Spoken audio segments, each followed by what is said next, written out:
Someone enviously reports that Shen Yuan has barely entered here and is already dating a second-year goddess. She's from the flight attendant class, and everyone calls him a lucky bastard. Another interlocutor adds that Shen Yuan is not just a freshman, but he has a whole monopoly, and almost all the freshmen are crazy about him. Shen Yuan bitterly acknowledges that his luxurious and extravagant lifestyle has come to an end due to the disaster. She ruined 3 of his family's travel companies and left them with $1 million debt. He says his old fake friends were leaving one after another. Everyone avoided him like a plague.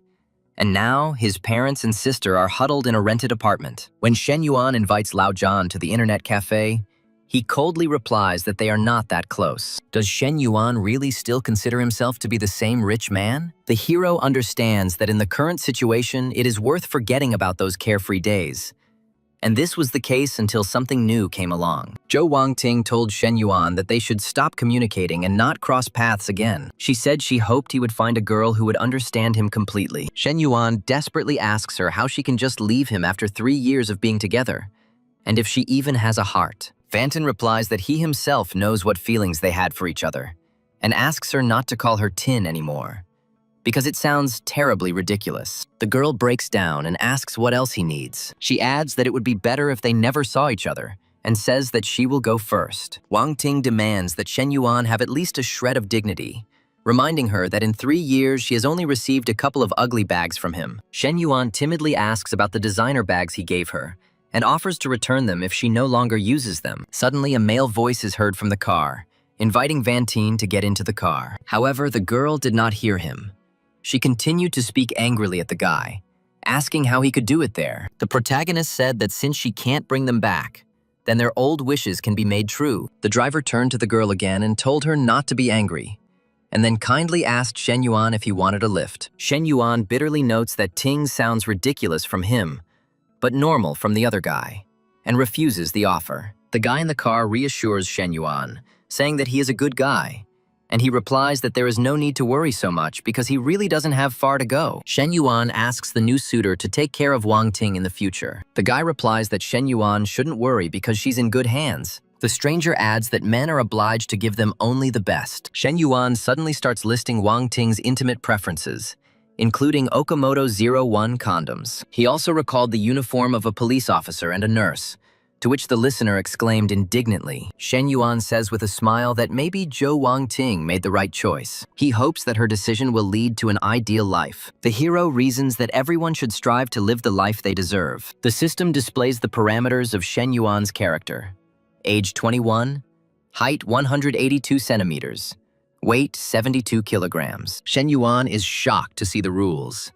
To get a triple refund, you need to spend your personal savings. He tries to pull himself together and convince himself that this is just a breakup and nothing to worry about. Professor Mi tells him that he is a guy and should behave like one. She advises remembering the phrase that once they break up, it's final. Shen Yuan notices the numbers above the professor's head and realizes that the system is real, after which his spirit is revived. He encouraged himself by saying that this was not the end, and Professor Mi asked sympathetically if he was okay. Professor Mi reminded him that she had a real advantage and asked if he had already thought about a scholarship. She asked to send the documents as quickly as possible so that she could help him. Shen Yuan replied that a couple thousand yuan was a drop in the ocean compared to his family's debt. It would be better to give the scholarship to someone who needs it more.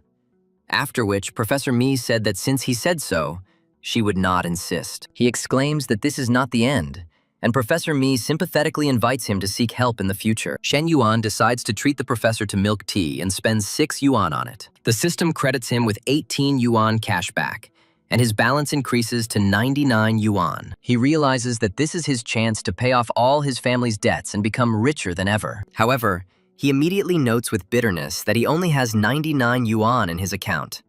And that's real pennies. Shen Yuan counted his funds. The gold bars amounted to 8,000 yuan, loans 20,000, money from business 21,285 yuan, plus another 99 yuan in the account.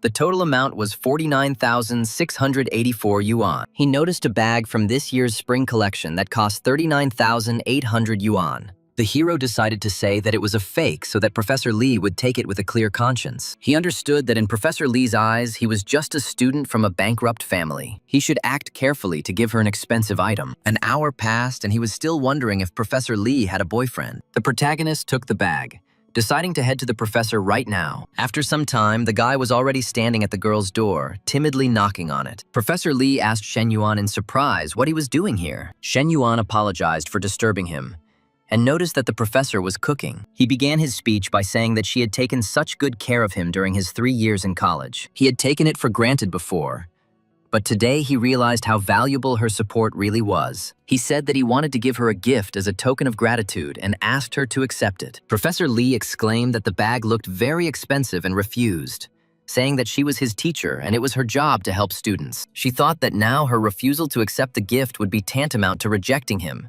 and she could not offend him that much. In the end, she agreed to accept the bag, but set the condition that on his birthday or another holiday, she would pay him back in kind. After which, she asked Shen Yuan if he had eaten and told him to stay for dinner. Shen Yuan thought that as long as the professor's partner didn't have any objections, everything should be fine. After all, he needs to maintain a loyalty system in order to start earning good money. For a bag worth 39,800 yuan, he received a threefold cashback of 119,400 yuan. Professor Lee called him to dinner and asked what he was thinking about.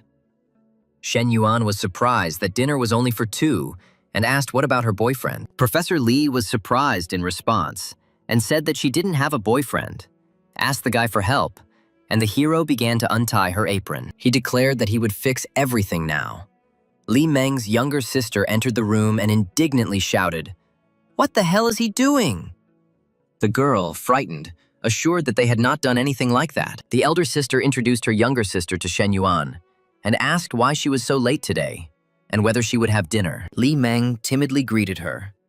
Shen Yuan lied that he had already eaten dinner before coming and was about to leave for the dormitory. But Professor Lee doubted it, because a minute ago he was ready to sit down at the table. The sister indignantly declared that he was just her student and called him impudent. She added that no normal student would suck up to a professor like that and told him to just eat. Shen Yuan wondered who he should spend money on now, since his relationship with Professor Lee was still that of a teacher and student. His neighbor Huang Haibao came up to him and asked Dao Huan what had happened to him. It turned out that the goddess Huang Haibao, named Fang Minghui, went to the cinema with the cursed Li Jianpeng. Fang Minghui turned out to be an excellent second-year student in the Faculty of International Trade and an unattainable goddess for poor Huan. Huang Haibao had never had a relationship, and he had never even spoken to her. Shen Yuan chuckled and asked, and that was all the neighbor was indignant at, that Shen Yuan was laughing at him. He threatened him not to joke like that, otherwise he wouldn't know who he was talking about. The heroine named Wang Ting flashed through Shen Yuan's thoughts again. Huang Haibao asked hopefully that she had just gone to the cinema with that bastard,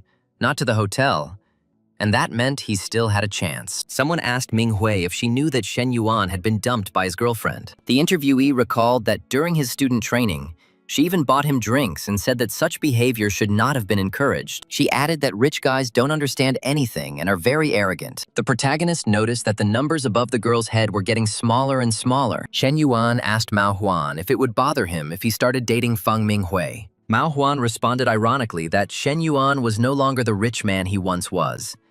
And where did such conclusions come from? Shen Yuan was delighted and said that he was glad to hear it. Fang Minghui asked in shock what Shen Yuan wanted from her. Shen Yuan invited her to dinner at Xing Sushi Restaurant the next day and said that he wanted to take a walk after dinner and choose a gift for his sister. Fang Minghui was surprised that he was inviting her and asked if he had that kind of money, since the minimum per person in this restaurant was 1,000 yuan. She said in confusion that she had just been to the cinema with Li Jianpeng, and now she was going to a restaurant with Shen Yuan.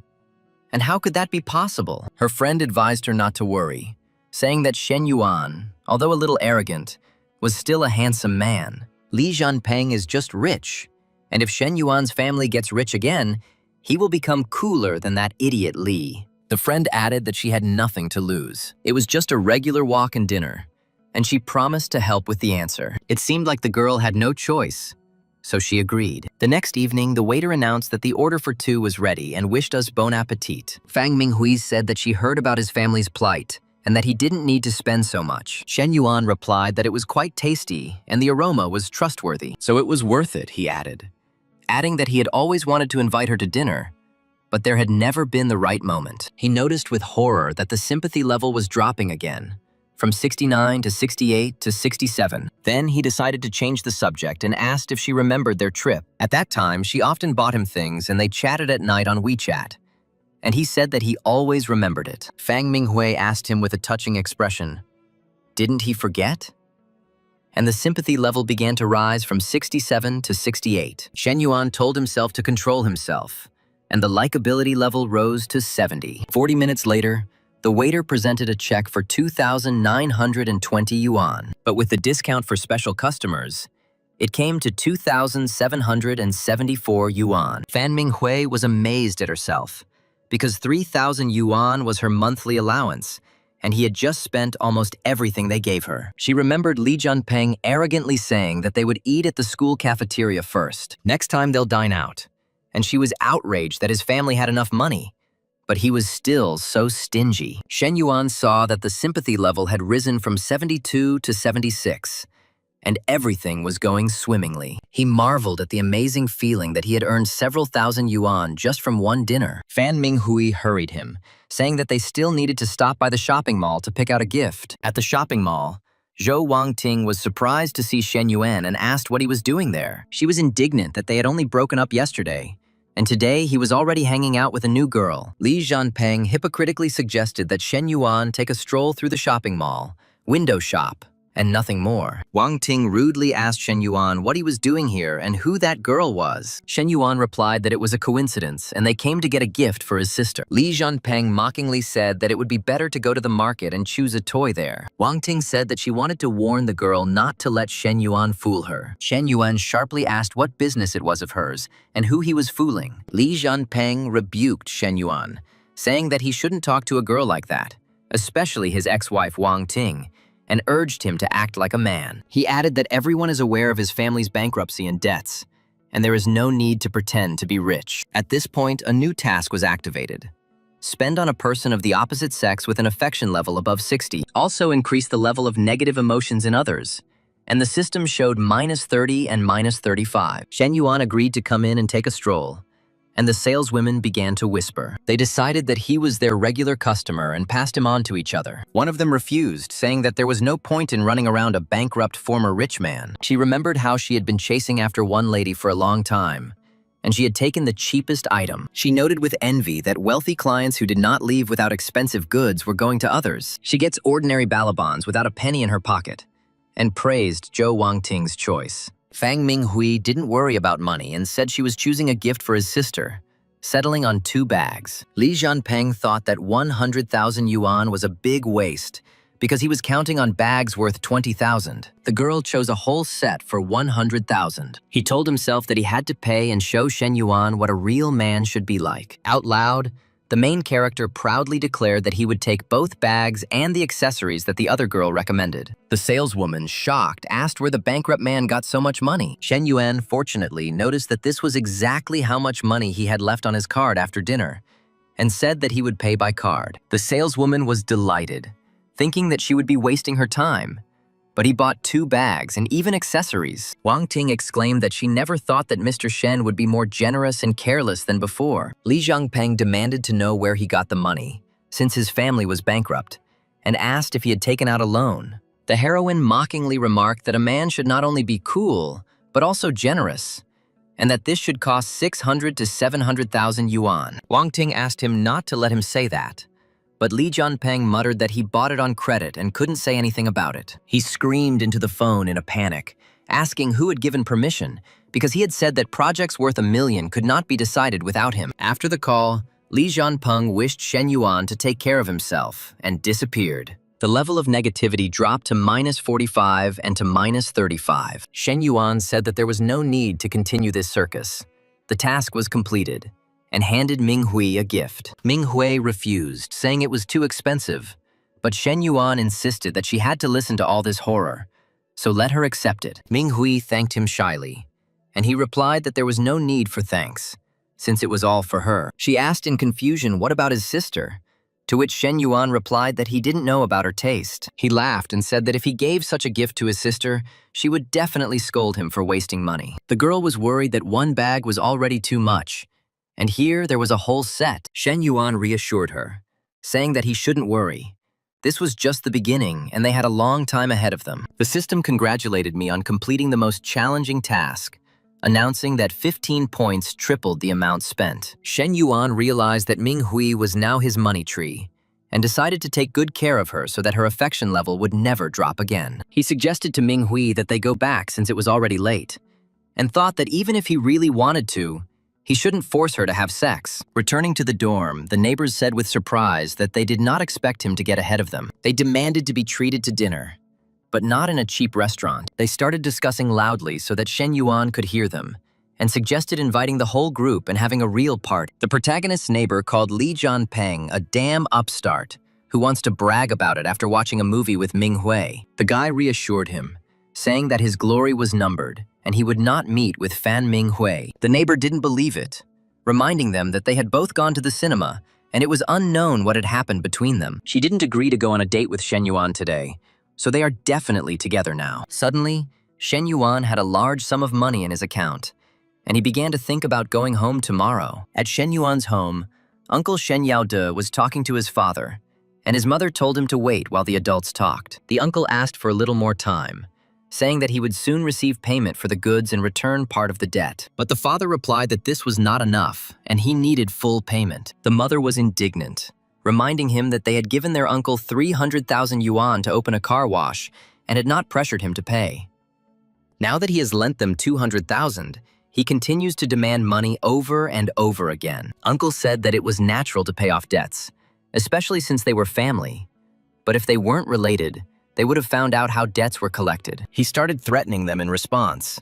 And then the mother called them ungrateful. The father told his wife not to talk nonsense, advising her to sell her gold jewelry, promising to buy new ones when she had money. The woman stopped this discord and said that first they needed to sort out the debts. At this point, the system activated the task to pay off family debts. The amount paid will be returned to the character in double amount. Shen Yuan was glad that this task came at the perfect time, but added that even without it, he planned to help the family with their debts today. The mother showed all the jewelry that her father had once given her, and said that she had not sold it despite the difficulties, and offered to sell it now. Father noticed that 2 gold rings were lost during the move, and Shen Yuan remembered. He went into his mother's room and took those rings. He ran to his parents and shouted that he had money, but his father didn't believe him and said that it was not the time for jokes. Mother advised me to spend the money in the cafeteria and not to be stupid. But Shen Yuan showed them a transfer of 200,000 yuan. The parents were in shock, and the mother cried with happiness, saying that her son had saved them. Shen Yuan suggested that they pay off the debt first and get rid of this problem. And his father immediately called his uncle, informing him that they had paid off the debt. Then they rudely told their uncle to leave here, and their father said that in the future it would be better for their families to intersect less. He looked at them in bewilderment and began to say something incoherently, but was interrupted. At that very second, his mother screamed in rage at him to get out of there quickly. The uncle was perplexed, thinking that his brother's debt amounted to several million, and the more time passed, the less he had left. But he didn't understand how he paid everything so quickly.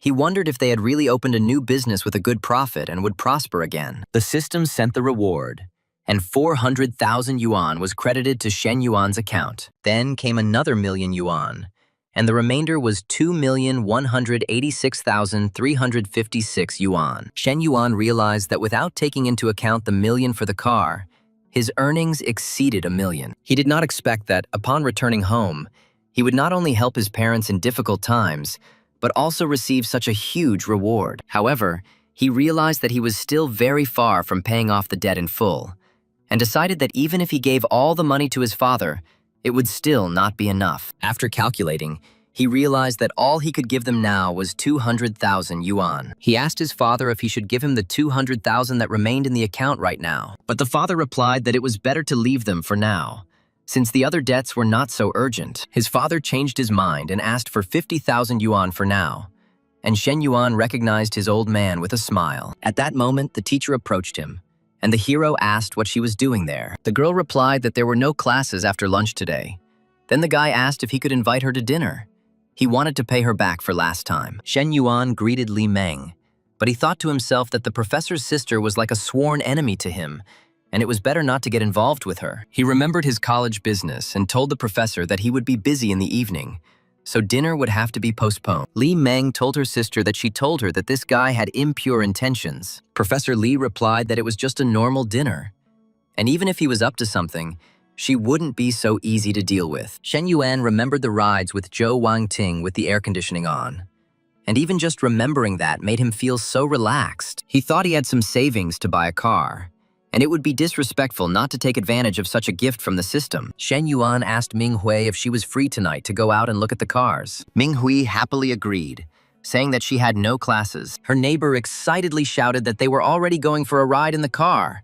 That was progress, and asked if they were planning to come back today. Ming Hui told her not to talk nonsense, since they weren't dating yet. The neighbor praised her for finding a rich and capable guy, and Shen Yuan's time would soon come. An hour later at the dealership, the salesman greeted them and asked which model they were interested in. The salesman was surprised to recognize Shen Yuan and called him Mr. Shen. Shen Yuan recognized the salesman as the man who had chased him around in high school and was surprised how he had ended up here. Ming Hui asked who it was, and her former classmate introduced himself and said that they were in the same class. He offered to look at the cars and asked which model he was interested in, and Shen Yuan replied that he would like to look at the M9 model. The seller pointed to a test car and said that we could look at it, sit in it, and try it out. The seller chuckled to himself that the simplest M9 costs 500,000 yuan, and with all the fees, it costs more than 600,000. He remarked out loud that Ming Hui was as beautiful as ever and said that she had always been his goddess. The seller boasted that he was no longer that young man,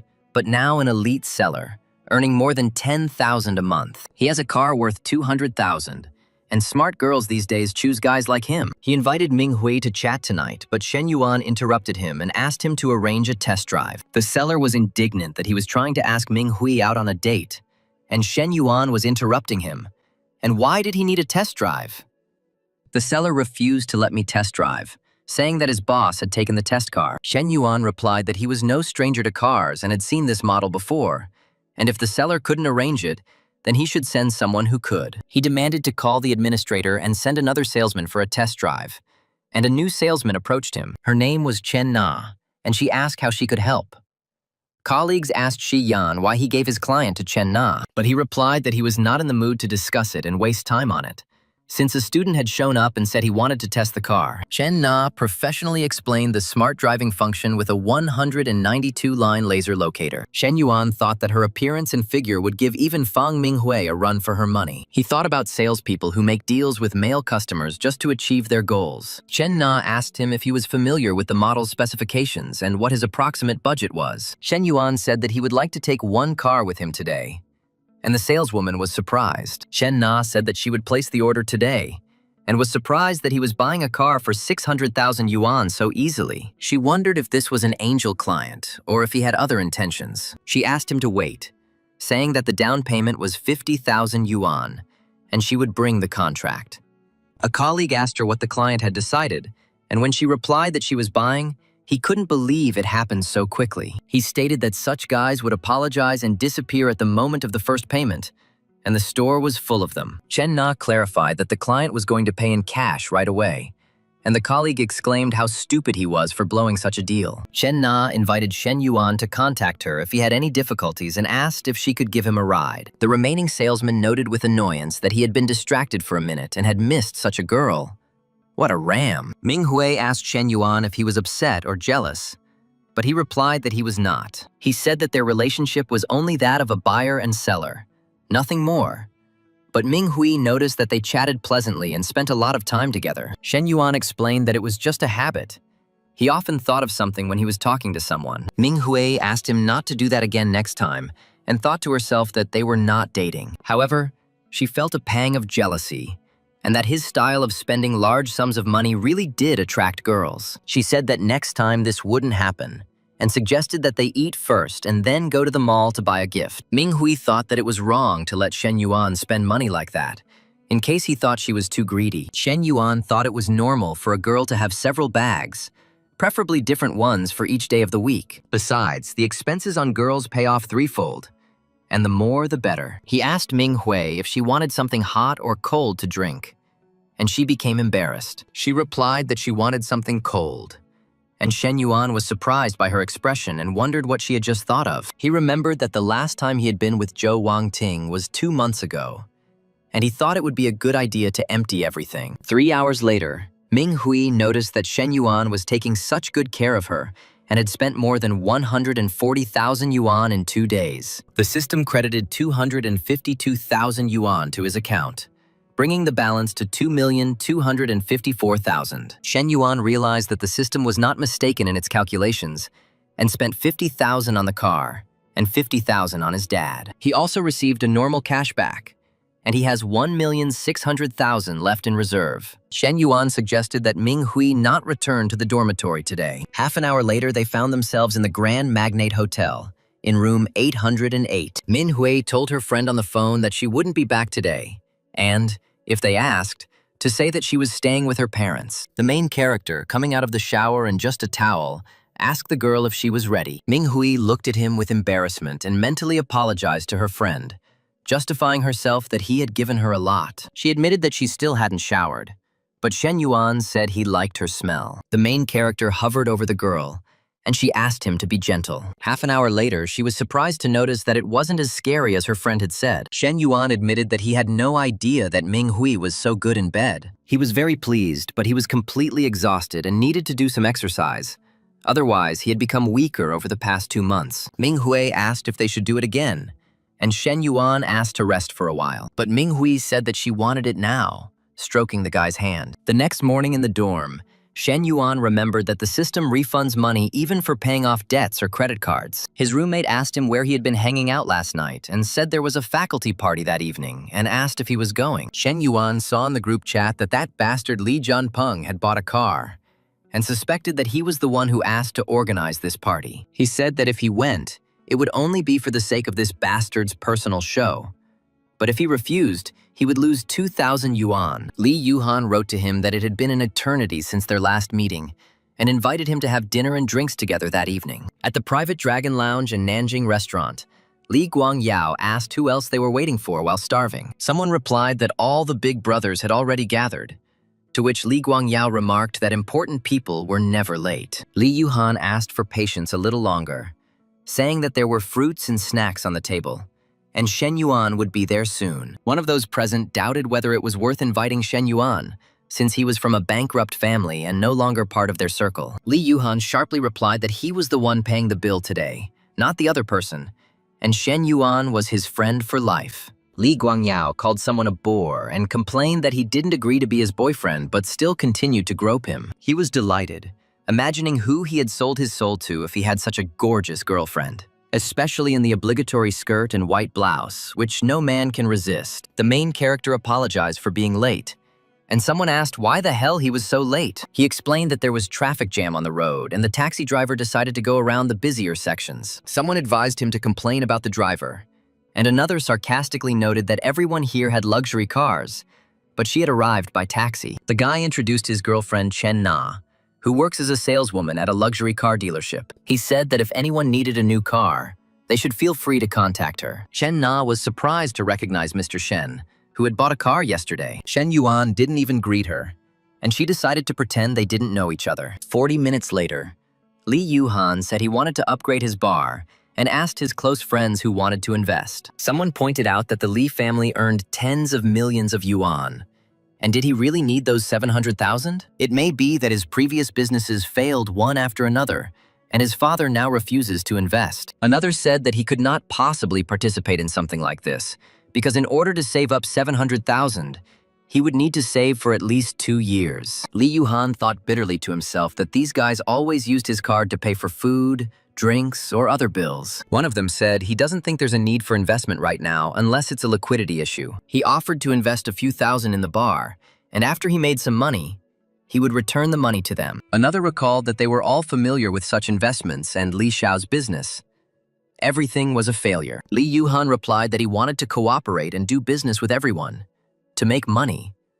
But if everything leads to borrowing money, then what's the point? He said that he underestimated these brothers, especially Li Guangyao, who just sat there. Li Guangyao suggested just drinking and having fun. Shen Yuan told Li Yuhan that he saw their faces after his family went bankrupt. He asked how he could continue to rely on them, since they were all parasites who simply squandered their parents' money, nothing more. He said that if they want to have fun, let them have fun. And he went, and added that if these 700,000, someone started making fun of Shen Yuan, and Li Yuhan told him to move away and cool his head, because Li Xiao is not in the mood to listen to his nonsense. He replied that he was older and had more experience, and there were things that should only be done according to one's abilities. Li Guangyao added that he could remind Shen Yuan how he got there, and offered to pay for his taxi fare there and back. Chen Na thought to herself that Mr. Shen wanted to invest 700,000. And why did everyone think he was just talking nonsense? After all, he just bought a car for 600,000 yuan yesterday. Isn't it normal for such a person to invest money in his friend's business? The hero said that he had already transferred 700,000. Let him check. Li Guangyao asked what happened, and was shown the translation from Shen Yuan. He couldn't believe his eyes when he saw how many zeros there were, and asked to count them. And he counted 5 zeros. Actually 700,000. Chen Na looked at all this and thought that everything had changed so much in a second. One of the guests said that he had urgent business at home and was leaving, but I'd see him next time. Another stopped him and asked what had happened, but he replied that they should not ask and added that it was time for him to go too. He objected that they hadn't even called and noted with irritation that his cousin had no sense of tact at all. But there was no point in arguing. He asked why Li Xiao's expression had changed so abruptly, and he himself asked to show him what was there. Another said that he also had things to do, and he went, and the others followed him. The one who remained didn't understand why everyone was leaving, but the girl answered him that it was time for them to go too. The guy objected. How did she know that they were checking the translation, since she didn't even see what was written there? Chen Na explained that Shen Yuan had bought a car from her yesterday and paid in cash, and she had a copy of the contract on her phone. The interlocutor said that he did not want to pressure her, but she should have immediately said that he was rich, since she knew about it, and added that it was her fault. Chen Na coldly replied that today she finally realized what kind of person he was, what a waste of time he was for her, and suggested that they not meet again. Li Yuhan told Shen Yuan that if he had known that he was so rich, he would not have organized this party. It was a waste of money. Shen Yuan replied that he now knew that these guys couldn't be trusted. They were good for partying, but relying on them was a lost cause. For the next half hour, the two discussed the bar's layout and internal workings, and Li Yuhan said that it seemed like his studies had paid off. An hour later, Chen Na informed Shen Yuan that his car was about to arrive at the dealership, and he could pick it up on Friday and pay the remaining amount. Shen Yuan wrote to tell her not to rush, and asked if she was free in the evening because he had some questions about the typewriter. The next day, Chen Na arrived early for the meeting and wondered if maybe she was here too early and Mr. Shen had not arrived yet. The general manager of the car dealership, Len Xianyang, saw her and thought that he had never had the opportunity to communicate with her in the store. He sent his colleagues away to get a bite to eat, saying that he had business to attend to there. The colleagues noticed that Mr. Len was busy and that they would go first, and asked each other if he had a chance with Chen Na. One of them replied that he didn't think so. She didn't look like that kind of person. But the other objected that what girl would come here to dine alone? He guessed that perhaps Chen Na had come here specifically so that the manager could see her. Len Xianyang approached Chen Na and asked if she would mind if he sat down, but she replied that she already had an appointment. He called her baby and asked if she was still playing hard to get, and suggested that the three of them eat together since he was her boss. Chen Na asked him to keep his distance, saying that he already had a family and that it was not worth doing that. Len Xianyang replied that if it was a family matter, there was a simple solution: divorce. Then the husband exclaimed, "Did Chen Na really leave him for someone else?" He told her not to underestimate him, because he earns 400,000 to 500,000 yen a year, and he also has a car worth 300,000. He asked why he was at fault here and whether he had lost to this fat pig. The man shouted that they were traitors and were having an affair behind his back, to which Len Xianyang asked what he was talking about and apologized, but asked who he was. The husband stated that he should be the one asking who he is. Len Xianyun was indignant. Where did this dog come from with his fists? The main character asked in surprise what was going on here, and realized that he had been caught cheating, although he could have been in the fat man's place. Shen Yuan told Chen Na that they had better leave here and ignore them. Chen Na admitted that she had only dated Xie Haiji for 2 weeks, But at that dinner, she realized what a rotten person he was and dumped him right then and there. Shen Yuan replied that it was good that she realized this early on, and there shouldn't be any problems now. But Chen Na said that this was not all. The man who was hit was her boss, and now she did not know what to expect from him towards her. Shen Yuan remarked that she didn't deserve such a boss. And wouldn't it be better to change jobs? Chen Na replied that it was difficult to find a new job now. And even if she got a job at another car dealership, she would lose her customer base. She added that working in sales is very tiring, and she would like to change industries. For example, open her own cafe. Shen Yuan asked if she wanted to receive an investment, and thought that in addition to the 700,000 yuan for Li Yuhan, he also had cash back. Chen Na was delighted and said that she would then immediately quit and work for her investor without a doubt. But she privately doubted whether he was serious. Shen Yuan seriously said that she should quit, and he would invest 300,000 yuan in opening her cafe and she would work for him. Chen Na asked him if he was joking, and he replied that he was dead serious, and asked if something was wrong and if she wanted to work for him. He added that once the cafe opens, he will pay 12,000 yuan a month plus various bonuses. If the cafe works well for 3 months, he will buy her a new car for 200,000. Chen Na was surprised by the offer because there was no pressure, and in 3 months she would get a new car and an annual salary of 300,000. She suspected that Shen Yuan was planning to keep her to himself, and said that he shouldn't do that for her sake. She added that despite the tempting offer, she does not want to become a canary in a cage, and even be a third wheel. Shen Yuan asked not to think too much, explaining that he was simply planning to open a cafe. At this moment, Ming Hui texted Shen Yuan and asked if he was free to go for a walk that evening. In the evening, the main character was at room 808 of the Grand Magnate Hotel. Ming Hui ran up to the guy, hugged him from behind, and said that she missed it. Afterwards, she smelled women's perfume on Shen Yuan and asked where it came from.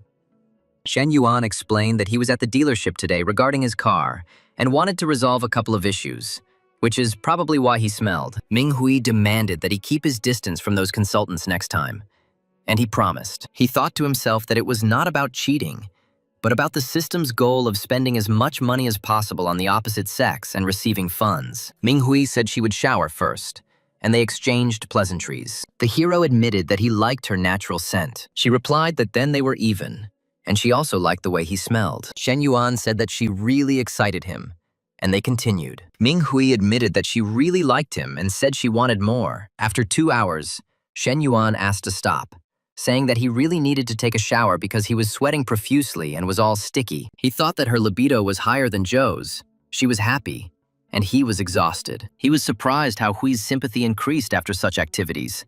Since last time, the level had risen to 86 in just 1 evening. The system gave him a 1,000,000 yuan ticket and a new skill called ruthlessness and strength. He felt a surge of excitement between his legs and realized that these rewards for increasing levels of intimacy and affection were simply incredible. The system seems to give out rewards based on what he requires. He thought that it was not easy to reach a sympathy level of over 90, and Li Meng's level had already exceeded 60. He said he didn't know when he would meet another girl of such a high level or what rewards he would receive in the future. There is no point in worrying about this now, and the most important thing at the moment is to test the skill that the system gave him. He changed his mind and told Ming Hui to turn around. Meanwhile, elsewhere, Chen Na told her friend Qian that a guy offered her an investment in a cafe worth 300,000 yuan. At first, her friend thought it was a scam, but Chen Na said she had seen him several times, and the last time he bought a car from them. Qian was surprised that the customers in her salon were usually all middle-aged,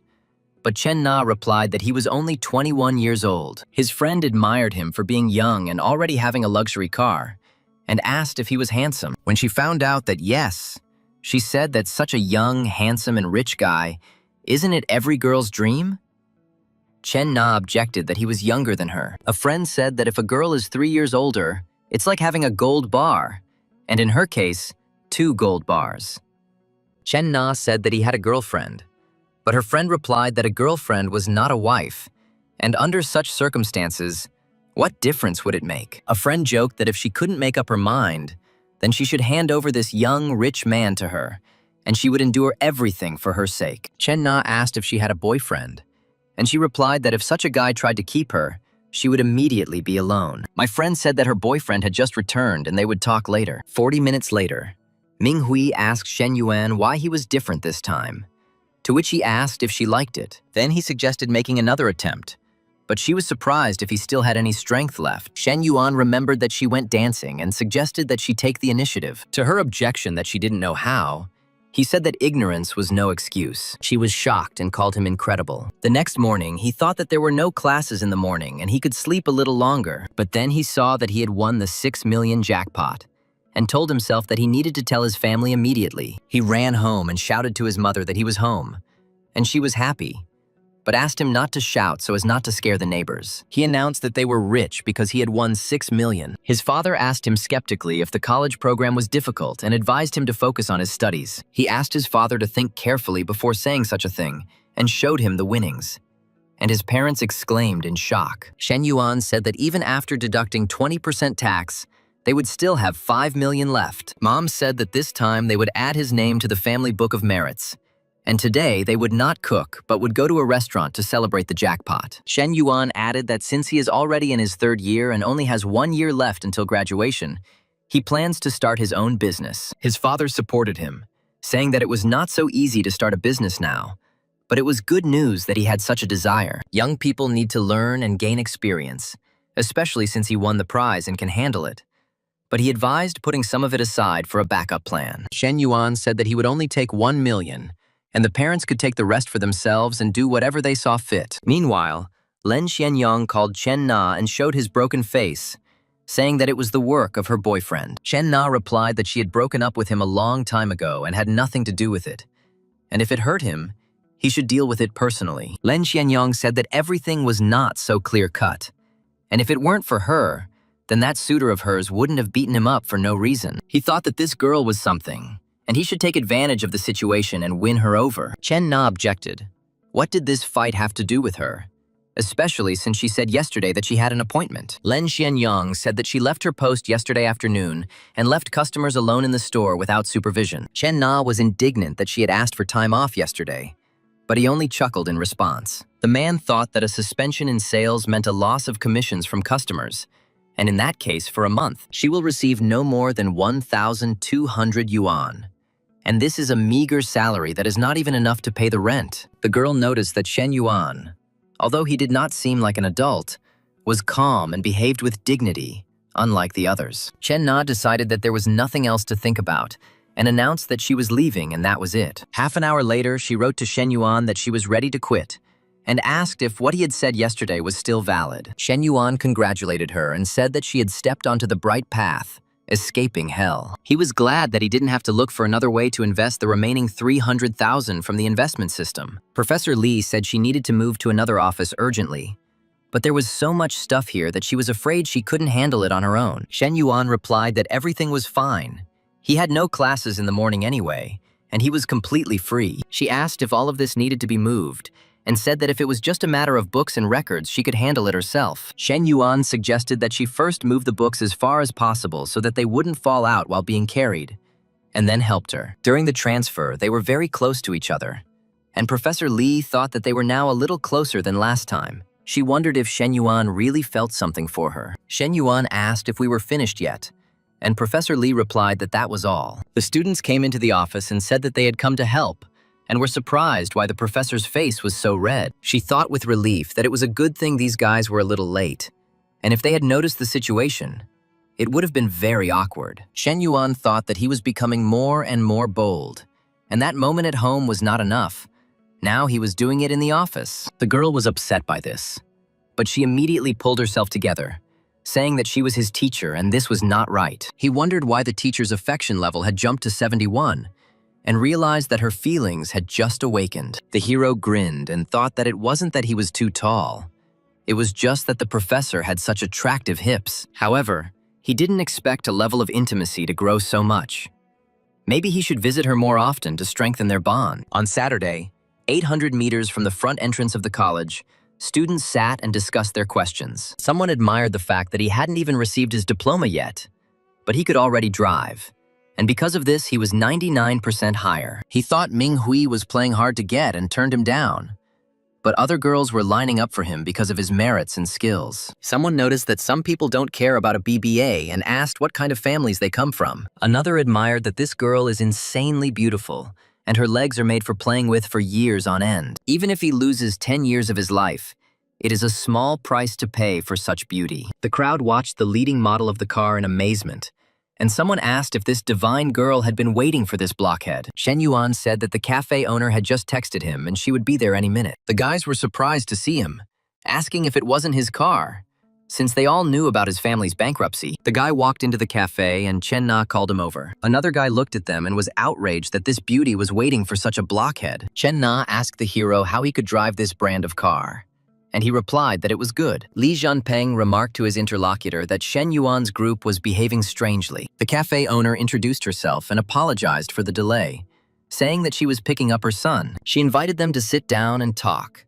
and the guests noticed that Mr. Shen looked very young. The hostess said that they were all about the same age, around 20, and invited them to sit down. Shen Yuan said that he had an investment deposit of 300,000 yuan, but he still needed to leave 50,000. He offered to draw up a sales contract today and said that as soon as they signed the contract, he would immediately transfer the money. The owner introduced Xiao Chu as the new owner of the cafe and asked him to show him how everything was set up. Shen Yuan said to show everything to Chen Na because he won't come here anymore. She will be in charge of managing the entire business. The guys were shocked to notice that in just a few minutes, they had made a deal worth 250,000 yuan. Chen Na whispered to Shen Yuan that this woman was the wife of Len Xianyang, the same guy with whom Xie Haijie had fought. Shen Yuan was surprised by the coincidence and was indignant that, having such a beautiful wife at home, he continued to take advantage of his position. Chen Na said she still has screenshots of the chat where her boss stalked and threatened her. She wanted to bring it all out into the open as soon as she got paid,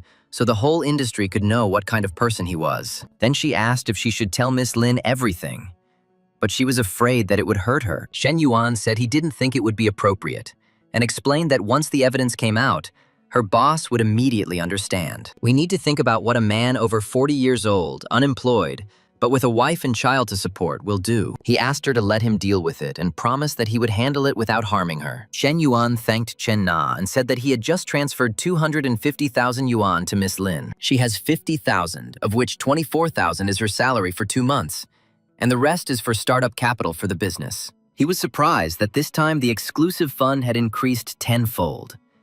Miss Lin said that she had received the payment and it was a pleasure to deal with him. Shen Yuan thought that Miss Ling's hand was so soft as if there were no bones, but at the same time very fleshy. And maybe this was his wife's charm. He replied that of course he would definitely see her again. Chen Na said that this restaurant was very expensive and asked him if he came here often, but he replied that he didn't come here very often. Today is a great day to celebrate their partnership. He thought she was irresistible, and any normal man would feel the same way. He invited her to sit next to him and asked her to move a little closer, which made her confused. He began to think that in this world, nothing comes for free, and everything must have a reason. Does he really want to make money from running a cafe business? Since proper bookkeeping is already an achievement in itself, she warned them that the waiter would come up to them now and that they should stop. But he replied that the food was not served so quickly here, so there was no need to worry. She asked them to stop, saying that someone was coming, at which point the waiter announced that their order was ready. The waiter brought the restaurant's signature dish, and Shen Yuan suggested trying it. The girl noticed that Shen Yuan was indeed handsome, but his only flaw was that he was a real crook. Even around a beautiful girl, he behaves a little distantly. He regretted that he was now on his own and advised not to dwell on it. 40 minutes later, the waiter presented a check for 2,652 yuan with a code for the transfer. Shen Yuan saw that even though the meal cost 2,562 yuan, the system had transferred it to him in triple amount. Chen Na said that she wanted to go back to the cafe to talk to Xiao Chu and find out more about the situation there, since tomorrow was her first day at work. Shen Yuan said that it was already 8:30, and she finished at 9. And if she went there now, she would only cause indignation. It's better to go home now, rest a bit, and go to the cafe tomorrow with renewed strength. She agreed and asked him to give her a ride home, to which he replied, "Of course." She thanked him for his good work and said that she would send him a report for the day tomorrow. Then she asked if she could drink some water from him. It was okay. He replied that he didn't think it was very appropriate and wondered if he was being too hasty, as that situation in the restaurant had already reached his limit. She clarified that she had broken up with Xie Haiji, and the guy replied that there were no problems then and that he just wanted to drink some water from her. She wondered if he hadn't said he just wanted to drink some water, to which he replied that he did, but not the kind of water she thought of. At this moment, Xie Haijie came downstairs to Chen Na's house with flowers. He told himself that she should have quit because of him, and he needed to apologize properly, at least for the sake of becoming friends again. And then he will return her to himself again. He noticed that the lights in the apartment were off and she was not at home. Hearing groans from the apartment, he became indignant when he recognized Chen Na's voice. The man shouted that she had said that she had nothing in common with Lin Xianyang and asked what the two of them were doing there. Chen Na said that she thought she heard something outside, someone knocking. Shen Yuan replied that she misheard and suggested that they go inside, but she asked him to be gentle, saying that she was not ready. Xie Haiji bitterly realized that he had completely swallowed up his Chen Na and had no chance, and he cried, "Why him?" An hour later, Chen Na noticed that such things were enjoyable but very tiring, and asked what he was doing. Shen Yuan told her to lie on her back, saying that she would not get tired so quickly, and thought that thanks to her special skill, his excitement did not subside. The next day, he woke up to the incredible smell of toast and fried eggs. He thought she was so attentive, and the atmosphere was very different from the one he had fun with Hui at the hotel. You can only feel this at home, but you won't find it in a hotel. The system has activated a new task. The ideal life should include owning your own home, and you need to purchase real estate. Shen Yuan was delighted that the system had just brought his thoughts to life. Chen Na asked if he was awake yet, and said that breakfast would be ready in 2 minutes. Shen Yuan wondered what kind of reward he would receive if Chen Na's affection increased to level 90. The guy asked if he only had breakfast, and they decided that everyone could do their own breakfast. Shen Yuan said that if she had no plans today, how about they take a walk and choose a house for her?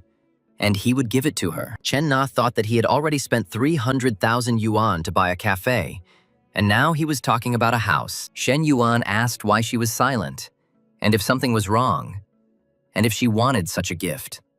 But she replied that it was not that. He replied that in his case, it was almost the same as if money grew on trees. He asked her not to think about how much she needed to spend, and said that there was nothing wrong with buying a house for her woman. He noticed that last night they had set the whole house on its ears, because the soundproofing here was nonsensical, and the neighbors probably heard everything. She said it wasn't all her fault, and he admitted he was partly to blame.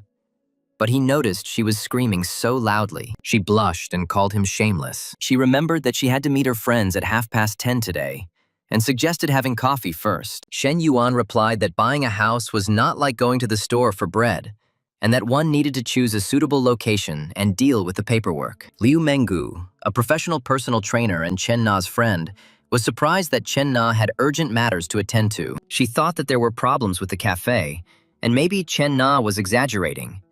And what kind of person would just spend 300,000? She said that he was not the type of person who liked to show off, so that option was out of the question, and it would be better to ask him directly.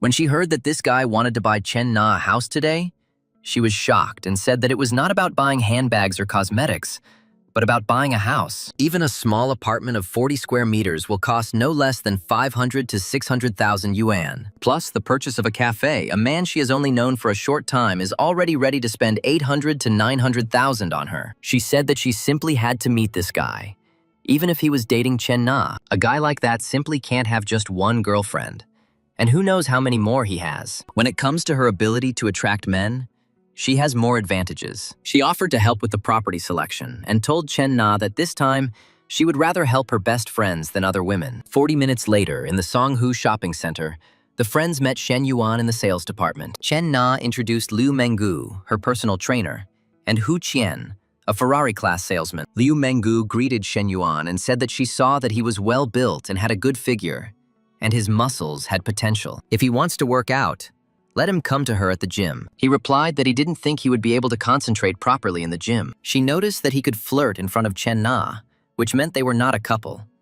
But Chen Na's swollen knees spoke volumes. They seemed to have had a lot of fun, and it's quite possible that she was very pretty, since he liked her and decided to buy her a house. Hu Qian said that if he wanted to change his car, he should come to her showroom. Shen Yuan thought that in less than 5 minutes of meeting each other, These girls had already taken a liking to him. He asked Chen Na if she was sure they were her true friends, but he decided it was only for the benefit. There is no harm in it, because the more people he knows with a high level of sympathy, the greater the chance of making more money. The realtor offered apartments in buildings 3 and 9 with an average price of 15,000 yuan per square meter. She asked if he wanted to see the layout first. Shen Yuan said his budget was 3 million yuan and asked to see apartments that would fit his capital. The realtor invited them into the meeting room for a more professional consultation. The friends were surprised that he could spend 3 million so easily. What kind of sponsor should you cling to without looking back? The realtor recommended a 165 square meter apartment with a south-facing view. Taking into account the discount, the final price was 2,984,000 yuan. Shen Na hesitated, saying that it was too expensive. But Shen Yuan told her not to worry about it. He told me to forget about the price because it's much more comfortable to live in a big house. The friends admired the fact that the grandmother was asking her to save a little, but the guy insisted on the opposite and wanted the best for her. This Shen Yuan is a true sponsor, loyal and generous, and there is only one like him in a million. Shen Yuan offered to negotiate a discount and said that he knew they had the ability to bargain. The realtor asked if he wanted to make his choice today, and promised to ask for a larger discount. Shen Yuan replied that he didn't need such a discount and suggested that it would be better to exchange it for 2 parking spaces. The friends thought to themselves that they absolutely had to get this man, and noted that they didn't have to say it out loud. They added that if something actually worked out with her, it would be wonderful. But now is not the time to get distracted, and you need to focus on the home purchase transaction. Half an hour later, the realtor announced that, taking into account all possible discounts, the total purchase price would be 2,900,000. His friends were amazed that he could so easily buy a house worth 3 million for Chen Na and register it in her name. 14,900,000 yuan were credited to Shen Yuan's account, leaving a balance of 15,330,000. The realtor noted with admiration that this was one of 10 supermansions in this city, and Mr. Shen was able to pay cash for the house for Ms. Chen. Although it is quite obvious that they are not a couple and do not look like they are in love at all, and she would also like to have such a friend. Shen Yuan realized that his balance was over 15 million, and even in his father's best times, their family had never had so much money. He said that if it weren't for Chen Na launching the mission, he would never have been able to become a multi-millionaire overnight. Lu Menggu said that she also planned to buy an apartment in the future, and when she decided to do so, she would need his advice since he already had experience. She added that if he ever needed training, he could count on her. Shen Yuan replied that it was no problem, but told Chen Na that he had other things to do that afternoon. He won't be able to join them, so let them go get a snack or coffee. My friends suggested that we first look for a place to have lunch and then go to a cafe. They said that today they would definitely force her to fork out money because she was worth a whole 3 million, and they were dying of envy. Meanwhile, in the college cafeteria, Professor Li was talking on the phone and said that the report would be ready by tomorrow. She has already looked into a science and technology university, an agricultural university, and even a business school. She declined the invitation for tomorrow evening, saying she would be busy, and apologized to Secretary Lu. Shen Yuan asked if something was wrong, Professor, and she explained that their college was planning to create a startup base for students. She said the administration plans to provide entrepreneurial support to students by offering financial assistance. Shen Yuan asked what conditions the college could offer these companies. The professor replied that all they really had to offer was talent. At the same time, contracts are concluded for the annual referral of the best graduates. Shen Yuan noticed how worried the professor was and thought that he still needed to take profit into account. For a project to be considered profitable, the student success rate must reach 33%, but in their college, it barely makes up 20%. Shen Yuan thought about it, and the professor asked if he was interested, to which he replied that there was such a thing, but not particularly. The system has activated the task of earning prestige points by investing in student projects. Shen Yuan was surprised that this could also launch a mission, and since he didn't need to worry about profit, this base was simply ideal. He told himself that he was an investor and it was up to him to decide who should invest and how much. And wouldn't it be great to invest money in shops? He asked the professor who exactly evaluates the students receiving investments, the educational institution or the investors themselves. The professor replied that in theory, the college should evaluate students, but they don't have investors right now, so they still have room for negotiations. Shen Yuan said he wanted to become their investor, but with one condition. He would be the one who would select the students to fund. The professor didn't believe him and told him not to joke like that, because his family was considered bankrupt, and he even applied for a scholarship. She asked where he got so much money, and Shen Yuan replied that he had invested in it before, when the family business was thriving. He showed her the balance on the account, and the professor counted more than 15 million. She said it was too unrealistic because one of her students was a multimillionaire. Shen Yuan told the professor to come with him and promised that they would travel the world in the future. He will make sure she lives in luxury. The professor called it nonsense, but asked if he was sure he was ready to finance this project. She added that she understands that student startups rarely make a profit, but it doesn't matter.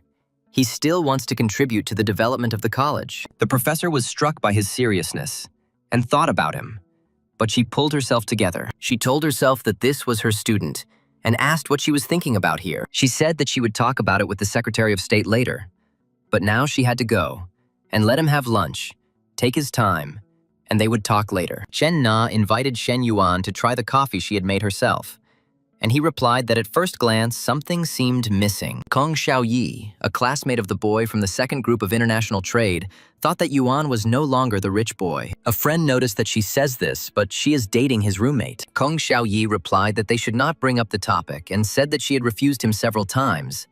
But he continued. Her friend said that at least if she went with Huang Haibao, she would be able to eat for free. But if she chose Yuan, she would only lose money. She advised him to think about it carefully, and then warned him to speak more quietly because Shen Yuan was coming. The friends wanted to know where he worked and said that if she didn't ask, they would. One of them asked Shen Yuan directly why they hadn't seen him lately and whether he was working part-time somewhere. Shen Yuan was surprised by this question and thought that they thought he was working part-time.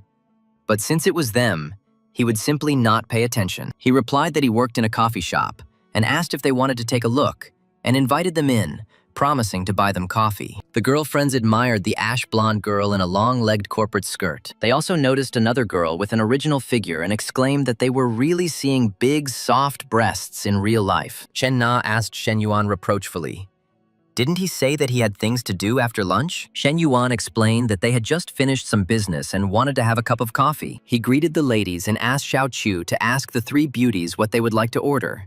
At his expense, of course. Kong Xiaoyi thought with indignation that Shen Yuan pretended that he was an ordinary laborer. It turns out he had managed to start his own business, and she said that she had never been so humiliated in her life.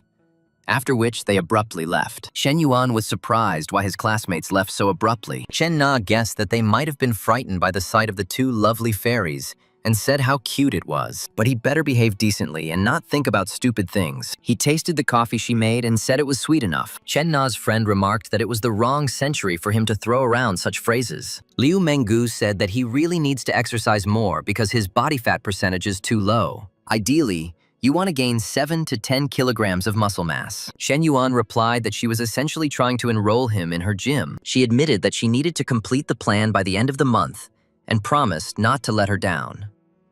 He said he would think about it, and she noted that it was already after 4 and she had to go. Since she has classes at 5, they will see each other next time. Shen Yuan said that she would know everything when she got to the top. The protagonist added that it would be good to improve her skills further. When the girl stood up, the guy thought she was very brave. The hero then took Chen Na by the hand, offering to go upstairs and undergo training. He started to pester Chen Na, but she said that it was not allowed here since Xiao was still here. But he replied that you can't talk to a man here. You can only excite him more. The girl was carrying away a tray of drinks, and hearing a knock, she asked what was going on. Xiao Qiwu knocked and said that she had forgotten her bag there and asked them to open it. She asked what happened, looking at the blushing girl. She was outraged that they were doing this in broad daylight. Seriously. 10 minutes later, she was still standing below, thinking, "This guy is skinny. Where does he get so much energy from?" Then she ran away, saying that she would see him next time. Chen Na was afraid that she had definitely heard them. But Shen Yuan replied that for good teaching, an auditorium was necessary. Secretary Liu reported to the director that student Shen Yuan wanted to become a sponsor for their startup. The director asked if he had any money at all, and whether she had checked his accounts, to which the secretary replied that she had also doubted it at first. The director was shocked and asked if she was sure that this money did not belong to his parents and that he could definitely manage it. The secretary confirmed that the money belonged to him and he could decide for himself where to invest it. The director was delighted, saying that in this case they would not need to cooperate with third-party companies. He ordered Shen Yuan to be invited to his office, saying that he had to personally listen to his plans. The secretary suggested treating him with a little more respect since he was a student. The main character apologized and asked the girl to wait as he had received a call. Shen Yuan answered the professor's call. He greeted him and asked what happened. When Secretary Liu picked up the phone, he asked to be put on speakerphone. He said that he has been very busy lately checking out other investment projects. Let them arrange to meet when he has a free minute, and Professor Li will give him his phone number. Secretary Liu thought with disdain that some leader was showing him respect with the utmost esteem. This guy just has a little money and that's it. And he decided to forget about this project because there were no plans for any progress. Professor Mi suggested that they invite Shen Yuan out to dinner since he was willing to sponsor them. Shen Yuan thought that Na cared about him in literally every way. And what a good girl she was. Ming Hui texted him and asked what he was doing and if he wanted to go for a walk. He replied that he just wanted to go for a walk, but he thought she would invite him out for a drink. But she said she couldn't because it was that time of the month. He noticed that that was it. And it was no wonder Hui hadn't come to see him for the past few days. She said that if he wants to, he thinks there is nothing complicated about it. But he replied that her health was more important and that she should not say such nonsense anymore, and that he would pick her up at the dorm. He asked her to be careful these days and said that he didn't mind waiting a little and let her take care of herself. Ming Hui said he was so cute and asked if she could ask what kind of relationship they had. Shen Yuan thought that she should have asked him about this because they had tried everything that not just couples, but almost spouses do. Of course she wants to hear who she is to him, and he was glad. Her sympathy and closeness towards him had just increased, and she really liked him. He replied that of course she was his girlfriend, and he was her boyfriend. And she asked again, "Is it true?" He said that it was because he doesn't call the others girls, but he calls them cuties, babies, sweethearts, darlings. She replied that since he was behaving so well, she would reward him in a couple of days. He said that there was no need to save his money, especially since she got to college on her own every day, and a car would be just right for her. But first, maybe they should just buy her a house, and then they'll think about a car. Liu Menggu video called him and told him to come to the gym if he was free. He was surprised when he became skinny and asked if video calls were appropriate. She replied that only vulgar men considered this inappropriate, and let him admit it. He had dirty thoughts. He thought that this tone certainly did not treat him as a stranger, and decided to see how much longer she could hold out. Zhou Wangting came to the gym to see her coach, who asked her why she was smiling so early. The coach replied that she was just chatting with a friend, and he made her laugh. She said that her good friend found herself a sugar daddy, and he bought her a house for $3 million. The girl was surprised that it was just like that, and said that he must have tens of millions. And she was so jealous. Fantine assumed that with such wealth, this sugar daddy was probably very old. But her friend replied that even if he was old, it was worth it. That cheapskate Hao Zhang wants to sleep with her but not spend a penny. And it's time to find a better man. In fact, he is in his early 20s, younger even than her friend. Fantine asked what he looked like. Some kind of ugly guy. But her friend answered that no, he was handsome. And tall, too. The girl said that her friend must be a real beauty to have picked up such a guy. And she replied that they were about the same. It's just that each one is stronger in different directions. And the coach admired that if she is even a little bit similar to her, then it is not surprising. The trainer asked to reschedule the lesson, promising to refund the fee at double the rate, and explained that it was all because of that sugar daddy. He was going to Qingzhou to get property rights and asked to go with him, to which Wang Ting exclaimed that this was one of the most prestigious. The coach thought that if she met the same guy, she would not hesitate to do the same, and left. Fantine's friends, seeing the car, said that she shouldn't be fooled by his car. He recently bought his girlfriend a house. She can't even imagine how many years she would have to work for this. She recognized Shen Yuan and exclaimed that it was really him, and that he was the tall, rich, and handsome guy the coach had spoken of. Fantine realized that her ex-boyfriend was a multi-millionaire, and she broke up with him just 2 weeks ago. Zhou Wangting realized with horror that she had traded Shen Yuan for some Bao Jun, and wondered if she had gone crazy. Miss Min was asked if she had noticed anything, and was told that there was something for her to do, to which she became indignant. Who does he think he is? Doesn't even say hello and immediately gets down to business, and asked what she is to him. Some kind of cheapskate. He asked her if she had a day off today and told her to come to him in the evening, but she sent him away, calling him an idiot. He was surprised. It was really her, And she answered, "No, your mommy." Her message was rejected by the recipient. The man became very angry when he saw that the girl had blocked him. She wondered if it would be too much if she joined in too. She wondered if she had a chance to get together with the main character. He had changed so much during this time. The coach got into Shen Yuan's car and told him that he had a cool car. With such a car, you can easily go on an off-road trip. She noticed that there was a hot girl sitting in his passenger seat, and there was no way he could be thinking about anything else. Shen Yuan replied that it sounded good and that he could try it sometime next time. She said he wasn't playing by the rules, and when he asked what she meant, she whispered something in his ear that made him freeze. He said he wanted to play ball, and they went to the real estate agency. Agent Guan Shufang greeted him and asked if he wanted to inspect the house first or look at the documents. Shen Yuan replied that he just wanted to sign the contract and then inspect the house. She understood him and thought to herself that Mr. Shen and this girl clearly did not look like a couple.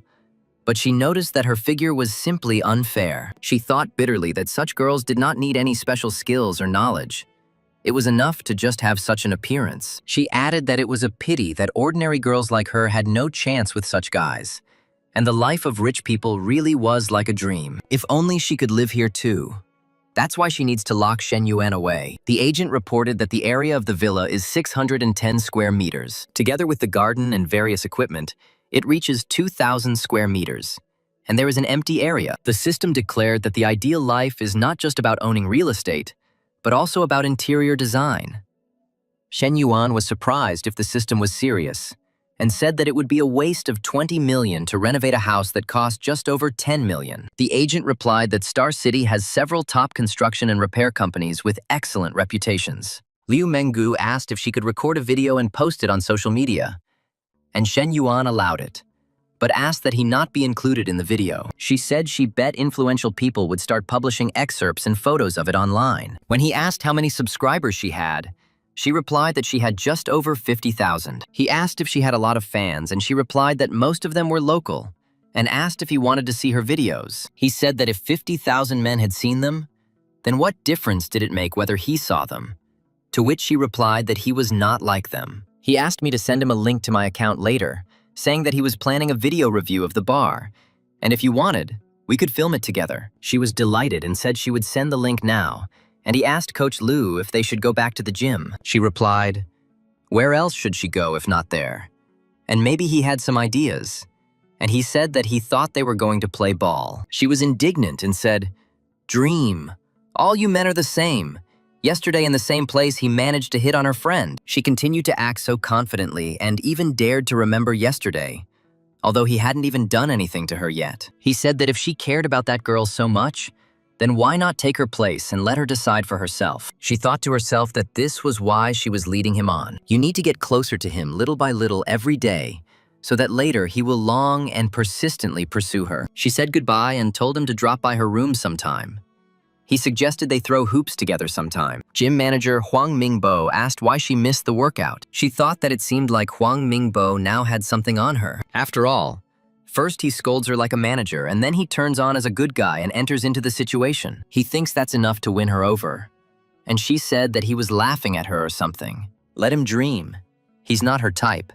And after thanking him, she returned to work. She told herself that she was a coach both here and outside, and he thought he could put pressure on her. But she is a woman who goes to a pomegranate show in a posh mansion. There's no way she's going to let some trash get in her way. The girl confidently turned around and walked away from the guy. School committee secretary Kong Zongping asked a colleague, so the consultant asks why this student should be accepted. The secretary replied that not yet. He asked to send materials for submitting an application, but he hasn't responded yet, and added that they are handling the matter. Meanwhile, in the male dormitory, one of the students complained that he had been chatting with Tian Yuping on WeChat for quite some time. He showed his friend the correspondence in which he solicitously asked if she wanted to have breakfast, wished her good night, and invited her to the mountains. A friend said that if he really sees everything this way, then what should he say? The main thing is that he is happy. He advised me to try learning how to flirt from Liu Cao, but the neighbor was outraged that Liu Cao was a complete virgin. He might know there, and he is the most experienced in their dorm. And he added that at least she answers his messages, and they agreed to meet. Doesn't that mean she's interested in him and asked him to tell her what he thinks? Shen Yuan encouraged him, saying that everything was exactly like that. And his neighbor was happy that since Shen Yuan said so, then everything was definitely working out. There was a knock on the door, and the neighbor became indignant at who was breaking in. Shen Yuan was surprised to see Secretary Kong, Secretary Lu, and the professor, and asked why they all came here. The secretary asked if Shen Yuan was there, and the neighbor invited them in. Classmate Li Zhanpeng wondered with horror if his brother had done something wrong for them all to come here. He assumed that they came to Shen Yuan, and since his family went bankrupt, he still buys cars and goes out with someone. Suddenly, he is doing something illegal, and added that otherwise, how can one explain where he got so much money? And something is clearly fishy. He said that Shen Yuan's source of income was unknown, and the arrival of the head office was quite expected. Secretary Kong politely asked Shen Yuan if he had time to have dinner with them that evening, and he happily agreed. They decided to go together and discuss everything about the entrepreneurial base, and the three of them left together with Shen Yuan. The neighbors noticed that looking at the three of them, it didn't look like they were here to investigate Shen Yuan's case. On the contrary, they came to greet him as if he were an official, and one of them said that it would be a bet that they were trying to save face. After all, when someone important is arrested, they still put a black hood on him. At the Nanjing restaurant, Secretary Kong asked Shen Yuan to explain his plan and requirements so that he could fully understand what he expected from the project. Shen Yuan said that his conditions must be met, and it would not result in any losses. He wants complete independence in this matter, which means that he himself will have to decide who will receive investments in his projects and how much. Secretary Lu was indignant that this was not how it worked, but Kong Zongping asked her to calm down. Shen Yuan replied that without funding, talk of success was just words, and he would actually be responsible for the operation of the base. After all, success depends on whether the students he supports can earn money, and he has a direct interest in that. He thought to himself that he was speaking from the heart, and the system's mission was to help him create new industries and a reputation. Secretary Kong replied that regarding his request, he would get back to him after holding a seminar with the leaders of the Education Bureau. With glasses clinking and wine flowing freely, the dinner finally ended, and Secretary Kong asked Professor Li to take care of Yuan. She noticed that his new car was very spacious, and he replied that he was tired of driving sedans. Professor Li answered a call from Li Meng, who said her shifts had been changed and she would not be able to help with the move. The professor replied that everything had already been discussed and not to worry.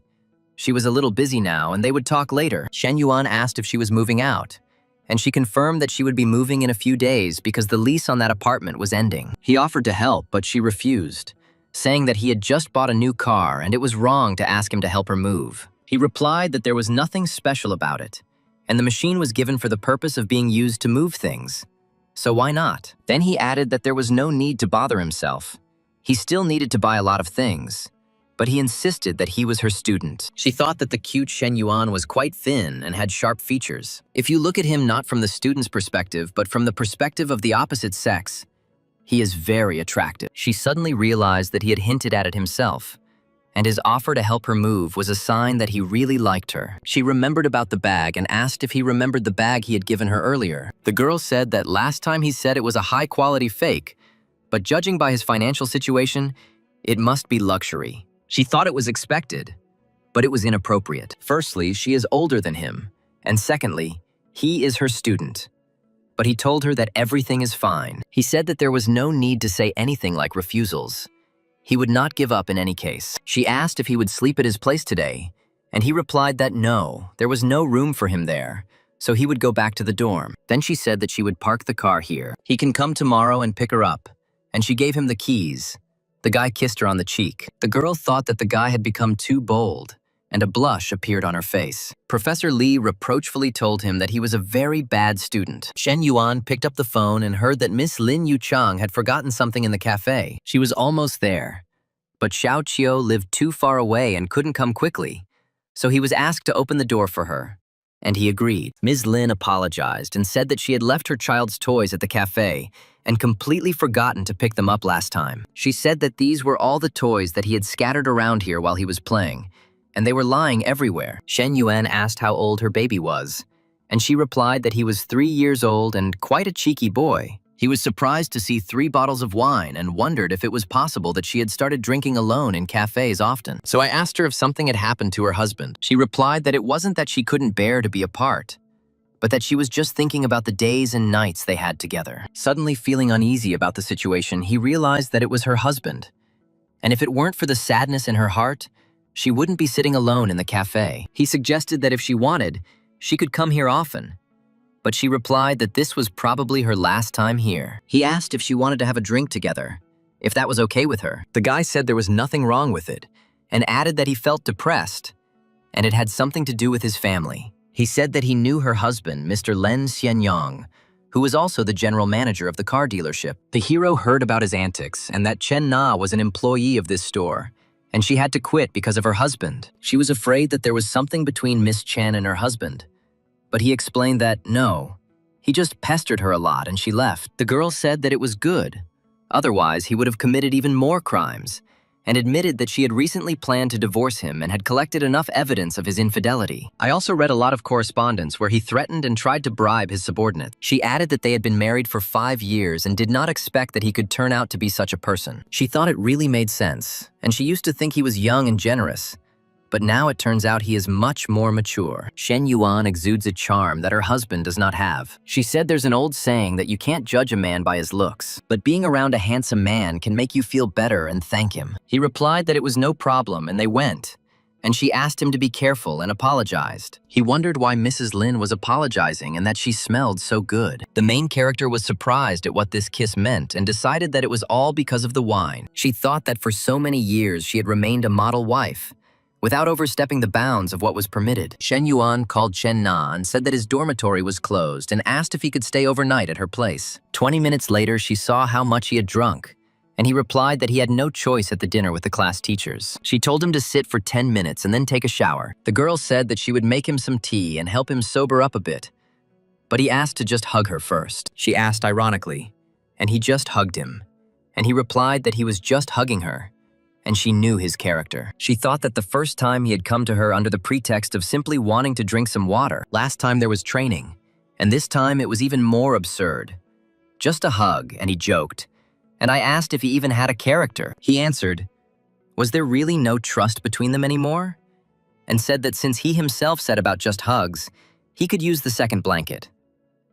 He thought that the first 2 times everything went without her enthusiasm, and it seemed to him that Chen Na had already resigned herself to it. He didn't expect that she was still very shy, but there were a lot of ways to fix that tonight. He sneezed and said the air conditioner was too cold, and when she went to turn it off, he said it wasn't necessary. Everything will be fine if they stay under the same blanket. She called his name, and he replied that he was no longer cold. The next day, the girl cooked breakfast and prepared the bed linen. Liu Menggu wrote to him and told him to come to the hall, adding that she was still waiting and waiting for him. He thought, why pull such tricks so early in the morning? She is Chen Na's best friend, and told himself not to look. Shen Yuan saw that the professor was calling, but he replied that he was very busy and had a lot to do, and they would call later. Professor Li informed him that his proposal had been approved by the administration and the Education Council. Official documents will be ready within a few days. Once they receive application forms and business plans from students, they will immediately send them to him for evaluation. Shen Yuan asked whether the forms would include height, weight, and a personal photograph. The professor was surprised. Did this have anything to do with the startup?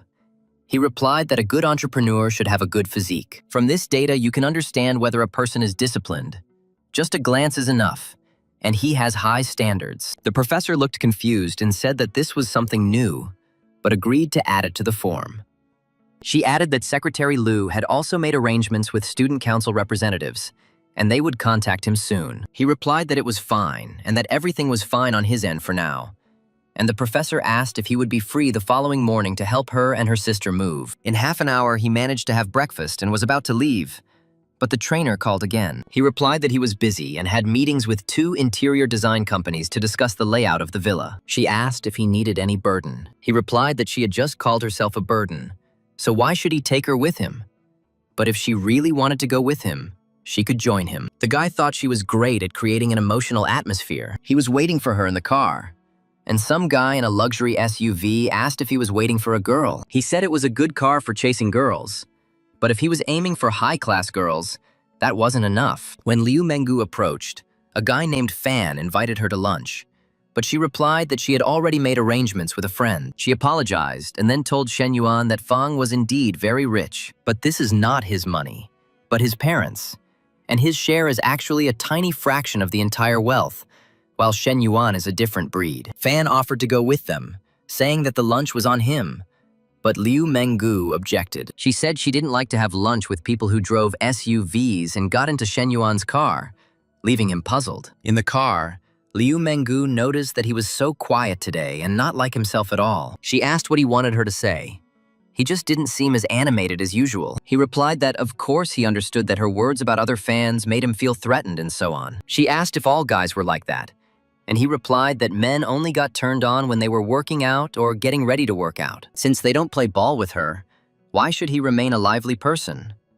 To which she called him a pervert. He asked what was wrong, since he was talking about basketball, and she reminded him that that time in the cafe, he immediately ran upstairs with Nana. He thought that it seemed like Liu Menggu wouldn't soon forget that incident. So he decided to change the topic by asking if she hadn't been particularly busy lately. She replied that she had just changed her training schedule a little for him, and he said how sweet that was. But now he feels guilty, and she offered to treat her to something tasty to make up for it. The hero replied that no problem, and he had a lot of different delicious food for her. The company's chief designer, Fu Zhengmei, presented them with 3 styles: European, light luxury, and modern Chinese. Liu Menggu exclaimed that all 3 options looked amazing and asked what his budget was. When the main character answered 20 million, she was shocked. The designer was surprised to himself that the villa cost more than 10 million, but he was spending 20 million just on renovations. 30 million is a mere trifle for him, which means he has at least 100 million in his account. Liu Menggu thought that it seemed like she had really underestimated him, and the two of them definitely needed to get closer as soon as possible. She suggested sticking with a modern Chinese style, adding what he had already mentioned. Shen Yuan said that once everything was finalized, they would contact again. But today, he also had a meeting with another company. The designer said it was a very smart decision and asked if he had time that evening. The designer assured him that their director sincerely wanted to get to know him better, and there was no pressure, and he agreed. Director Wan Renming was pleased that the dinner meeting could greatly help in signing the contract. This boy could not be allowed to go to another company, and asked if he was alone. He ordered Su Biai to join them. Liu Menggu said that he turned on the stove and it was so hot in here, but he replied that he didn't feel the heat at all. The hero asked if she was going to go back to work, or if she was planning to steal his food again. She said that she would stay with him today, eat, drink, and have fun, and let him be his little shadow. The guy replied that his shadow should follow the rules and follow him both day and night. And why should it be with him only during the day? She called him a pervert, but said that she didn't care, and she would not go anywhere and would be with him. Liu Menggu was asked on the phone what she was doing, and she replied that she was in the car. Her friend was surprised that she was in Mr. Fan's car, who drove a G-Class, but she said no, she was with Shen Yuan now. The friend was surprised when they made it in time, and Liu Menggu explained that everything was not so. She was just helping him with the renovation of the villa. He bought it for 10 million, and now he's planning to do renovations for another 20 million. The friend was shocked and asked if this was too much, adding that Chen Na was lucky. Not everyone can stumble upon such a gold mine, and the 3 of them decided to be poor together. But Chen Na was the first to achieve a luxurious life. She thought with annoyance that one of her best friends was now living happily ever after, while the other was also trying to achieve the same. That same evening, at a restaurant in Nanjing, Uncle Wang, the general manager, met his nephew Xiao Yao, and they exchanged pleasantries. Seeing Shen Yuan with a beautiful girl, Uncle Wang regretted that if they were not related, he would have been able to flirt with this girl. But he can't even ask for her contact information, and his subordinate introduced Shen Yuan as a client. Uncle Wang greeted Shen Yuan and said that he was indeed a young and promising man, and asked if she was his girlfriend. Shen Yuan quickly denied it, saying that they were friends and just met by chance today. He introduced her as Liu Menggu, to which she was indignant. Why was he in such a hurry to deny that she was his girlfriend? The fool. They went upstairs and Uncle Wang introduced Su Biai, their company's assistant designer. Shen Yuan thought that her skin seemed so smooth and soft, and her hands were very soft, as if they were boneless, so pure that no one had time to touch them. Su Biai's temperament is completely different from all the girls he knows. Uncle Wang was glad that Shen Yuan liked Su Biai, and now it would be a little easier to get closer to him. At dinner, Uncle Wang raised his glass to Shen Yuan, and Su Shubai suggested that they drink together. But Liu Menggu said that she had better not drink too much. Otherwise, who would get behind the wheel later? She thought that although Shen Yuan was impudent, the feeling of them being together was very pleasant. He reassured her, saying that she could drink tea and there would be no problem. Uncle Wang suggested exchanging contacts, saying that it wouldn't hurt to make a friend like Shen Yuan, a real talent. Liu Menggu thought that the old fox had finally shown his face. He said that there would be no mention of business, but he himself was laying the foundation for it everywhere. He makes his little girl, who is definitely still a virgin, entertain him, which is different from pimping. Xiao Yao's nephew came over, and Uncle Wang introduced him to Shen Yuan. He said he was about his age, so he could come over and have a drink with him and just get to know him better. Xiao Yao looked at Shen Yuan in surprise and asked, "So this is what he's like?" and offered to drink to their acquaintance. He thought with indignation about what merits Shen Yuan had done to become Uncle Wang's VIP guest. If your uncle asked you to drink to him, that's not the same as kissing his ass, and that will never happen. Uncle Wang said that this gentleman recently bought a villa in Green City near the lake. Now he wants to spend more than 20 million on repairs. And his nephew was shocked. He wondered how such a country bumpkin could buy a villa there and still need so many millions for renovations. Shen Yuan suddenly became so rich, or his family started mining diamonds in Africa. He thought bitterly that he had gone out of his way to please his uncle. And here he was fawning over Shen Yuan, how a gap had formed between them over such a long period of time. And he decided that he would become a suck-up for anyone Uncle Van pointed out. He will simply follow his example. Xiao Yao congratulated Shen Yuan and called him Mr. 3 hours later, Uncle Wang suggested going to another bar or karaoke and asked Coach Liu if she would come with them. Liu Menggu thought that because of her strict diets and discipline, she never drank to the point of unconsciousness. Therefore, she decided that it would be better for her not to go to a second round, since it is beneficial to go to bed early and then get up early. But if she doesn't go, then Shen Yuan will be picked up by some other shrew, because the more girls there are, the less dessert there is. She noticed that, judging by Director Wang's behavior, he was planning to drink a box of cognac. After sending these two to the hotel, it was obvious that Su Shubai liked the cognac, and after drinking alcohol, he would definitely not be able to restrain himself. Shen Yuan would start pestering Su Shubai, saying that he would take responsibility, and Liu Menggu told herself that she couldn't allow that to happen. If they reach the bed, she will leave the game, and added that she is with them and she wants to go. Sometime later, the karaoke bar was ready for fun. Su Shubai thanked Mr. Shen, and he thought that she was so defenseless, and it was not easy for a girl from a simple family to get a job. Liu Menggu asked him with resentment why he didn't pay attention to her. Shen Yuan replied that Coach Liu needed his help, and that the sea was full of fish. Let her check WeChat. Maybe Mr. Fan has already sent her something. She snorted and asked why he was talking about such absurd things. She thought, yeah, with him, all her effective methods are like a mosquito bite. Shen Yuan was not so easily seduced, although she planned to trap him.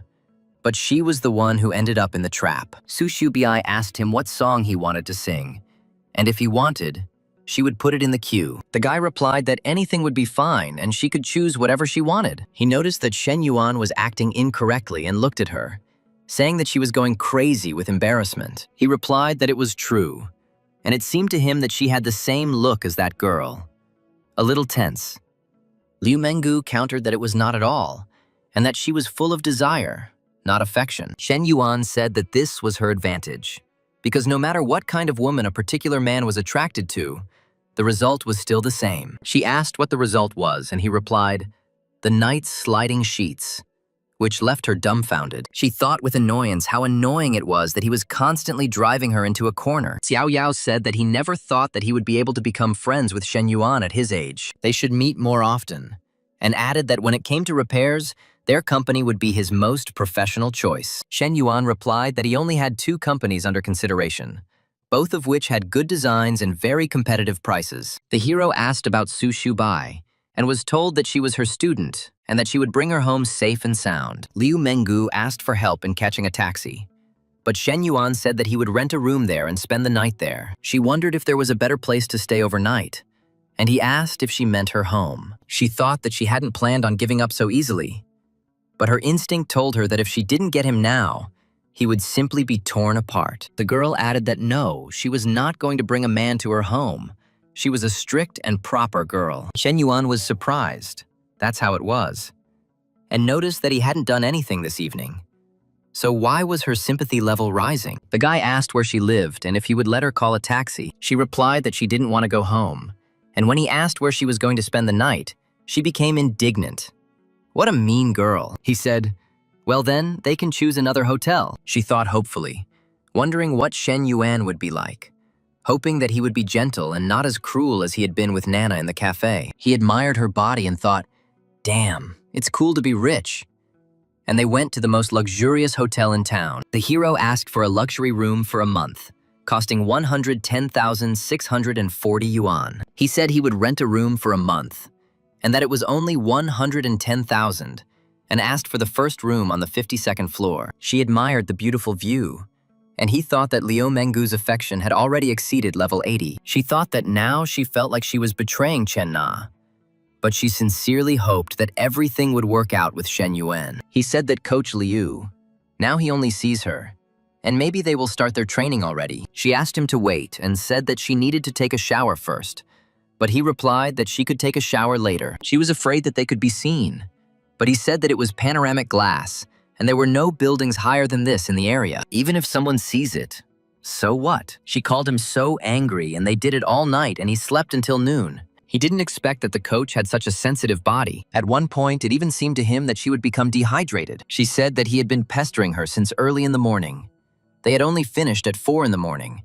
And did he really not care about her at all? She thought she needed to pay more attention to some key areas in her training. She asked him where he got so much strength from, and told him to let her sleep a little, and they would continue when she had some rest. He said that for good behavior, he would let her sleep a little longer, and when she woke up, they could go and buy her a car. Liu Mengu exclaimed in shock that she could choose a new car for 3 million and told Shen Yuan that she loved him madly. Shen Yuan thought that even though he spent more, he would get more. But he only spent 3 million to buy a house for Chen Na. If he buys a car for Liu Mengu for the same price, I wonder what Chen Na will think. Mengu said that he even discussed it with Chen Na, but she prefers Maserati, and she was also looking at it. The hero asked if Chen Na liked Maserati. Liu Mengu asked if he wanted to buy her a car too. Shen Yuan replied that he wouldn't beat around the bush, but yes, he was considering that option. She noticed that Chen Na was indeed very lucky to have a huge house and a car worth more than 5 million. Her heart softened, and now she wants to be with him. To which her interlocutor said that she was going too far. After all, it was consensual. So why is she acting like she was forced there? She noticed that knowing Chen Na, it was safe to say that she was the one who was hitting on Shen Yuan, which meant that her friend was too. Shen Yuan saw that yesterday the highest sympathy level was 82, but now it was 86. Professor Lee wrote that she had learned to brew coffee to suit any taste and asked when she could expect to try it, but he replied that he already had something planned for today, so he couldn't come by, and he was planning to buy her a car. And shouldn't they look at it? Chen Na was indignant that he had just recently bought her a house and now a car, and asked him not to spend money so thoughtlessly. Moreover, she has a car that she uses to go to work, and there is really no need for it. He replied that he simply wanted to please his woman with gifts, especially since he had enough money, and asked what kind of car she liked. She said, confused, that the simplest car would do, and there was no need to choose an expensive one. He said that her birthday was coming up soon, and she should consider it her holiday gift and not be shy about spending money, since her man was rich. Then he asked if he and Liu Mengu would mind. She replied that it was impossible to hide something like that, and that it was better to confess it yourself right away than to let her hear the truth from someone else. She added that she knows she can't change him. So if this happens again, she asks him not to tell her about it. He promised that she was special to him, and no one could replace her. She said that she trusted him and wasn't asking for much, just that he should come to her cafe once a week or have a regular dinner at home when he was free. He thought that Chen Na was a real find, treating him well and always trying to save him money. The guy said he would keep her company tonight, and he needed to make it up to her. She asked him if he would do everything right, and he said that of course, and she knew what he was like, and she was embarrassed by his words. She said she was stopping chatting because she had work waiting for her. He thought that he was now really interested in how guys who have affairs with different women manage not to get caught, and how they do it. Professor Lee greeted him, saying that here he was, and Shen Yuan replied that he had come to help her. He suggested that he carry these boxes like this, and she exclaimed in surprise. She asked him how he liked the pink color when the underwear from the box was scattered all over the street, and then white, or maybe this one, when choosing clothes. The guy was delighted. If only this were real. The girl said that she would take one box and he could take the others. He noticed that they wouldn't be able to transport everything at once, and that everything would fit on the second trip, and told them to start over. Professor Lee agreed and asked to set the navigator to Dongshen. Shen Yuan said, "Okay, let's go."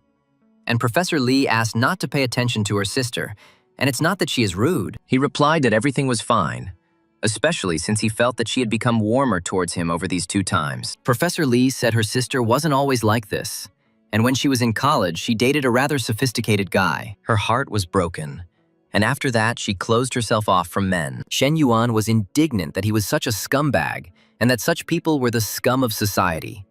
And Professor Lee asked, "But he, I hope, is not like that." He replied that of course not, and that he was a real man with a capital M. The hero asked what about her, and what her attitude towards men was. She replied that it was quite neutral, since she had not experienced what happened to her sister, so she did not reject them. Shen Yuan asked what he said. She immediately replied that nothing. And why was she so nervous? Professor Lee thought he was joking, and if he had been serious, she didn't even know how she would have reacted. In Li Xiao's new rented apartment, Professor Lee finally thanked him for his help. She offered to buy him dinner, but he replied that there was no need to have dinner to thank him. She asked in confusion, "Then what?" And he pulled her towards him.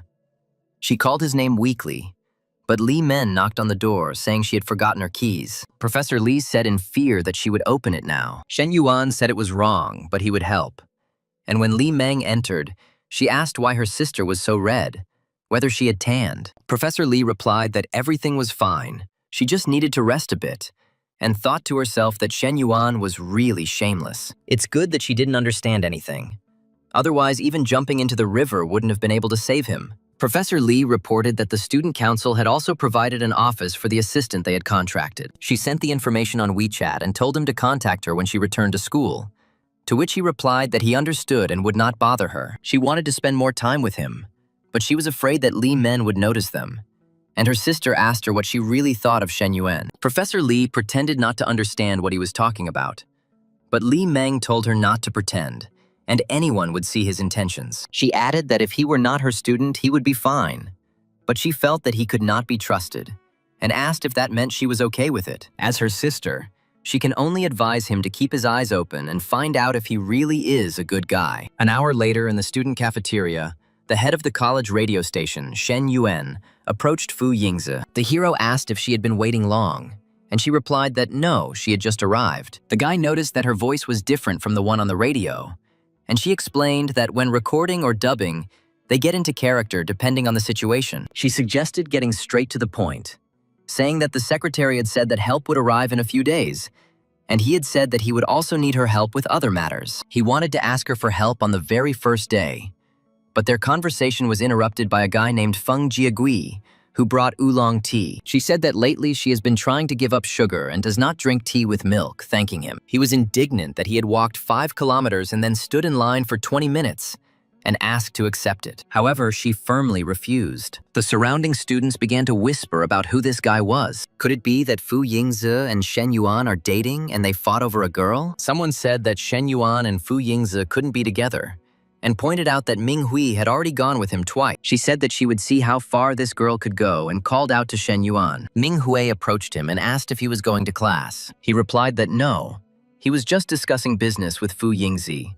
And Ming Hui noticed that he had not been seen in class for a long time. He really wants to screw it all up, and she's making it clear that she's his girlfriend. Fu Yingzi said that she had business at the radio station and would go first, and they said goodbye. Passers-by watched in amazement as 2 girls fought over one guy. They noted that Fang Minghui was acting just like a wife against a mistress, and asked who this guy was. Shen Yuan explained that he was talking about the Student Entrepreneurship Development Center. The committee asked her to cooperate with them, and Min Hui said with relief that it was clear. She added that she would like to spend more time with him, since she had not seen him for 2 days, but she had classes soon and she would go. She said that, by the way, she wouldn't mind a cold drink today, and they said goodbye, and he thought that she really was a cutie. Coach Liu wrote to him that she had found a car for 2,880,000 yuan. He told her to send him the center's bill so she could transfer the money now, and she happily called him her darling and sent him hearts. She said that they were going for a walk today, and she brought 2 different outfits. She wished he could see them on her in person, but he replied that he had no idea what she was talking about and was already planning to meet Chen Na. Ming Hui also said that she wanted something cold. He thought about who he would spend the evening with out of these 3, and admitted that there were 3 options. At Li Xiao's house, the younger sister asked if they were having dinner at home today, and Professor Li replied that they were, and that she would go shopping for groceries now. Li Meng suggested inviting Shen Yuan to dinner, and Professor Li was surprised, but her sister explained that she just needed to write to him and invite him. Professor Li wondered what she was up to, and Li Meng thought to herself that just the thought of the bad guy's gaze made her want to bite him. She said that it was obvious that she was helping her sister check it out and what else it could be, and Professor Li agreed to write to him.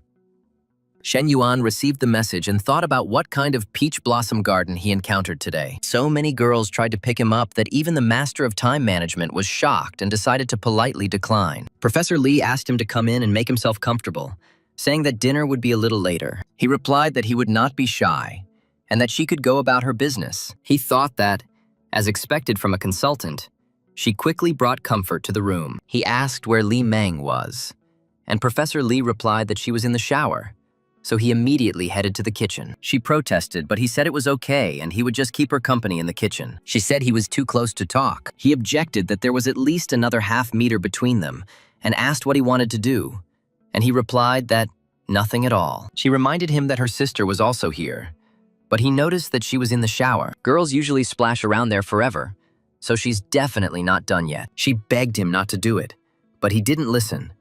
And at that moment, Li Meng called out from the shower that she had finished washing and asked if dinner was ready. Shen Yuan reassured Professor Li that everything was fine and there was no need to panic, and she threatened him not to dare do such a thing again. He said she knew how he felt about her and loudly praised her food, saying Gordon Ramsay would definitely recognize her as his daughter. Li Meng told him to stop flattering. Her sister wouldn't fall for that, and asked how many girls he had had. He replied that there were 2, so what? And she said that it looked like an interrogation, but he only talked about 2 girls. One was in high school, the other was Zhou Wangting, and no one knows about the rest. Li Meng noticed that he had quite a few girlfriends, and her sister had never dated him before. Shen Yuan thought that just 2 girls was already a lot, and if she found out about Ming Hui, Chen Na, and Liu Menggu, she would definitely vomit blood. Li Meng asked him if he had any brothers or sisters, and he replied that he had a younger sister, who was 18 years old and in her 2nd year of high school. 10 minutes later, the interrogation finally ended, and Shen Yuan thought that Professor Li had told her about him. He felt that Li Meng's attitude towards him was gradually warming up, and he asked Professor Li if this was a good sign. She was outraged that he was trying to pull something like this right under Li Meng's nose and did not value his nerves at all. Li Meng said that they could start eating while she went to wash the fruit, but in reality, she wanted to leave quickly, afraid that Li Meng would notice them. Shen Yuan said that it was not necessary, since it was already late and she had a tiring day of cleaning, so she should rest, and he will leave after dinner, and there is no need to wash the fruit. The sister thought that something was wrong with the girl today.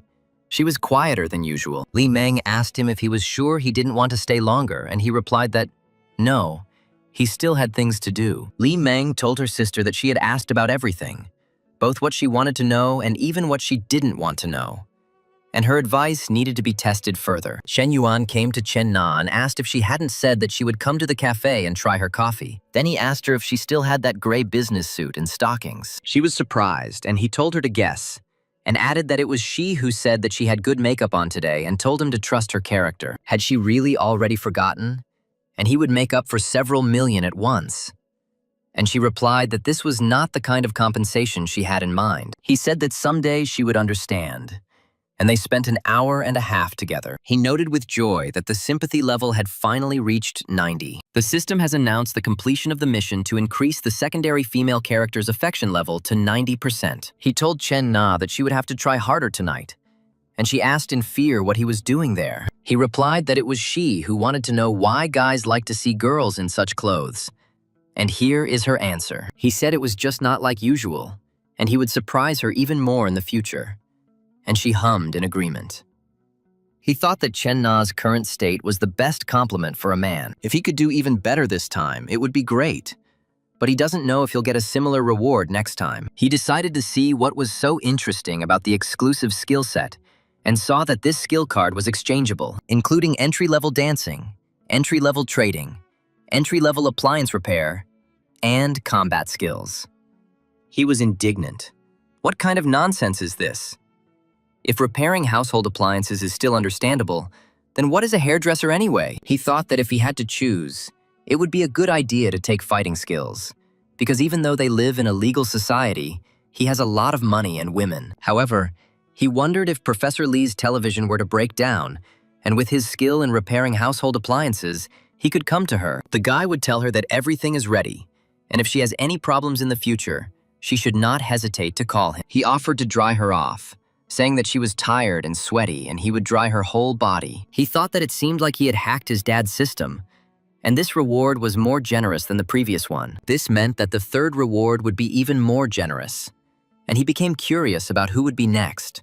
Who would reach the 90th level of affection? Chen Na said that her father had a stroke due to drinking, and his blood pressure rose sharply. Shen Yuan asked if she was serious and if she had enough money, and offered to transfer it to her.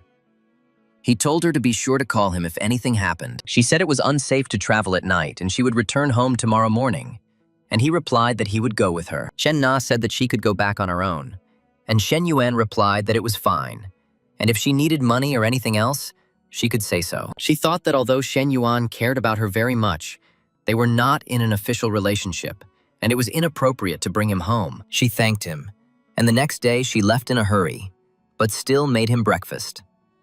Shen Yuan thought that Chen Na was neither mercantile like Coach Liu, nor possessive like the beauty in his class. Fu Yingzi wrote to him early in the morning and said that the office had already been cleaned, and she had sent him some options for tables and chairs. Shen Yuan asked what they should do next, and she replied that they should stop following her. And it wasn't like they didn't have someone to clean up. She said that he wasn't even on the student council and that he should stop following her or she would just go crazy. Her stalker thought bitterly that he had been stalking her for 3 years, but lost to the guy she met yesterday just because. He noted that the main thing was that he was also 21 years old, and what that meant, and called her Secretary Fu. She decided that even if she couldn't become his girlfriend, she could be his subordinate or secretary. After all, with such wealth, he clearly has more than one company, and it must demonstrate its capabilities in work. Also, other strengths and qualities to stay close to Shen Yuan. Meanwhile, at Chen Na's home, her mother tricked her into returning home. He said that his father had a stroke, but, in fact, he arranged a blind date with Dong Chi Tao. He manages dozens of people, has an annual income of more than 10 million, and has already bought a car and a house. The mother boasted that Chi Tao had his own company and asked what brand of car he had. He replied that it was not a luxury car, just a 5 Series, and she said that it was not bad, and at least it looked good. Dong Chi Tao gave his mother a gift of pure gold worth just over 3,000. She exclaimed that it was more than 3,000, but he said that it was not expensive. Chen Na was outraged that her parents had deceived her and asked if they understood how she felt.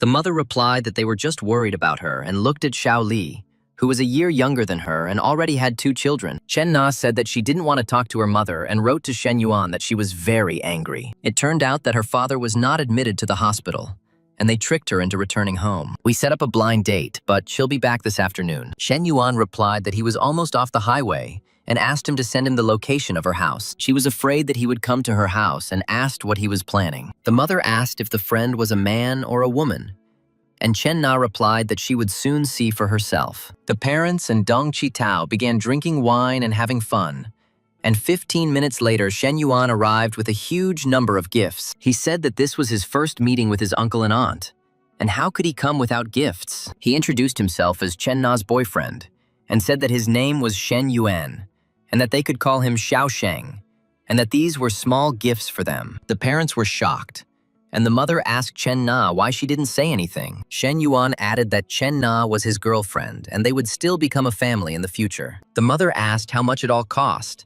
and he replied that it wasn't that much, about 300,000. She exclaimed that it was about 300,000, and he said a little, "And would an ordinary person say that?" Auntie was indignant at the sudden appearance of Chen Na's boyfriend, since she said she was lonely. Dong Ki-tao said in a panic that he had also just found out, and damn, why did Chen Na bring her boyfriend over now? He thought that it was the first meeting, and even with gifts that cost more than 300,000 yuan, he looks like a complete idiot and asks his aunt if she means to say that this guy might be a fake, but she replied that spending so much money on the first meeting with parents, if he was fake, then such an amount was simply absurd. The aunt decided to find out more about him and asked how old he was. He replied that he was 21 years old, and she exclaimed that she was 6 years younger than Chen Na. Now it really looks like a sham, and who would even believe it? He said he was still in college, but he had extra income from investing in finance and some industries. Dong Chi-tao thought that nowadays everyone he met could say that he was an investor, but he wouldn't buy it and asked if he had a house. Shen Yuan replied that they had 2 of them, one registered to him and the other to Chen Na. Both houses are in Xingcheng, which made Dong Chi-tao think that he was definitely bluffing. And his aunt said that there was no need to worry, and she would remain calm and let him expose it. She said it was great to have pride, but one shouldn't pretend to be someone he's not. Honesty is the key to relationships. And one house in Xingchen costs over 1 million yuan. Even if he could afford to buy it, he would never buy a house for a girl before marriage. Shen Yuan told Chen Na that the house would be ready soon, and he would send her 1 million yuan to decorate it. If it took more, and he thought they probably thought he was a fraud, so he needed to reassure them. Chen Na was surprised that home improvements wouldn't cost that much, but 1 million yuan was deposited into her account, and she counted 6 zeros. The parents were shocked, and Dong Ki-tao bitterly admitted that, damn it was true, and he just transferred 1 million like that. He doubted him, and how rich he was if he could easily transfer 1 million to improve his home. He dodged the bullet, and if his aunt hadn't intervened first, he would have received a brutal slap in the face from reality. Shen Yuan said that it was just pocket change, and if there was too much, he could spend the rest as he wished. Dong Ki-tao thought that it seemed like he had lost and it was time to end here. And he wondered if he could return the liquor and expensive cigarettes. He added that even if the blind date failed, one shouldn't just waste the trip, and this rich man could become a useful contact. Chen Na's parents were delighted and said that they were now at peace. There is no need to be so attentive. To which Shen Yuan replied that for sure, and he cares about her very much from her side. At this moment, Chen Na's sister ran in and greeted her brother-in-law. The hero noted that she was very similar to Chen Na, less mature but younger. He thought that the genes were the same, but why did she seem plumper? And were her parents biased? He proposed a toast and thanked his parents for raising Chen Na. He said he was very lucky to have such a wonderful girl, and suggested that they look at the house and car together after dinner. Dong Ki-tao thought with horror that he had not only bought a house for Chen Na, but also for her parents. And what kind of son-in-law was he like in his dreams? The father said that they were no longer young and could barely drive a car. And why did he buy such an expensive one? In response to the talk about the empty house with an area of 280 square meters, Chen Na replied that she would now return home more often. Chen Na asked him why he did that, and he replied that she was his woman and he had to do that. But he had a question. He asked if her parents would allow them to sleep in the same room, and she replied that when they fell asleep, she would come to him. At 11 o'clock, she called his name and asked if he was asleep. He replied that how could he sleep without really being with her, and noticed that she was not dressed. And she really understood him. She said that she was waiting for him.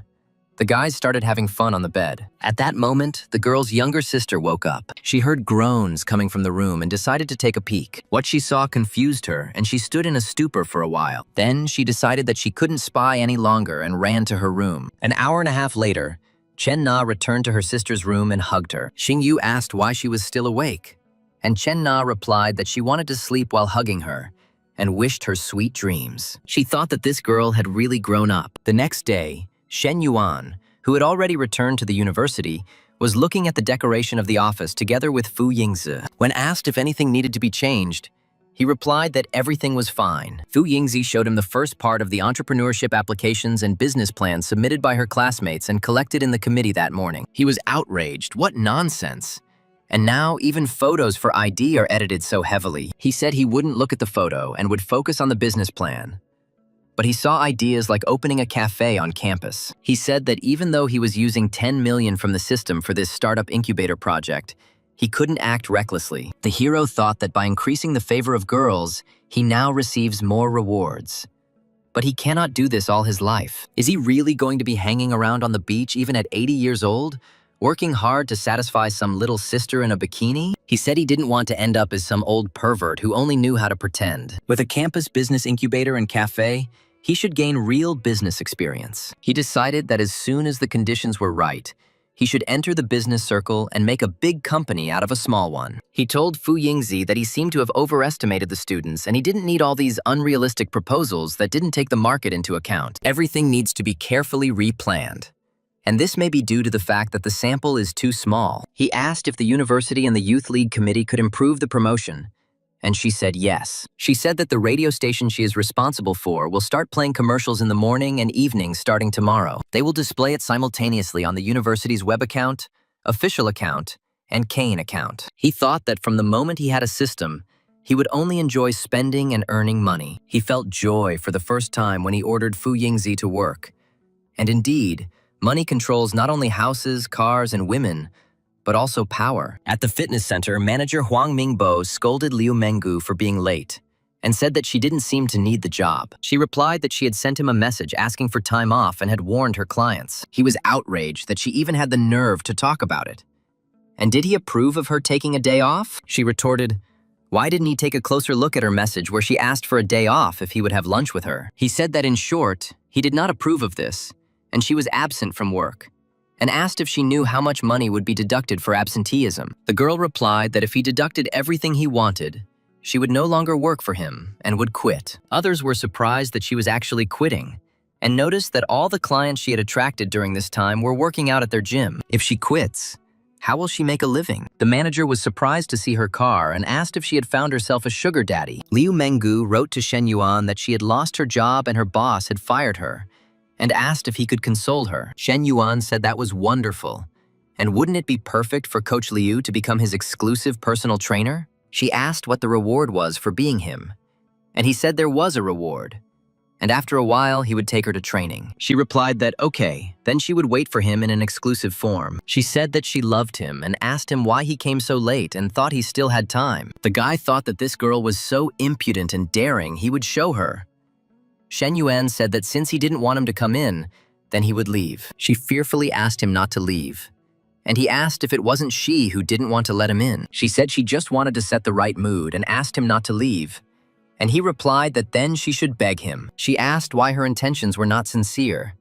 And he said that he felt a little sincerity and added that he would not leave for their sake. Liu Menggu called Shen Yuan daddy and asked if he would punish her for her disobedience. He asked her to repeat what she called him, and she said, daddy again. He replied that he really liked the sound of it. Today, her daddy will turn up the heat.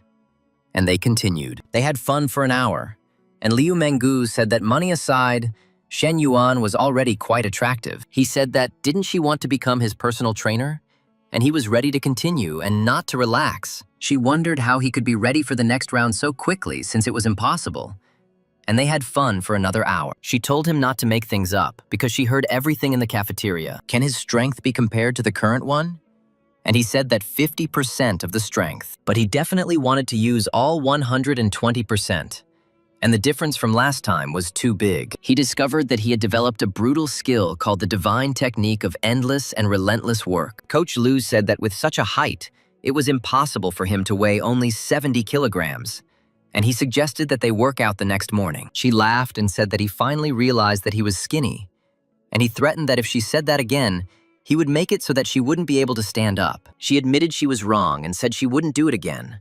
And he replied that it was better this way, and that she should help him create a training plan. She said she would take a shower first and then come up with an exercise plan and diet. He needs to maintain a certain percentage of body fat through a combination of cardio and anaerobic training. He agreed and said that there was a gym in Junyu's, offering to use it. Tomorrow morning, he will go home for clothes and buy her a couple of suits on the way. The system detected that the wearer was planning to start exercising and announced that a rich life also required improvement. The fitness panel has been successfully activated, and a time-limited mission has been issued. If the wearer reaches a weight of 75 kilograms within a month, the system will improve the wearer's physique. The next day, Liu Menggu prepared fitness food for him for breakfast and lunch, saying that the hotel breakfast was too high in calories. He praised her, saying that it was so much and very good. She replied that she was glad he understood how hard she had worked, and that in the future he was forbidden to torment her the way he had last night. He asked if she felt like he was torturing her, and if she didn't feel anything else. She said, okay, he won, and let him eat quickly and they will go to training. At the gym, men admired Liu Mengu's amazing body and said that she had an absolutely amazing body. They asked each other to stop staring at her, otherwise they would get an erection. One of them was outraged that such a weakling, who didn't have a single muscle, could get such a cool girl. It's a huge loss, and why shouldn't he consider it? Hao Zhang noticed Shen Yuan and thought that it was him, and who was that girl next to him? Wasn't he shopping for bags with another hottie last time at the mall? And he's already found a new girl, and he knows how to have fun. He walked up to Shen Yuan and said what a coincidence, and asked why he didn't take the same girl he went to the mall with. It seemed like they were very close, and he bought her a lot of things. And he tried to question him and make her angry, but Shen Yuan and Liu Mengu remained unperturbed.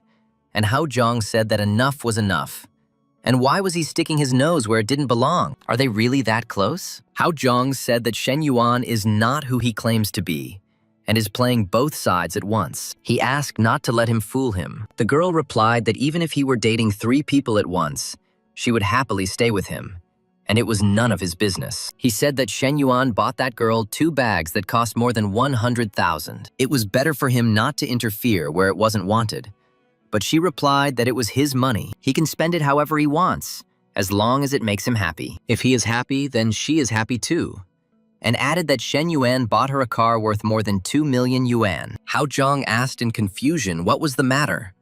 And this girl knows that he is cheating on her, but is still happy. And what kind of relationship do they have? Liu Mengu asked him to move away, saying that his face was distracting from the training. She called him a terrible freak. And Shen Yuan explained that Coach Liu was his personal trainer and assistant. She understands her place very well, so why should she worry about such things? Next time, if he wants to cause trouble, it's better to find out everything in advance. She said it was time to continue and praised him after 2 hours. She said he did a great job and the movements were very precise. However, they will still have to increase the intensity tomorrow. He replied that he increases the intensity at night, and she during the day. Is this revenge? But she said that today he was getting acquainted with the movements and exercise machines. Naturally, after this, you need to add weight, once the muscles have relaxed enough. The girl suggested that they quickly go back and take a shower. He said there was another place that needed to relax, and she reproachfully called him a hooligan and asked. After they showered together, the coach asked him if he would be returning to university that evening. He said that his evening was already scheduled, so he invited her to stay there for the night. But the girl objected that the spacious room made her feel uncomfortable when alone. He didn't argue and asked her to repeat the address, and she called him daddy again, after which the affection score increased. Hu Zhang continued to watch Shen Yuan and walked towards him together with Fu Yingzi. She apologized for the fact that he had insisted on his own way and followed her after the meeting in the cafeteria. He added that the girl asked him to stop, but he ignored her requests. Shen Yuan and Fu Yingzi remained in the room alone, closing the door tightly and drawing the blinds. Hao Zhang was indignant, not understanding what they were doing there or why there were blinds in the study room. He thought bitterly of his Fu Yingzi, refusing to believe what was happening. The protagonist started a conversation and inquired about the company's progress. Fu Yingzi reported that she had already placed banners and posts on the official account, on the web account, and on the Clown account. The views were good, but the new business development plan will take more time. She expressed a desire to launch another advertising wave to further increase her popularity. Shen Yuan ordered that his name be associated with the business database so that exchange students would know of his financial involvement. He suggested publishing several posts about how an unknown person had invested 10 million into the university's startup base. This funding was provided by a student of their own university, and also about the existence of a super handsome rich man, but without disclosing his identity. The young man promised to gradually build up public interest so that he could appear in person when anticipation peaks. He thought that although he didn't understand Shen Yuan's desire to be the center of attention, it wasn't his concern. She admitted that she had initially really hoped for a romantic relationship with him,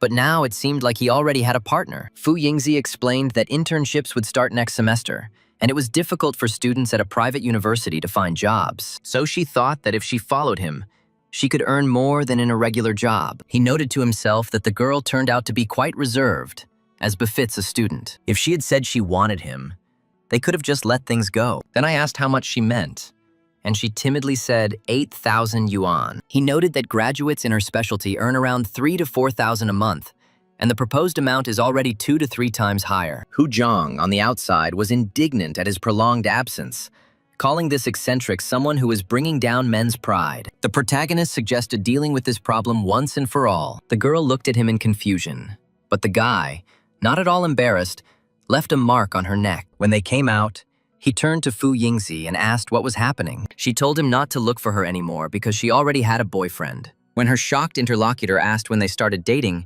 she declared that it had just happened. From that very minute, he refused to believe what he heard and cried out in despair that this simply could not be. Shen Yuan remarked that he thought that was enough and promised that he would not bother her anymore. If that's all, then he will go about his business. Fu Yingzi called out to him, and he thought that she would be quite suitable for the role of secretary. However, he is not ready to manage an entire company now, and even if he has money, without real skills, he will be perceived as an upstart. Therefore, he needs to activate all knowledge modules and increase his level. He decided to start with this very thing.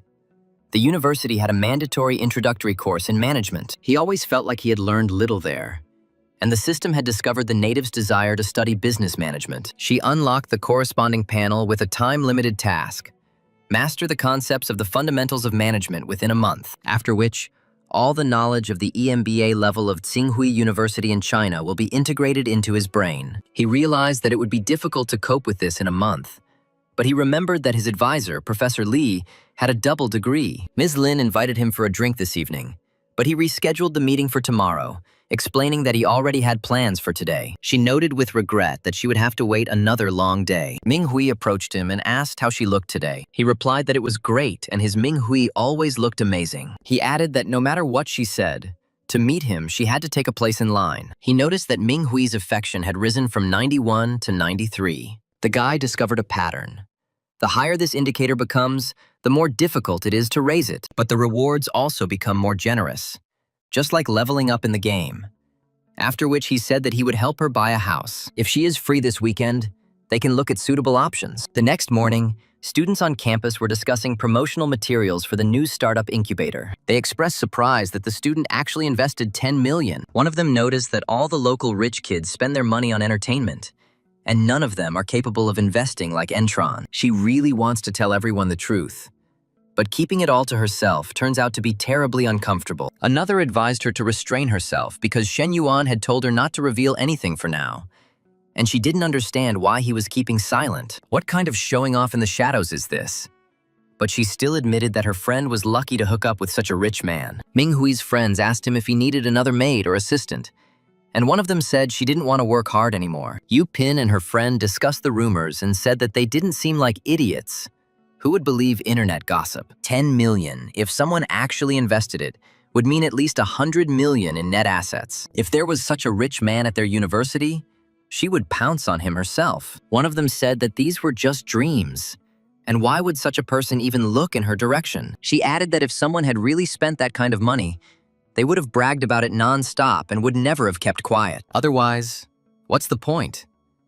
After which she glanced at Shen Yuan, who didn't have much money. Shen Yuan continued to put his plan into action. He immediately asked Professor Li to help him seriously take up the study of the basics of management. When she asked him what he had in mind this time, he assured her that he was truly committed to learning. She warned him that he should understand that things would not go as they had last time, and he made a promise. After which she asked him not only to memorize the material, but also to connect it with real-life situations. The girl noted that this would help a lot. He replied that he understood and would begin memorizing it immediately. But after a whole hour of classes, he was looking at her, not at the book. She asked why he stopped and why he was looking at her, telling her to look at the textbook. The protagonist objected that she was much more interesting than this book. She reproached him for being at it again, and reminded him that he hadn't promised to come only for the sake of studying. He replied that he was serious about it, but he also wanted her to be his girlfriend. These goals do not contradict each other in any way. He noticed that her little sister was sleeping in another room,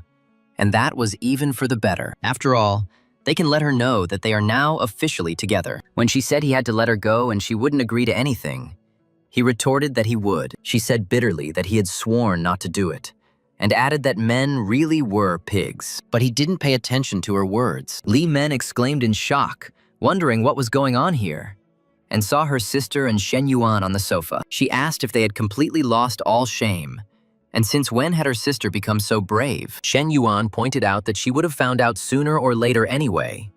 And wouldn't it be better for it to happen now? Professor Li indignantly objected that her younger sister had seen everything. She stated that this was not the best solution, since she had not even agreed to be his girlfriend yet. Now she doesn't know how to explain everything to her sister. And he asked in response if she liked him. She hesitated and admitted that if an answer was needed, then yes, a little. But they were a teacher and a student. At this point, her affection stat increased by 2 units. Shen Yuan thought that she was not mercantile and money would not help here. He said goodbye, promised to see her next time, and left the room. The door to the room opened slightly and Li Meng asked if they were finished. When she received a positive answer from her sister, the girl entered the room. Li Meng asked if it was time for her to call him son-in-law. Professor Li replied that they had not yet reached the end and asked her sister's opinion. She stated that it was obvious that she was already head over heels in love with him. She just hadn't realized it yet. At that moment, the professor's sister felt like a relationship guru. At the cafe, Ms. Lin approached Shen Yuan and apologized for disturbing him. She spoke about her bad mood lately and her desire to talk, after which she asked if she was disturbing him. She thought to herself that if he was busy, she could at least have a drink with someone else. It wouldn't be wrong, but even if she did more, he had no right to complain, since he was the one who started it all. She asked if Chen Na was his girlfriend, and he replied that one could say so. He added that she wouldn't mind even if she found out. Ms. Lin said that she understood and would not feel guilty in that case. After all, she really didn't want to get involved in other people's relationships, and she only asked him to hug her once. He asked what about her husband and whether he knew that she was drinking with him here. But she asked him not to mention this jerk and suddenly kissed him. She noticed that something similar had happened before at Chen Na's cafe with another woman. She feels guilty, but after half an hour, she exclaims that this is what heaven feels like. She asked for help getting herself together, and noticed that people say that guys don't appreciate mature women. They go after young girls, and they are not wrong. After which, her affection level rose to 63. Shen Yuan thought this was something new. After all, earlier, when relationships with women went further, their affection already exceeded 60. With her, this indicator reached such a level only after what happened. The system congratulated him on receiving 5 characters whose affection had exceeded 60. She gave out a milestone reward, 2 cards for super efficient training, and 1 exclusive ticket for the exchange of a skill set. Also provided 2 lottery tickets, Ideal Life. Mrs. Lin noticed that he seemed pleased and admitted that, frankly speaking, she had never been so satisfied before, after which she asked if they should continue next time. Shen Yuan was surprised by her desire to repeat this experience. Fu Yingzi sent Shen Yuan screenshots of the comments, and he thought that the negative comments were also good. They increased discussion and popularity, and he can name 20 hints. For example, what his specialty is.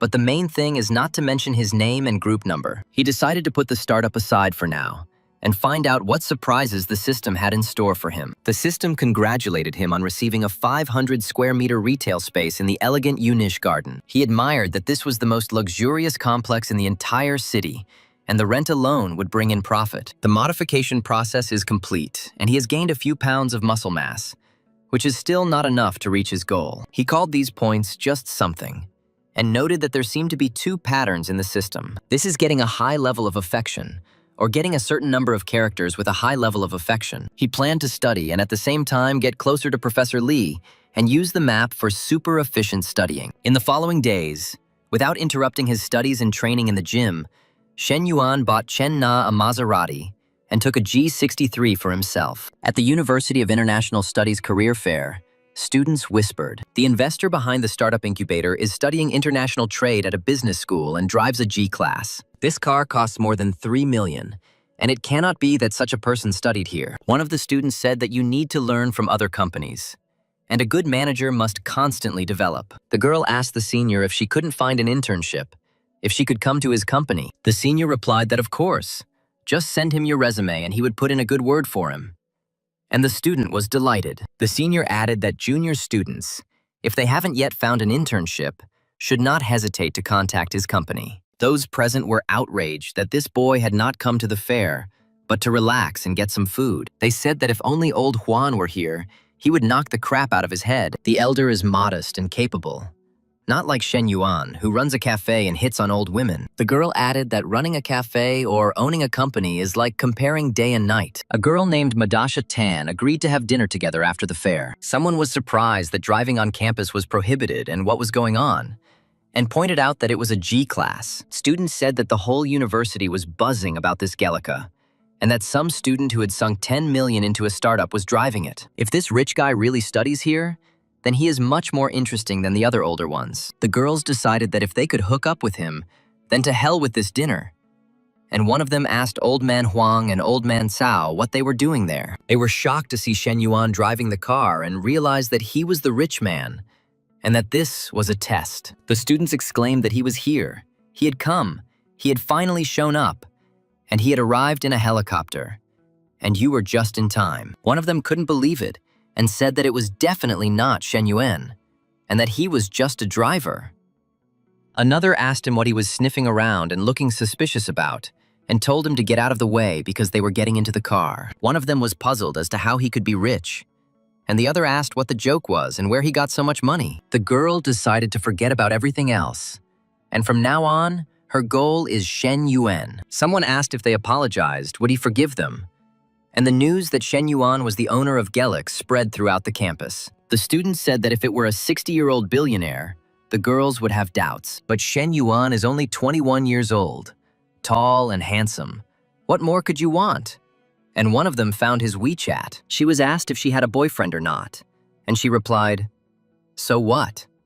And if Shen Yuan gives her a chance, that guy will be banned." Yingzi's sister approached her and asked what was going on, and the girl said that she was working with Shen Yuan on a startup. Fu Yingzi replied that she was only a sophomore and should be preparing for the broadcasting club. Why the sudden interest in entrepreneurship? The girl countered that the job market isn't unlimited and that preparation is needed in advance. Fu Yingzi admitted that she almost believed her interlocutor for a second. But to be honest, Zhang Qingchang was not called the little dragon girl for nothing. She was 168 centimeters tall, had a perfect figure, a sweet face and great energy, and she would be a perfect fit. She immediately pulled herself together, wondering what she was even thinking about, as if she was choosing concubines for Shen Yuan, and told herself to pull herself together. The students continued to discuss the rumors and claimed that no one in their specialty drove a G class. There isn't even such a person in the entire university, and the author is clearly lying. So they decided to consider it a joke. Shen Yuan was inundated with friend requests from numerous female students from different departments who introduced themselves. They indicated their parameters and invited him to meet, and his neighbor noticed that the phone was ringing off the hook. Shen Yuan replied that no, and he felt somehow disgusted, and the neighbor was surprised that so many girls had joined him, and he felt disgusted. He explained that if they were all girls, he wouldn't mind, but a bunch of guys joined him too. It's infuriating, he added, that even girls who can't contact him write to him. The neighbor advised them to simply ignore them, and bitterly exclaimed that he and Lao Cao had been alone for all 3 years of university. We haven't even smelled women's perfume, but he lives like a celebrity. The system reminded him that for every 500 reputation points he earned, he received a chance to win a lottery. He thought that if it weren't for the tasks from the system, he wouldn't have paid attention to all this. No matter how much hype it generates, it means nothing if it doesn't actually benefit students. He said he needed to contact Fu Yingzi and asked her to meet him in the office. And she replied that she understood, boss. Ming Hui asked if she heard that he was on campus now, and if he could spend time with her today. The guy understood that he needed to keep the rumors under control, after which he said that he was leaving and that they shouldn't wait for him. As soon as the girl saw the main character, she threw herself on his neck and said that she missed him. She started saying that he was a celebrity now, and every girl on campus knew him. Shen Yuan asked if it was true, and she confirmed that even his personal information had been leaked online. He remarked that it seemed like people were having a really boring life, and that guys should know how to protect themselves, right? The hero agreed, but asked how the closed window related to this. The girl answered because she could do something too, and asked if he wanted to. However, the guy said that not now. He had a meeting. Ming Hui asked him to stand up, and he made a dissatisfied sound, and she asked him if it was like that, and if he liked it. Fu Yingzi, who was guarding the door, heard suspicious sounds and realized that this did not sound like a business conversation at all. She thought that her boss was clearly an unusual person, and as a secretary, She had to guard the door so that no one could hear what was going on inside. But they're still not finished, and her legs are already falling off. Minghui coughed, out of breath from running. A girl walked past her, and she realized that she was sure that she had heard everything. She must understand that Shen Yuan is only hers. Fu Yingzi walked in and asked the boss what he wanted to talk about, and he praised her.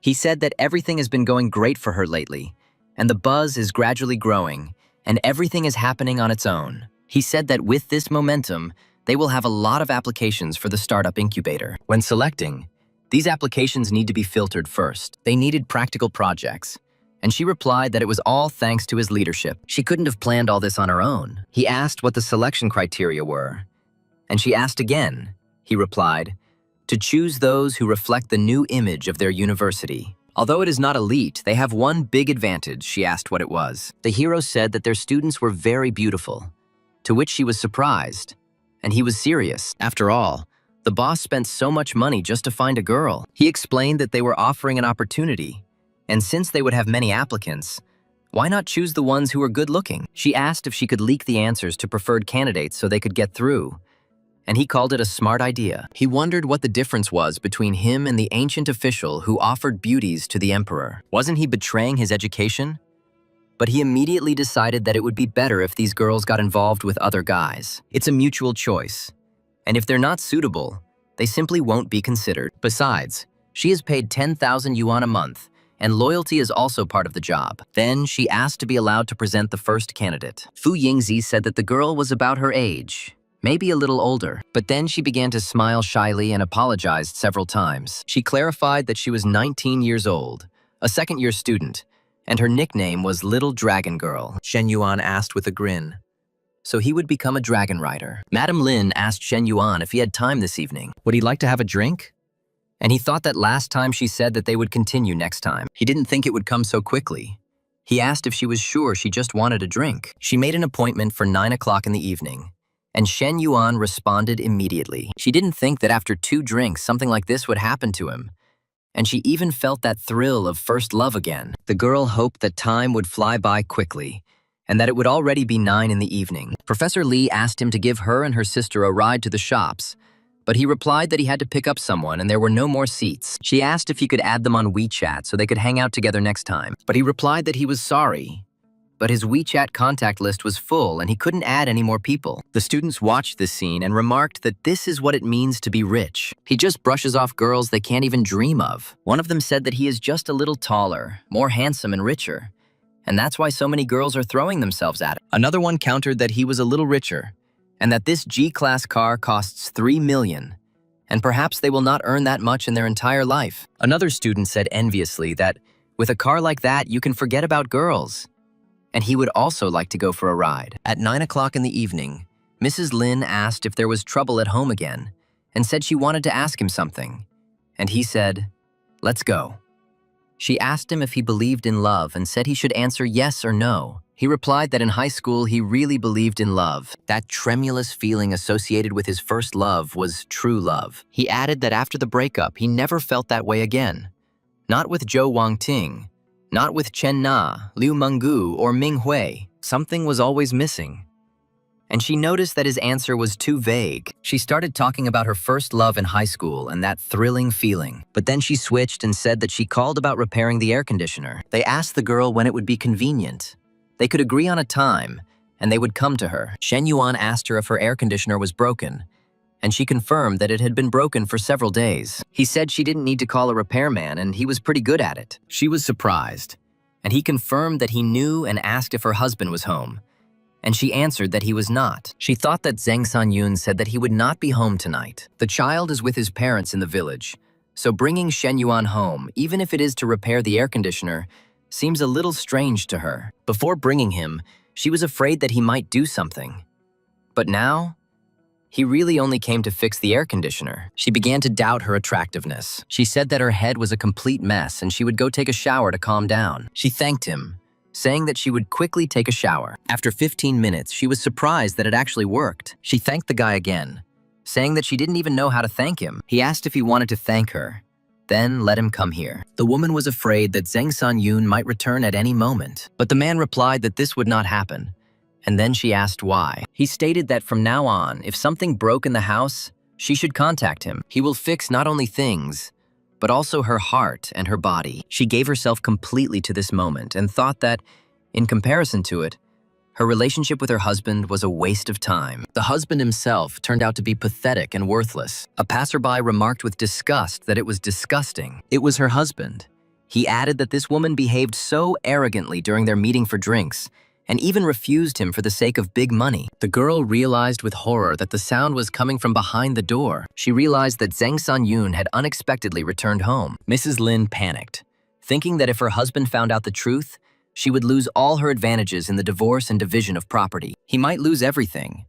But Shen Yuan calmly said that he would close the door himself. Zhang San-yoon asked irritably why there was no one in the house and the air conditioner was left on. Does she really think electricity is worthless? He called her a useless fool who does nothing all day. She can't even cope with simple household chores and can't pour him a glass of water. The man was outraged to find that the door was locked from the inside and decided that she was still upset about his late return. Although it is a shame given his position, he is simply obliged to participate in various events. He declared that since she was not letting him in, that was fine, and at least today he would not have to perform his marital duty, which was even better.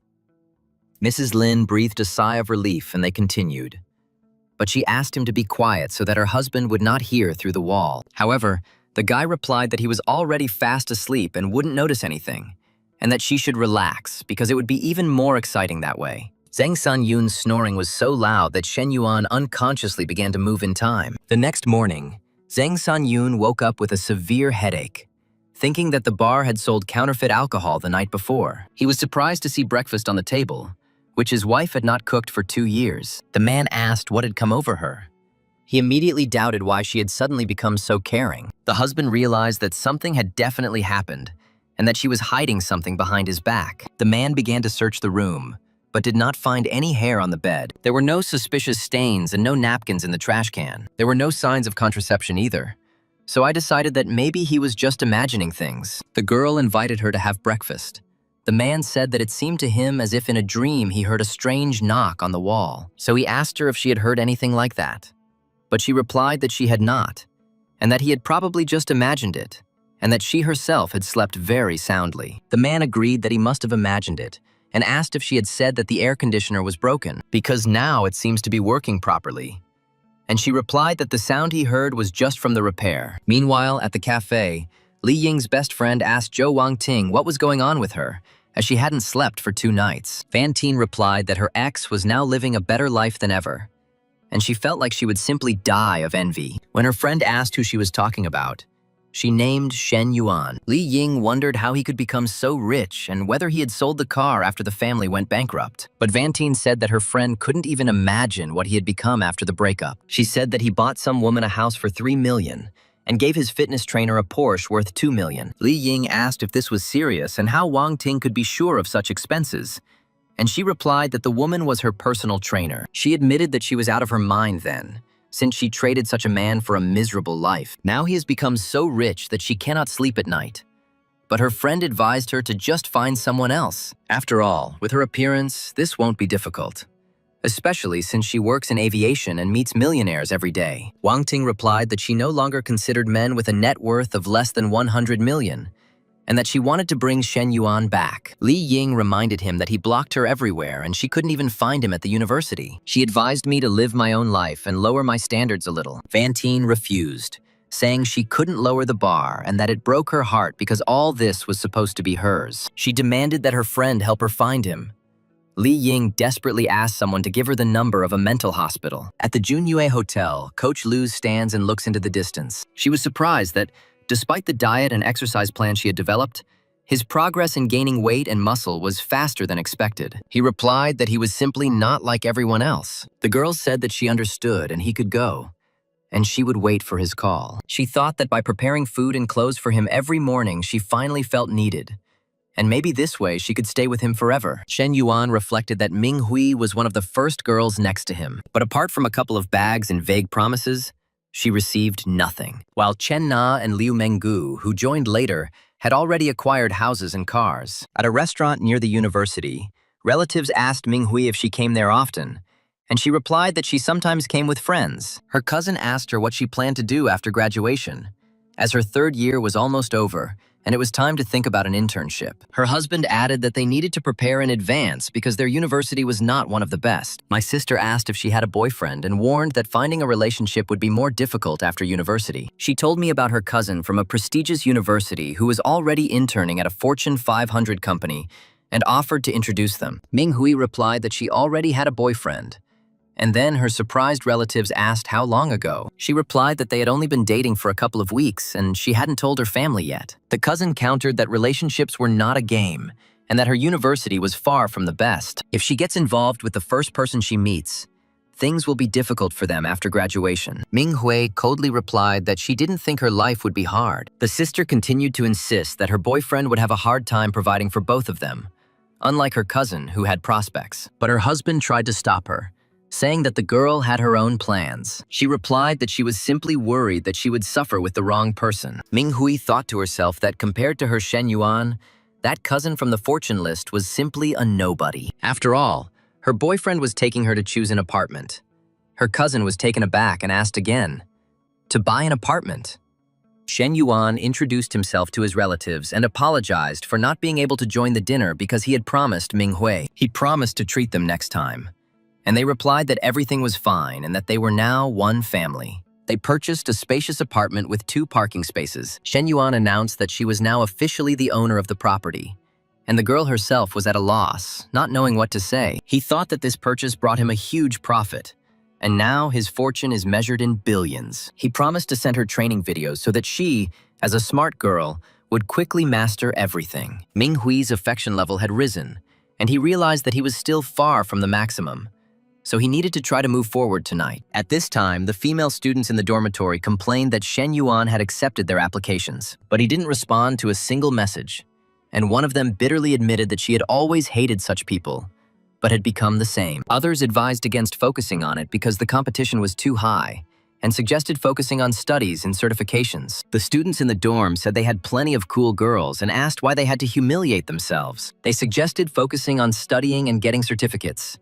and going to the library. One of them asked, to the library, and slipped away again to draw up a business plan, and let him not make a drama out of it. Another admitted that no matter what girl falls for a billionaire like him, it's not her place to judge because she's the same and will work on a business plan. Minhui was asked if she had thought about her future and whether she should apply for a business incubator. The protagonist replied that it was possible, but he had other projects and would organize something for her. Shen Yuan thought that Minghui had a strong sense of possessiveness. If she was always on campus, he wouldn't be able to work freely, and in order to build his team, she couldn't always be around. He asked if she wanted to study foreign techniques and which teachers she would choose from the list of names. She wondered how he knew so many names, and he replied that he had just found them on the internet and that he hadn't known anyone before. She said she would then choose one with her eyes closed, and after 20 minutes asked him if he liked it. He asked her not to stop. She was surprised that she could learn this. She asked if she continued like this, would he want to be with her even more? The next morning, Li Yuhan urgently called him, saying that there was no time for talking. He will reset the location and let him come here quickly. Shen Yuan asked what was going on, but he had already hung up. Li Yuhan reported that they had changed locations and he was now in Suyun Cave, and demanded that Shen Yuan leave immediately. Shen Yuan was indignant that he had almost arrived, and his friend was only now talking about changing places. Li Yuhan said he had just started his shift, but his friends had invited him here, and to be honest, he wasn't particularly interested. He told me not to apologize and to quickly drag my ass back to my place, promising to wait at the bottom of the cave. Shen Yuan thought that Suyun Cave was not far from Professor Li's workplace, and he wondered if he would stumble upon it. Li Yuhan said that waiting outside was boring as hell and asked if he wanted to go up to do some maintenance. But Shen Yuan replied that he was out and that he had a better technician from the university, and this place was not even close to being comparable. Li Yuhan was surprised to see his car and asked where it came from, and Shen Yuan replied that he meant where it came from. He just bought it. Li Yuhan admired that he was rich because he was buying himself a Gelik, and that it was the car of his dreams. Shen Yuan asked, more to the point, why he called him here, and Li Yuhan said that he was a co-owner of the bar and wanted to kick the ceiling. Li Yuhan suggested that they discuss everything inside, And when the girl asked if it was Shen Yuan, he saw Professor Li with horror. He exclaimed that only he could be so lucky. And she said what an unexpected and pleasant meeting it was. Someone present asked who it was, and another replied, "Cuties." The hero told them to wait and asked if they were going home to cook and if he could come and help. The girl indignantly told Shen Yuan that he had no shame at all, and he came to such a place. Shen Yuan replied that she was mistaken and that he was just waiting for someone. Li Meng said she thought they would buy that excuse, and her sister liked him. She even bought him a gift as a thank you for that bag. And he came to a place like this and told him to get lost. Shen Yuan cried out in despair. What a nightmare, they were so close. But this confusion arose. Li Yuhan asked if she was his new girlfriend, and if he should explain everything to her. But Shen Yuan replied that no, and that she was upset now, and would not believe his words. What happened really hurt the professor's feelings. Li Yuhan apologized and said that he didn't expect this and asked who she was, and that he had never seen her before.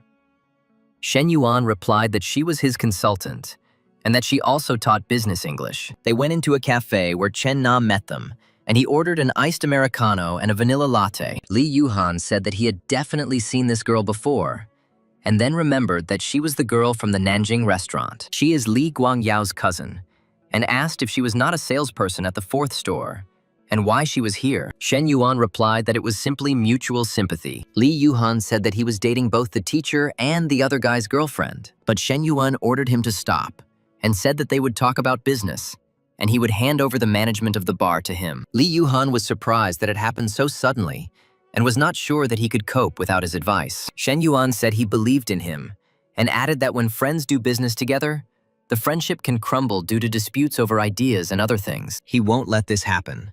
And Li Yuhan promised to do everything and not let him down. Chen Na served coffee, and Li Yuhan noticed that Shen Yuan's t-shirt was wrinkled. Chen Na corrected her, and Shen Yuan said that they were so cute. Today, after hanging out with his brother, he got a taste of life. Chen Na offered to take her younger sister Xing Yu to help out at the cafe for the summer. Shen Yuan said he didn't mind, and she replied that she would go take a shower because she had been busy all day and was now all sweaty. Shen Yuan thought that he should call Professor Li and explain everything, but she didn't pick up the phone or respond on WeChat, and he said how resilient she was. Meanwhile, in Li Xiao's apartment, Li Men said that she was so annoying and was still calling. She suggested blocking him so that he wouldn't continue to bother her. Then she added that Shen Yuan was a scumbag, and she shouldn't cry because of him, and it was good that today they saw his true face, and it was even for the better. She asked why guys even go to places like that and said that apparently most guys are like that. They think with what's in their pants, and they have needs, and if they can't satisfy them, then they look for thrills. She heard that the girls there are very skilled and know how to make guys happy. Professor Li said he hugged her and she pushed him away, and she blamed herself. She said it was all her fault and maybe she had pushed him away for too long and he just wanted to satisfy his needs. The girl exclaimed, "Oh my God, what was she imagining there? How could such a thing even occur to her?" And she told her to go drink some water and calm down. Li Meng asked her sister if she looked at her and remembered what happened the last time she fell in love. Professor Li thought that Li Meng was right, and she couldn't just fall in love, and needed to control herself. Ye Jiyan wrote to Shen Yuan, inviting him to a barbecue with some female students from other universities to chat about the project. He added that he had a fuel card for him, and was waiting for him in the evening in a private room in the dining room for dinner with his classmates. Shen Yuan looked at the messages from people he had barely interacted with before, and said that he wouldn't even look at them. He noticed that one freshman had sent him so many messages asking about the weather, saying good morning and talking about fallen leaves. Chen Na asked him if she should go inside, and then noticed that he seemed more fit. She asked if he had been exercising lately, and he said yes, and suggested they move to the sofa. He asked her if she could ride a horse, and she said no. He said, let her climb in, and he would become her free exercise machine. Next time they could go horseback riding, and she asked if the horseback riding he was talking about wasn't the same thing he wanted to do now. He confirmed it and suggested that I sit on it and try it myself if I didn't believe him. He praised her, saying that she definitely had the talent to become a horsewoman. The next day, students crowded into the office of the university's Youth League Committee with startup applications and commercial proposals. Fu Yingzi was surprised that almost no one had applied for the startup grant before, and asked why there were suddenly so many female students. During training, the main character received a call from the secretary's little girl. She reported that she had received the first applications. 653 in total. When Shen Yuan asked about the ratio of boys to girls, she replied that there were 628 girls and 25 boys. Shen Yuan told her to take care of the selection. So she asked if that meant she had to reject all the guys. He replied that no, and if any of the guys had a good business proposal, they could send it to him. He thought that if there were only beauties, wouldn't it just be an ordinary idol group? Professor Lee asked him why he never responded to her, and he said it was his subordinate from the university. He asked if he was jealous again, but she replied that no, she was just asking.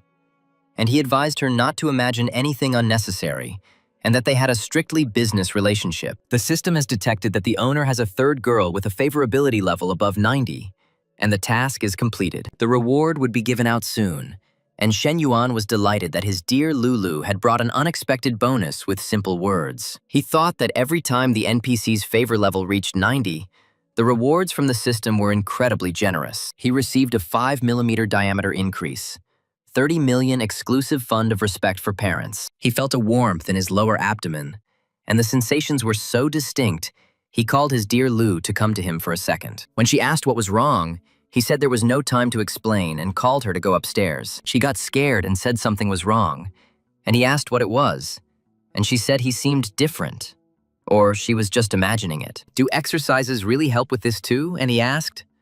Or maybe it was she who changed. She asked him to be more gentle next time, otherwise she wouldn't be able to stand it, and he promised to prepare her well. The effect was simply amazing, and he said it was worth it. He told Coach Lu to take a rest because he had to go and something happened. The hero thought that this new weapon was not only something his dear Lu, but also his dear Chen Na and his dear Ming Hui would have to adapt to. A whole day had passed since that misunderstanding, but Professor Lee had not answered her phone or messages. Shen Yuan realized that if this continued, the misunderstanding between them would only worsen. He thought he needed to prove his innocence, and she should give him a chance to explain himself. He came to her door and introduced himself as the neighbor downstairs, saying that she was flooding him. When the door opened, she said it was him and would fool her again. But he asked to be let in. Shen Yuan said he thought they needed to talk and she misunderstood yesterday, but she objected that she had misunderstood, and he had gone to such a place without telling her that he had done nothing there. She said that she didn't believe him and didn't want to listen to any more excuses and told him to leave. And he explained that the guy from yesterday was his childhood friend. He asked him to meet to discuss something, and when he was almost there, he suddenly changed the location to that club. Professor Lee thought that his words sounded very convincing, and both the reason and the evidence were very compelling. He said, how could he even go to such a place for fun?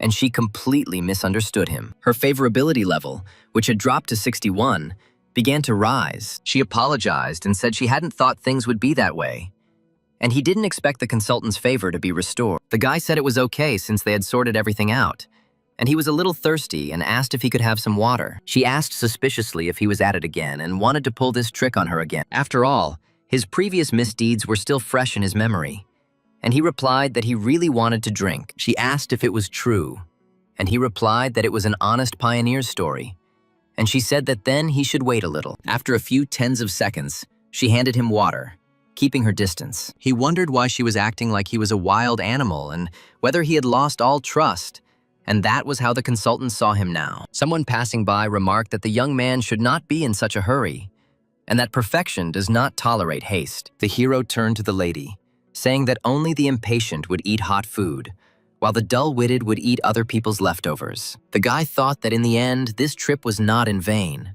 and he managed not only to dispel the misunderstanding, but Lee also agreed to become closer. Su Xiu Wei called via video and said, Mr. Shen, the plumbing and electrical work is complete and ready for handover. She asked when he could come, and he replied that he was free now and would be there soon, and that she should wait for him. Half an hour later, she answered sheepishly that no, not really. He asked why she was so excited and he wasn't going to eat her, and asked her to show him everything here. He thought that when it came to her knowledge, she instantly became collected. That's what a professional is. And she reported that waterproofing, plumbing, electrical work, and backfilling with underfloor heating were all done. The next step is to choose the style of floor tiles, and the patio design is also made according to its requirements. He said it was very good, and he felt calm because she was in control of the work.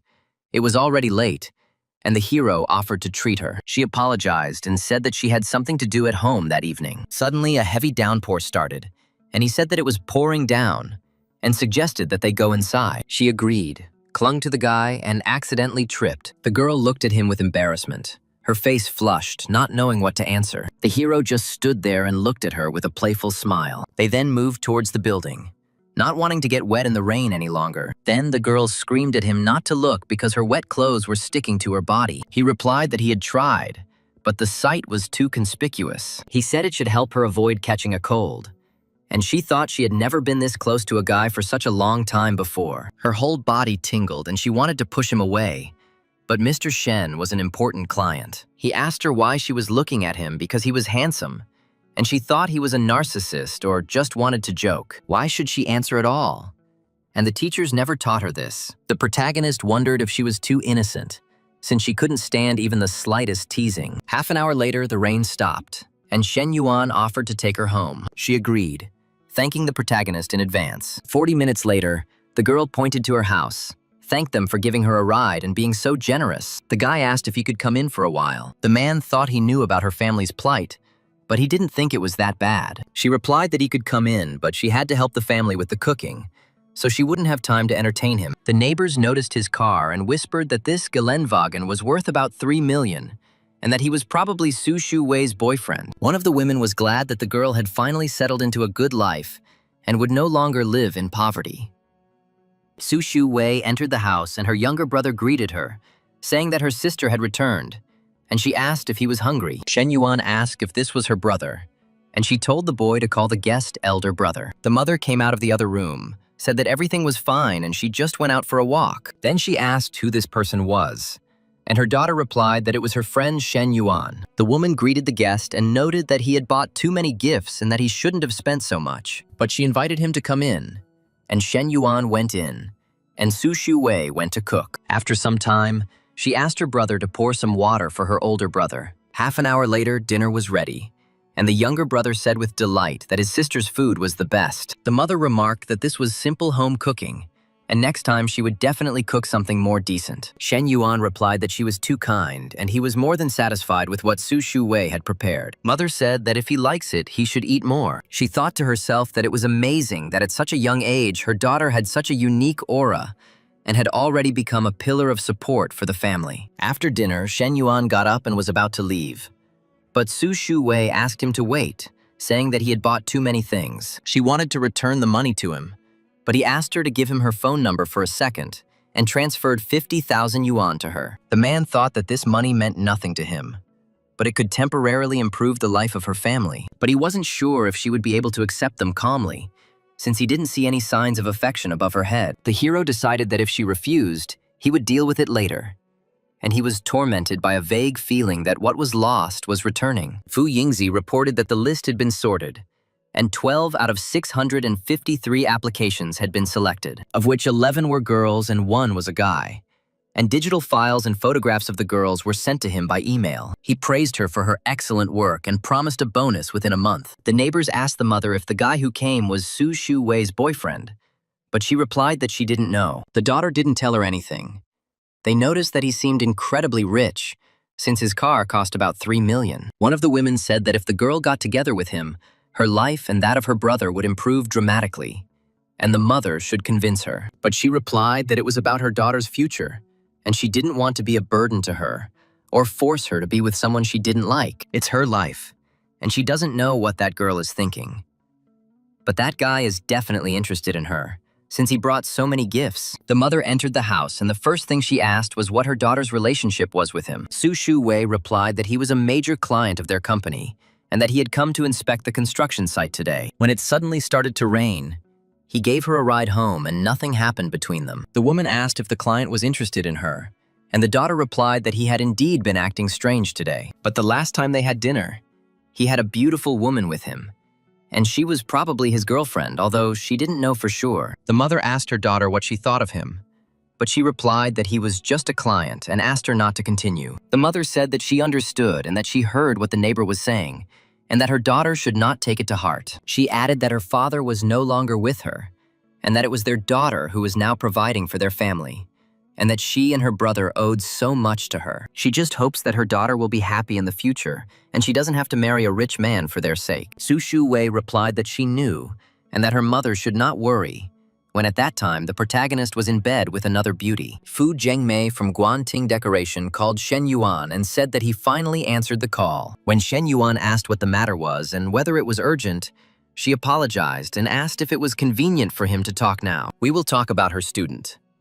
Su Shu Wei Shen Yuan replied that it was good, and after a short time he was already sitting opposite her. Fu Zhengmei said that Shen Yuan transferred 50,000 yuan to Su Shu Wei yesterday, but she transferred it back and he didn't accept it. Fu Zhengmei asked not to misunderstand and explained that she only found out about it because Su Shu Wei looked depressed. Shen Yuan asked if she asked him to come here just for this reason. Fu Zhengmei replied that Su Shu Wei was not a gold digger, and if Yuan really wanted to win her over, he would need to make more efforts. Shen Yuan replied that he actually didn't mean to say anything with the money, and there was no point in talking about it now. 50,200 yuan was credited to Shen Yuan's card. He thought that this girl transferred 200 yuan more, and it was probably payment for the things he bought yesterday. How stubborn she was. Fu Zhengmei thought that it would be great if Su Shu Wei got together with Shen Yuan. Madame Lin asked Shen Yuan if he was free that evening and would like to have a drink at a cafe. Shen Yuan replied that he was free and suggested that they simply go to her home. Madame Lin was afraid that her husband might come back, but Shen Yuan said, "Isn't it better this way?" And she agreed. Shen Yuan said that he had not eaten anything and would need energy to fix the air conditioner. Mrs. Lin replied that she would cook him dinner. He asked what she would cook, and she replied that by 6 o'clock in the evening. Mrs. Lin made a soup with pork kidneys and euphemia bark. Shen Yuan thought that she had even specially prepared such ingredients. And as he thought, mature women knew more. The hero asked if she had ever cooked such soup for her husband.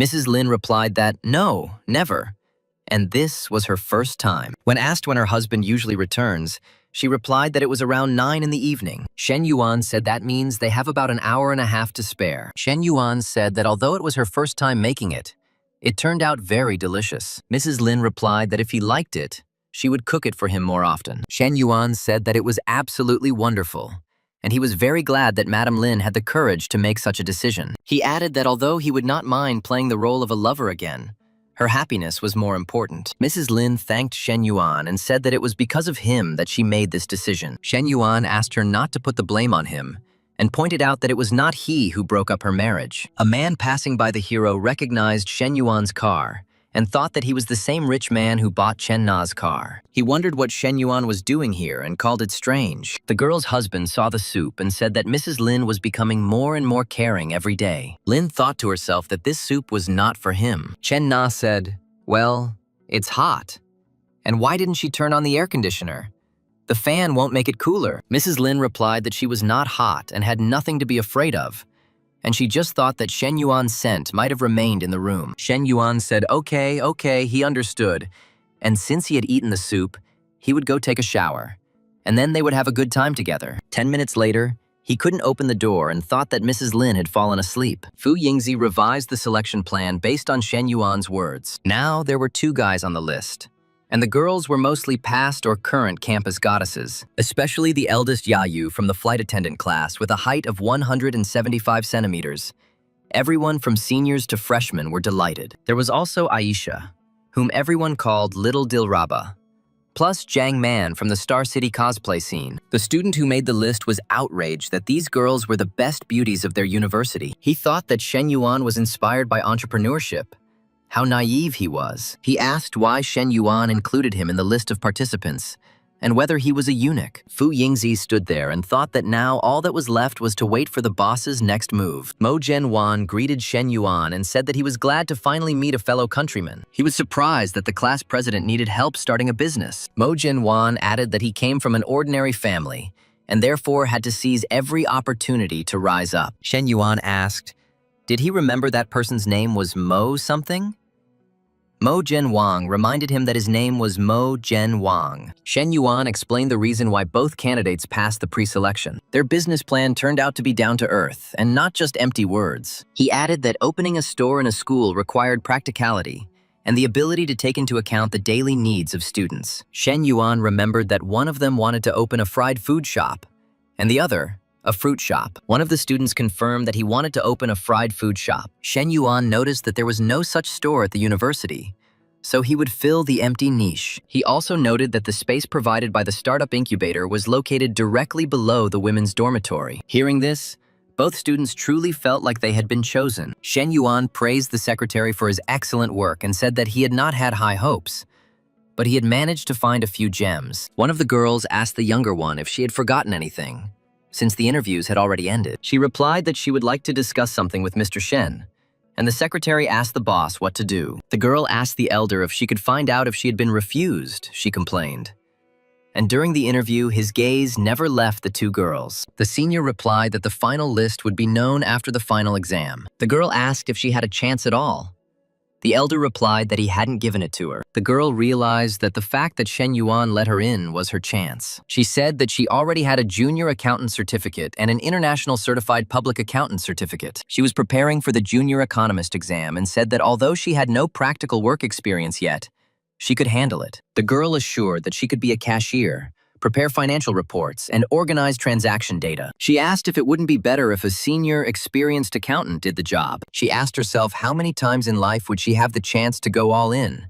And if not now, then when would she, Long Jin Han, be able to catch it? The elder said that her words were quite logical, and 40 minutes later he said that if she became his woman, he would not let her lose. The elder was surprised that the little dragon turned out to be a virgin. He promised that they would go shopping this weekend. Her affection rose to 61. The girl thought that from now on there was a place for her in Shen Yuan's heart. Even if it wasn't big, it was better than nothing. Shen Yuan noticed that the little dragon had developed an affection, and that was not a bad thing.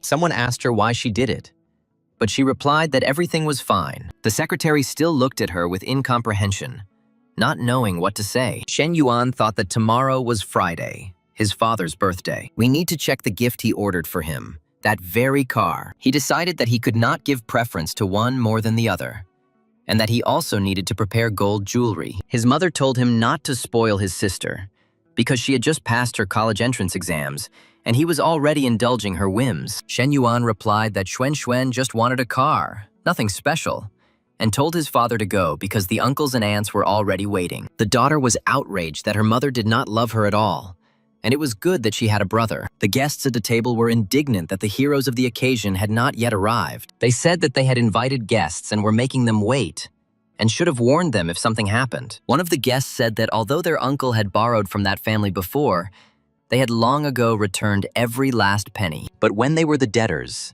they came to remind them several times, but not only delayed the return, but also kicked the uncle out. Another guest added that it was his fault, and Hong Zhuang called today and asked him to write a message, but he completely forgot. The guests noted that this only proved that they had planned everything poorly. They asked why they called only them, and added that it was their personal business and why they were involving strangers. One of the guests said that each of them at one time benefited from the help of the second brother's family. The third uncle offered good care for the new car and promised a 30% discount on all services at his car wash. The older brother asked why not call the second brother and find out when he would arrive. After all, the children were already hungry, and he added that the second brother's family had gone bankrupt, and he decided to show off. And this was too much. A Yang's wife and Shen Yuan's mother had long been in a tense relationship due to past events. Moreover, Shen Xuan's academic success had overshadowed their daughters. And now that the Shen family had lost its former fortune, she dared to speak out. The guests at the table asked what had happened to their family and why they were making them wait so long. Shen Yuan apologized to the guest for the long wait, explaining that something had happened and they had to wait. One of the guests replied that they hadn't waited that long, and besides, it wasn't dinner time yet. Another guest quipped that everything was fine, and it wasn't as if a small delay would cause them to starve to death. The third uncle said that the second brother should have told them, and if he was busy in the future, he could ask them to pick him up. He added that the second brother no longer had a car, and after so many years of pressure from their family, it was finally time to get even. The third uncle remarked that it would be too difficult and expressed the hope that he would also contact them if he needed help. This nephew did not give him any face at all, and in this case, he decided to show off a little. One of the guests asked the second brother to drink more slowly, noting that no one blamed him. The third uncle was indignant that Shen Yaode did not see that his keys had fallen and could not help him pick them up. He asked if he still wanted him to become a member of his almshouse or what. Then he added that he didn't even agree to membership and wants him to become his advertiser for free and dream on. Someone noticed that the third uncle had a new car, and he couldn't help but smile. The third uncle replied that the Volvo was too old and he had long wanted to replace it. Someone admired that the third uncle was simply incredible, but he replied that he was not at all, and that he was just making a living. He thought that his stupid older nephew was still acting like his support group, and the husband had bragged enough. Someone asked what you understand, and you need to stop while they are ahead. And if in a minute they start asking for a loan, then what? He pays. The guests started whispering that it was just a car. What was there to talk about? And did the second brother really have a Maybach? When asked if he bought the Maybach, Shen Yaod replied that he was simply basking in the glory of his son. The guests were outraged that there was a limit to jokes and that he was taking them for fools. They asked if this was even possible and noted that who among them did not know that Shen Yuan was terribly wasteful, not to mention that he is still studying at university. Someone told Lao Shen that he really had titanic patience, and third uncle acted like that. But he didn't say anything in response. Lao Shen replied that he actually asked him not to buy such an expensive car, but he didn't listen and he could spend 3 million. The guests were shocked by the 3 million figure and asked where Shen Yuan got so much money that he could buy a car on a whim. The restaurant worker apologized and said that the silver Geländewagen was blocking the road for other cars and asked him to park the car. The guests noticed that the second brother's family not only bought a Maybach, but also a Geländewagen. The two cars together would cost about 6 million. And then their family. Last time they realized that their affairs had improved a little, but to such an extent, one of them congratulated his brother and called him a real winner in life. However, another guest asked Shen Yaode how he even had the nerve to suggest such a thing. In this atmosphere, the dinner came to an end, and the girl told her brother that he had been incredibly cool today. Shen Yuan said that children don't understand anything about adult matters, and he would take his sister home first because he still had things to do. The sister replied that it was terribly boring at home and she wanted to have some fun with him, and she understood what he was planning. If it had really been important, he would have done it long ago, as soon as he set off. Shen Yuan arrived and was invited in. The girl asked who it was, and he replied that it was his younger sister Shen Xuan. The guest said that his younger sister had also come and that they looked alike, and asked them to pass quickly. Everyone noticed that the little sister was so cute and offered her some fruit and coffee. Shen Xuan wondered why these three beauties were so kind to her. You could hear in their tone how much they wanted to please her, and she asked what was going on. Coach Lu said that she and Chen Na heard about the move and came especially to celebrate the housewarming. She then introduced herself to Shen Yuan's younger sister as Meng Lu's sister. Coach Lu introduced Chen Na as the owner of the house and said that she could be called Sister Nana. Shen Xuan asked. She was probably her daughter-in-law. Shen Yuan looked at the girls and thought that they were waiting for his explanation. He said that in fact both girls were his daughters-in-law. Shen Xuan exclaimed that they were both her daughters-in-law. Shen Xuan asked if her brother's words were true. Chen Na confirmed that yes, it was true. Xuan said that brother, what a scumbag he is. Shen Yuan noticed that his little sister had also recently passed the entrance exam and would be coming to Star City tomorrow. Chen Na told Shen Xuan not to worry and promised that after spending a few days with her, her younger sister would relax. Chen Na thought to herself that she couldn't believe how quickly they had found common ground. She remembered the saying that birds of a feather flock together. At Shen Yuan's family gathering, she felt like an outsider. Liu Menggu asked if they were both like that and could comfortably be in the same room. She added that a man is a man and a best friend is sacred. She asked if they were the same as before. Why didn't they contact each other themselves? And why did they constantly force her to be their transmitter? Liu Menggu said that the whole point is that Shen Yuan buys cars for both of them. She called them friends only in words. The hero invited them to chat here, and he himself went to rest. Chen Na asked, since Shen Yuan was going to take a nap, why don't they go shopping? She offered to buy Shen Xuan new clothes, shoes, bags, or something else. Shen Xuan wondered if even her daughters-in-law had amazing fashion sense. She could create similar looks herself. One of the daughters-in-law replied that not everything at once, and promised to teach her the secrets. The whole group quickly went down to the garage.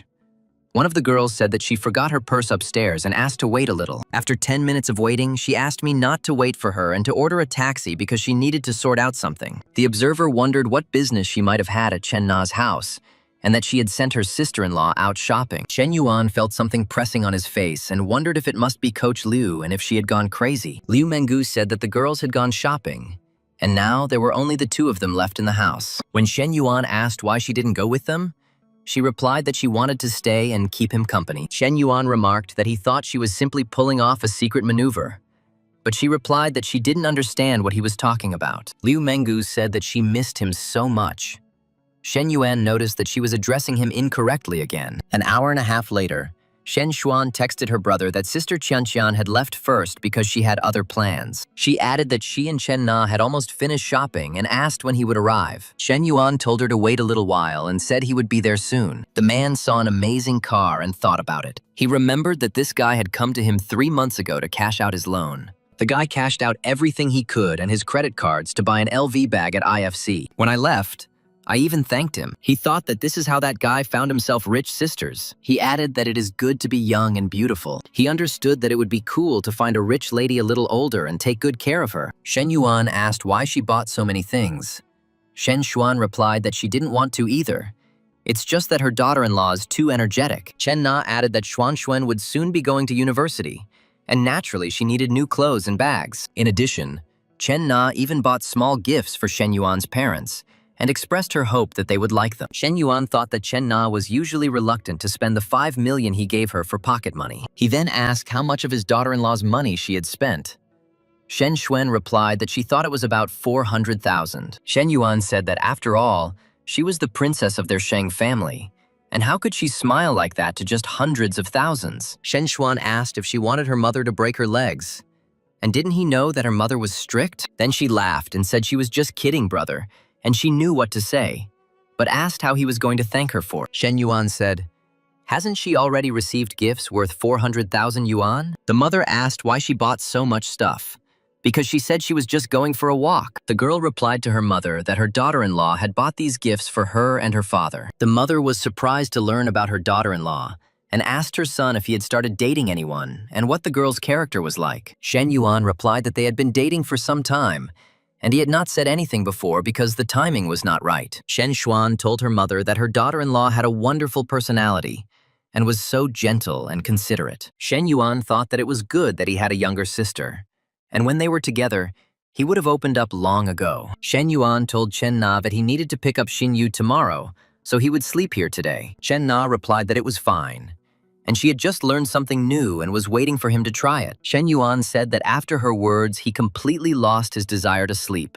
and asked her to wait for him for a second. The girl asked him if he felt it when she dropped to her knees. The guy replied that he not only felt it, he was on the verge of losing control. The next day, the mother said that her son-in-law had announced his intention to hire an assistant for his sister, so there wouldn't be much left for her to do. The mother asked what kind of helper she was talking about and said that there was no need to waste money, and that they could do the washing and cooking themselves. She asked Xin Yu to be reasonable and not help her sister anymore. Chen Na told her mother that Xin Yu would go early to get used to it, and nothing would happen around her and Shen Yuan. The mother was surprised that her son-in-law had a new car again, similar to a Geländewagen worth 2 to 3 million. The protagonist asked Xin Yu if she did well on the entrance exams and where she was accepted. Xin Yu replied that it was Star City. The guy said it was good because there would always be someone in Star City to look after Xin Yu. Besides, her sister left a room for her. Xin Yu thought that since there would be a room in her sister's house, it would mean that she would be able to do it again in the future. But out loud, she said she thought it was a bad idea, afraid she would disturb them. Shen Yuan answered with what exactly, and said that her sister was often bored at home alone, and she should keep her company. Xin Yu thought that her son-in-law was not much older than her, and he always spoke so softly to her. Thanks to him, her parents and her own ideas quickly began to change and changed completely. The hero told Chen Na to take Xin Yu and go have some fun because he still had things to do, and asked her not to wait for him for dinner. Chen Na replied that she knew and he could go about his business. Half an hour later, outside Li Men's house, her ex-boyfriend begged her to give him another chance. Shen Yuan thought that it was Li Men's ex-boyfriend, and now it became clear why Li Men had such a strong dislike for men. The stream of insults he received from Li Meng at the entrance of the club last time was all because of this guy. Shen Yuan decided to help Li Meng, and although he didn't expect her to feel indebted to him, his mentor would understand his good intentions. The ex-boyfriend was outraged by the way Shen Yuan parked and said that he couldn't leave. He called Shen Yuan hot-tempered and said that he took up 2 parking spaces himself and was also rude. He asked what was wrong with parking here. And so, what if he blocked it, since it wasn't his problem? The ex-boyfriend said that Shen Yuan blocked his car but acted so arrogantly. He then asked if Shen Yuan was the former Li Men and who he was. The ex-boyfriend asked if Shen Yuan was Li Men's boyfriend. He said that now it was clear why she refused to meet him. Shen Yuan thought this guy was funny. And wasn't this the same trick he used to piss off Zhang? Shen Yuan said that it was fine, and he had never thought of obtaining Li Men completely, and one body would be enough for him. Li Meng's ex-boyfriend was indignant. Wasn't it understandable? He said that he and Li Meng were together in college and for 2 years after that. Shen Yuan called Professor Li and said that the consultant needed to come to him and asked her to wait for a minute. Li Meng told Lu Bing not to dare come here again because her sister had absolutely no desire to see him again. Shen Yuan said, "Let's go." Lu Bing was surprised. Wasn't Shen Yuan Li Men's boyfriend? Shen Yuan told Lu Bing to mind his own business and asked if he hadn't heard that it was possible to have 2 sisters at once. Shen Yuan then bid him farewell, calling him a country bumpkin. Lu Bin was indignant, not understanding whether this was true. He thought that rich people could really do whatever they wanted, and one guy could have 2 sisters who served him. Professor Li asked Shen Yuan what nonsense he had just said, and what he meant by his words about having both sisters at once. Shen Yuan replied that he only said this to stop Lu Bing from pestering Li Men anymore.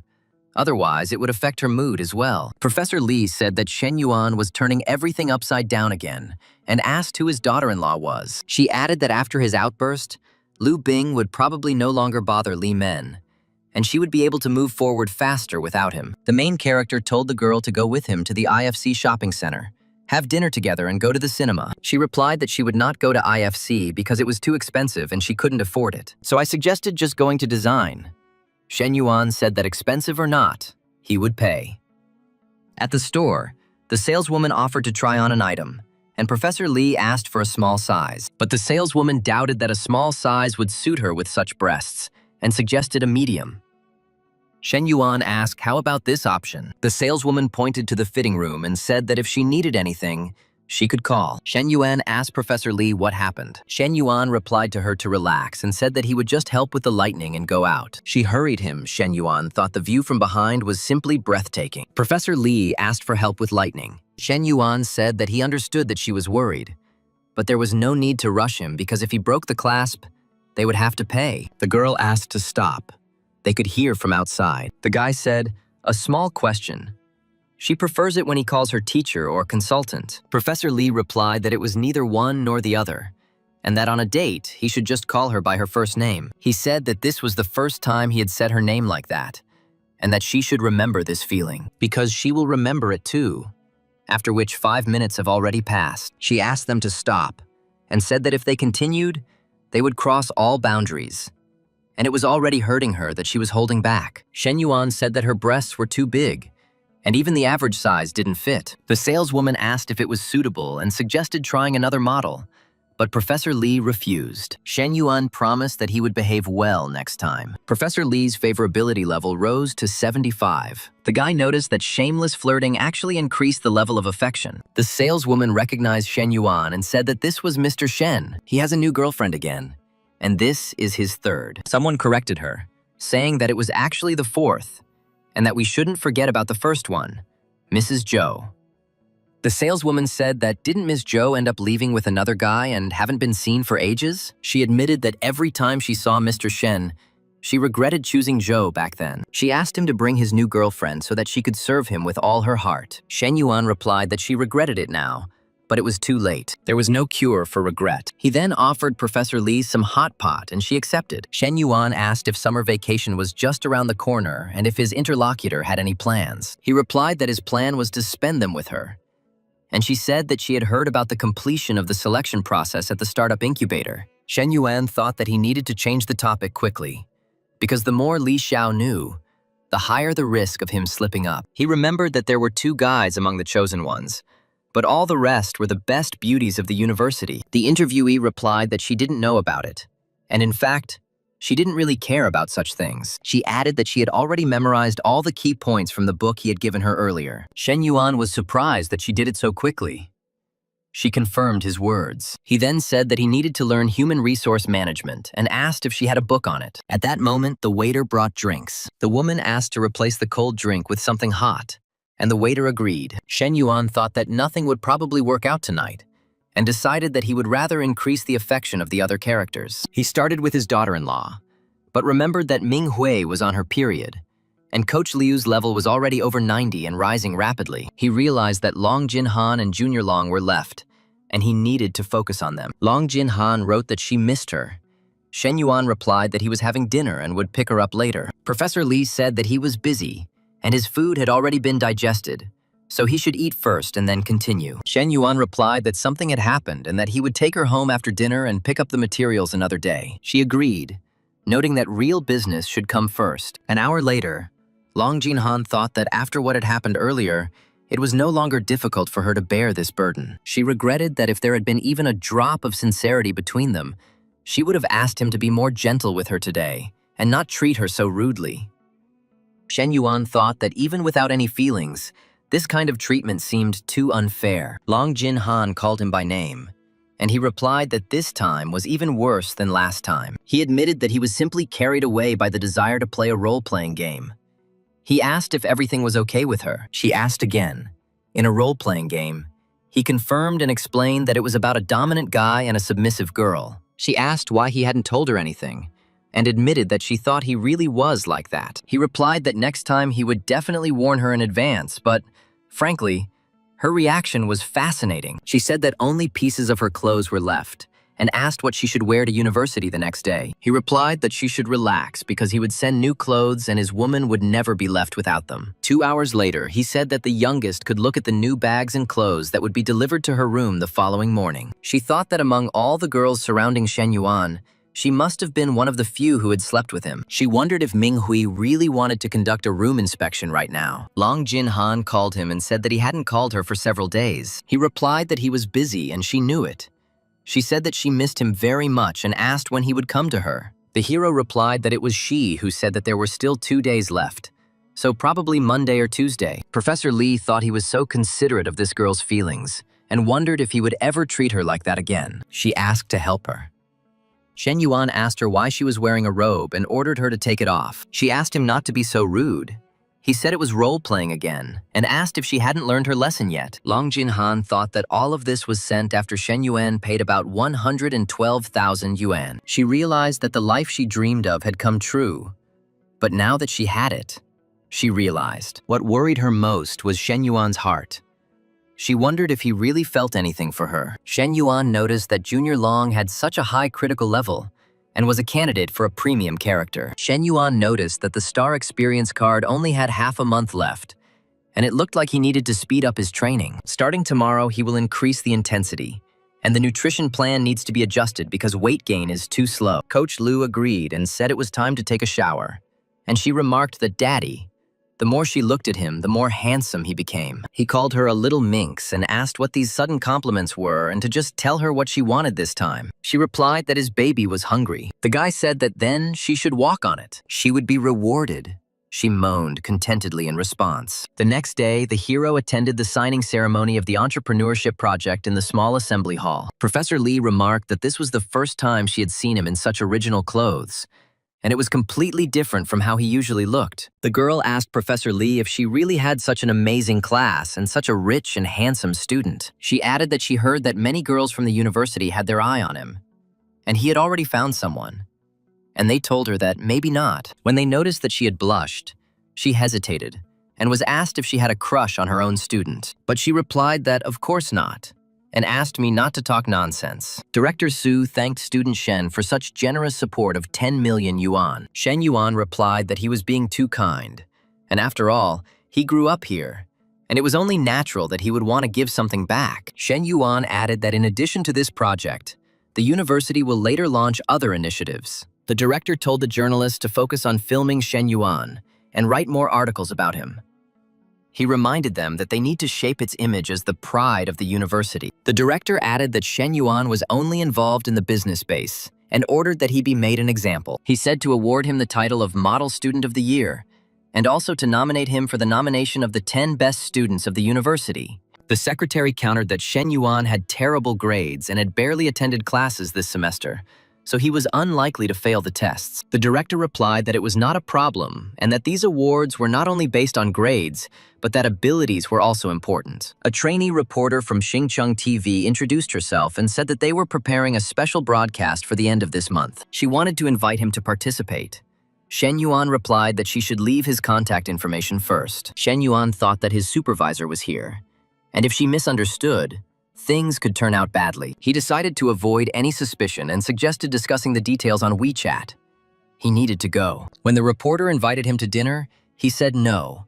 Thanking her, he had plans for the evening and then wished her all the best. The girl asked Professor Li if it seemed like her student wasn't a fan of flirting since he refused. Fu Yingzi reported to the boss the list of those who were accepted into the entrepreneur base after the second stage of the examination held yesterday. She said that she had discussed the distribution of shares with Jin Han, the younger sister, and it was to be done in 3 stages. She explained that he, as an investor, owned 70% of the shares, and the student entrepreneurs owned 30%. After the return of investment, 20% of the shares will be transferred to students based on the project's evaluation. Shen Yuan noted that this distribution of shares could motivate students to work hard, and that was enough. Fu Yingzi confirmed and said that she would bring her right away.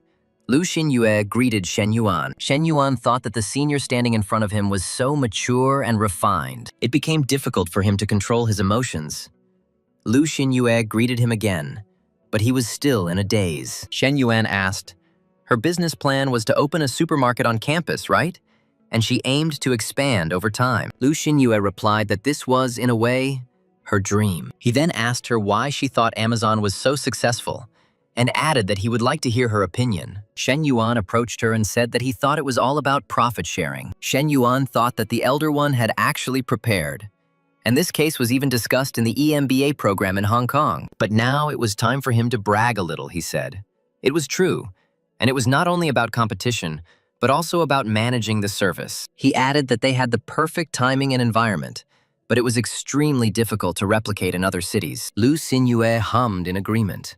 Shen Yuan said that her idea was quite bold, and they could try it gradually. Shen Yuan thought, firstly, the elder had excellent personal qualities, and secondly, their relationship could deepen. Lao Huang and Lao Cao could not understand why their project was rejected, but Yang Song's project was approved. One of them recalled that he had a lingerie store and figured there were a lot of pairs on campus, so the market would be huge. Another called him a jerk and asked who would even go into a lingerie store on campus, and who would have the guts to do so. He added that, frankly, it wasn't just about the idea, and getting into the startup pool depended more on gender. The first one objected, but if Shen Yuan chose based on gender, then how did Yan Song and that second guy go? They told him that it was obvious that these two were needed as a distraction. One of them said that the guy was just hopeless, and even he and Liu Chai didn't get through.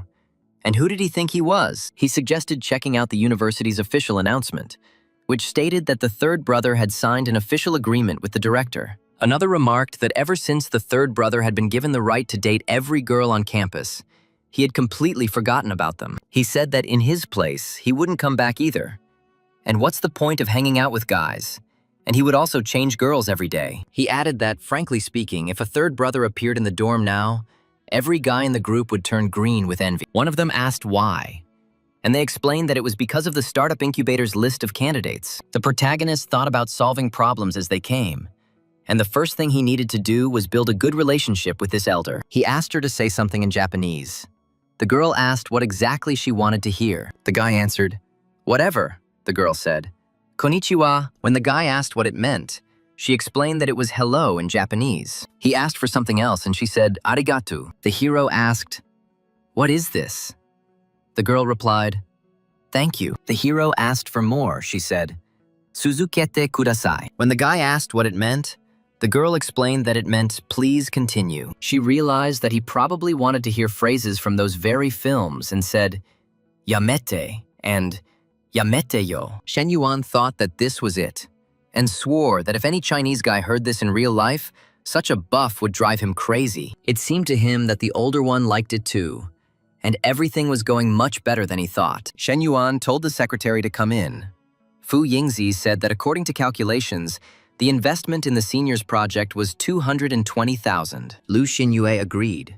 Shen Yuan thought that they would see how everything went, and then it was necessary to test how capable the elder was in practice. The system congratulated the bearer on the successful investment of 10 million and issued a reward. Shen Yuan was surprised, thinking that this was the loyalty system, and what would happen there. And for some reason, he was nervous. He obtained 100% ownership of Jingfu Health Management Company Limited in Xingheng City. Shen Yuan was amazed. The system was simply something, and the whole company fell right into his hands. Ming Hui said okay. They made an appointment at a cafe.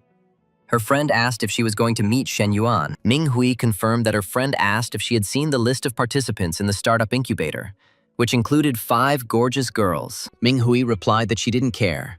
She said that Shen Yuan must have had his own reasons for keeping it a secret. Ever since she started dating him, she realized that he was different from others. And there was maturity behind all those things. Her friend asked her to stop already. 2 girls asked for a ride to Zhenghua Street. Shen Yuan thought that there was something wrong with these girls, and they were seriously so shameless. First the cafe, now the auditorium. And wasn't he crystal clear? They still had illusions. He decided that, damn, he needed to be even more direct and said, sorry, but he wasn't going to Zhenghua Street. The girls were outraged that he would die or something if he gave them a lift. And here you have a billionaire, and he didn't even look in their direction. One of them thought that if Shen Yuan was a mountain, then she was stuck at the foot of it and couldn't even find the path. For the first time in her life, she felt so helpless. Shen Yuan thought that his reputation and influence in the university were growing rapidly, and he even received an interview invitation from Xingcheng News. Everything seemed to be breaking, but it still wasn't enough. He decided to use Jingfu Health as a springboard to establish himself in the business world and pursue his ultimate goals. Shen Yuan ordered coffee while waiting for the girl and asked Xin Yu to make him a cappuccino. Xin Yu agreed, calling him son-in-law. Xiao Qiu asked him to keep an eye on her because she was so afraid of messing up. Xin Yu wondered why she stuttered and blushed while talking to her next. Xin Yu thought sand in her sock. And considering the boss's reputation, was it really true that they had such a relationship? Xin Yu offered her son-in-law to try her drink, saying that it was the first time she had made it, and her son-in-law replied that he thanked her. Xin Yu hesitated, but her son-in-law said that for a first attempt, it turned out very well. Then Xin Yu added that she had also learned how to make American-style coffee. She decided to ask her son-in-law if he wanted to try it. Xin Yu said that she would return to her work, and her son-in-law agreed. That same evening, Ming Hui said that she was there, and added that she missed him so much. The guy replied that he also missed her very much. Min Hui asked, but he didn't miss her as much as she missed him. He answered how was that possible, and said that he missed everything about her. Ming Hui asked, so he just missed her body, right? He replied that her body was also a part of her. So the expression, I missed everything connected with you, was quite appropriate. In the morning, the guy thought that Min Hui was usually so bossy, but she didn't say a word about the startup. She seemed to have become much more grown up and mature, and he decided that this was good and wanted to see what was going on with the Jingfu Health Company. That same day, the company's CFO, Lu's sister, announced that 2 days ago their former boss, Shi Wenquan, had cashed out all the money. She said that the new boss would come with a new team, and those present should be ready to pack up and leave at any moment. The former owner of Jingfu Health, Shi Wenquan, said his friends had all been notified and he was leaving the Jingfu family. He thanked everyone for their support over the years. The new owner introduced the new boss, Shen Yuan, and expressed hope that everyone would continue to work hard under his leadership. The employees whispered that this was probably the new boss next to President Xi. They noticed that he was so young. He looked to be about 20 years old, and were surprised that he was able to buy such a large company. Shen Yuan said he was glad to meet him and introduced himself. He announced that today was a handover meeting and that there were no other work assignments for now. He ordered that, except for the HR director and the CFO who were to stay, everyone else could go home. President Shen asked what his instructions were.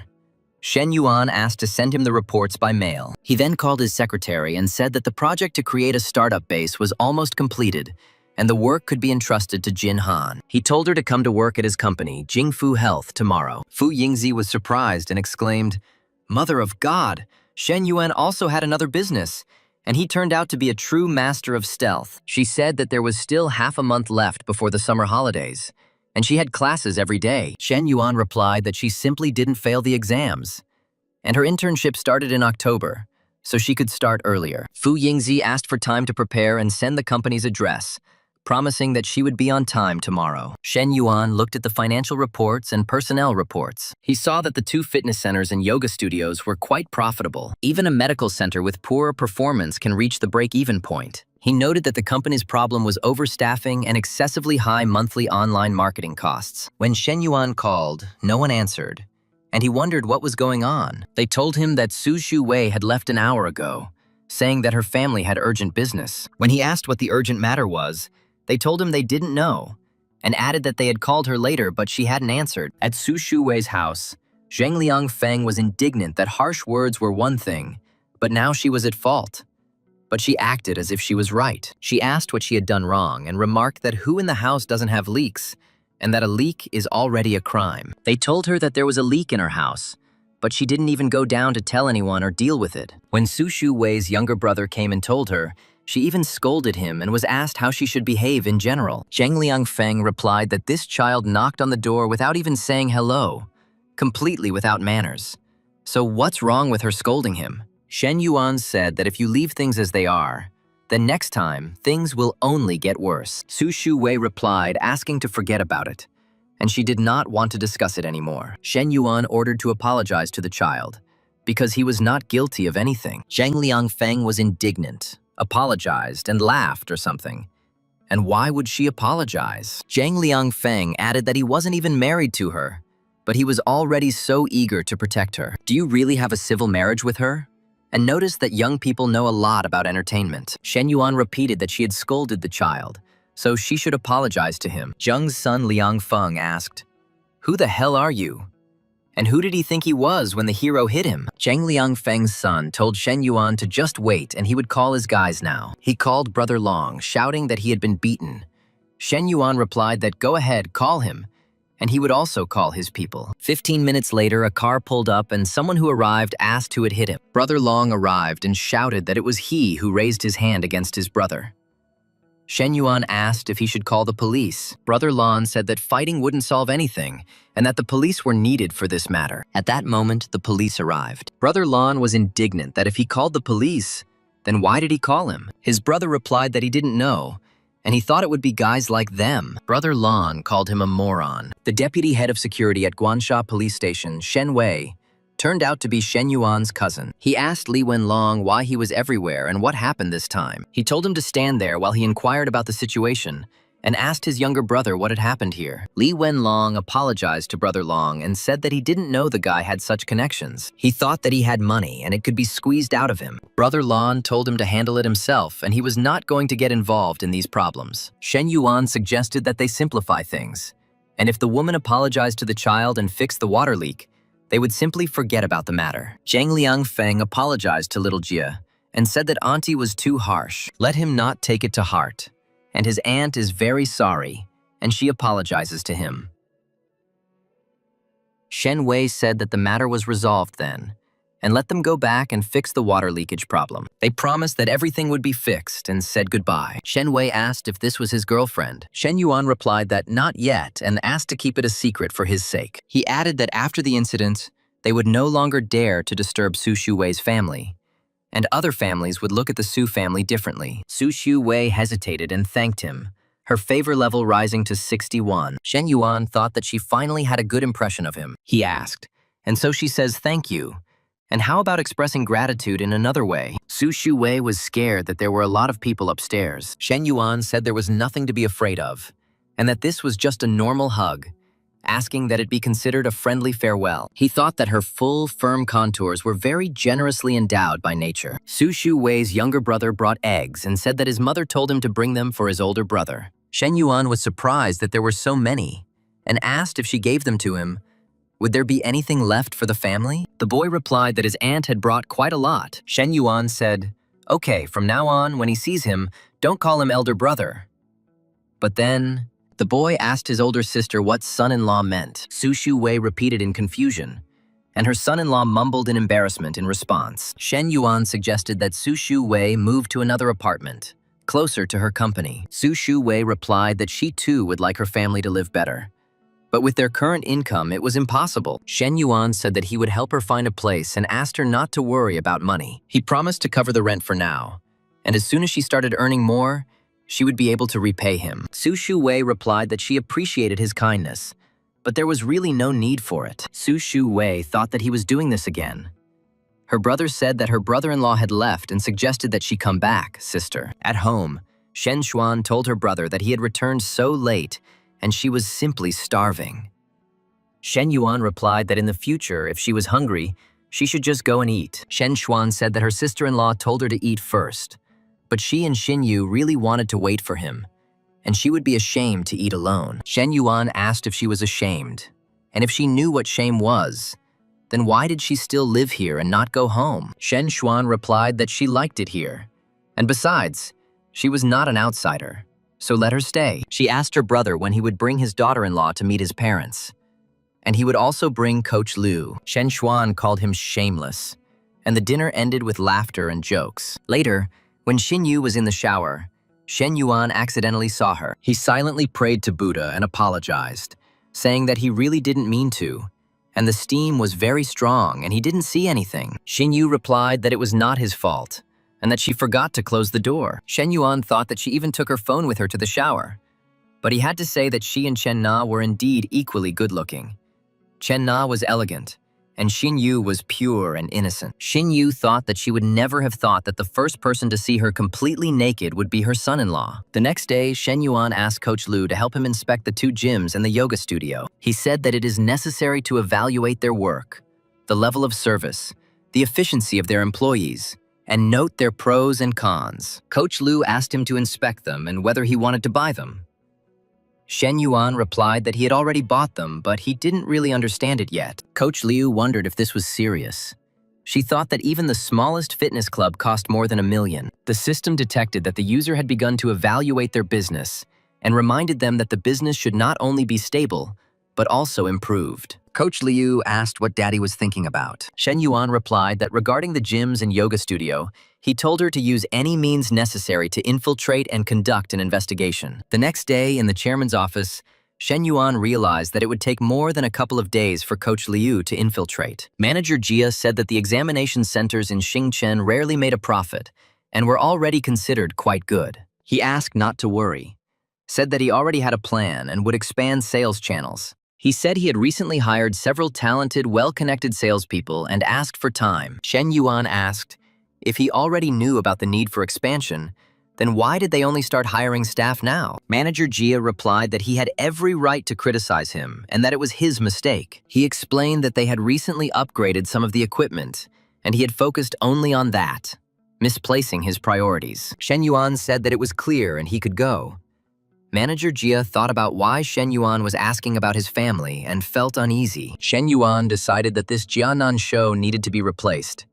He thought that he was cunning and dishonest. Several employees had his last name, which clearly indicated nepotism within the company. Shen Yuan called Fu Yingzi and asked if she was getting used to her job. Fu Yingzi replied that everything was fine and she was still getting used to it, but everyone in the company treated her well. Shen Yuan said that of course, no one in this company would dare to offend her, and asked her to adapt quickly. He added that she should work harder, and in 2 months he would give her a car worth 200,000 yuan. Fu Yingzi was surprised and asked if he was serious.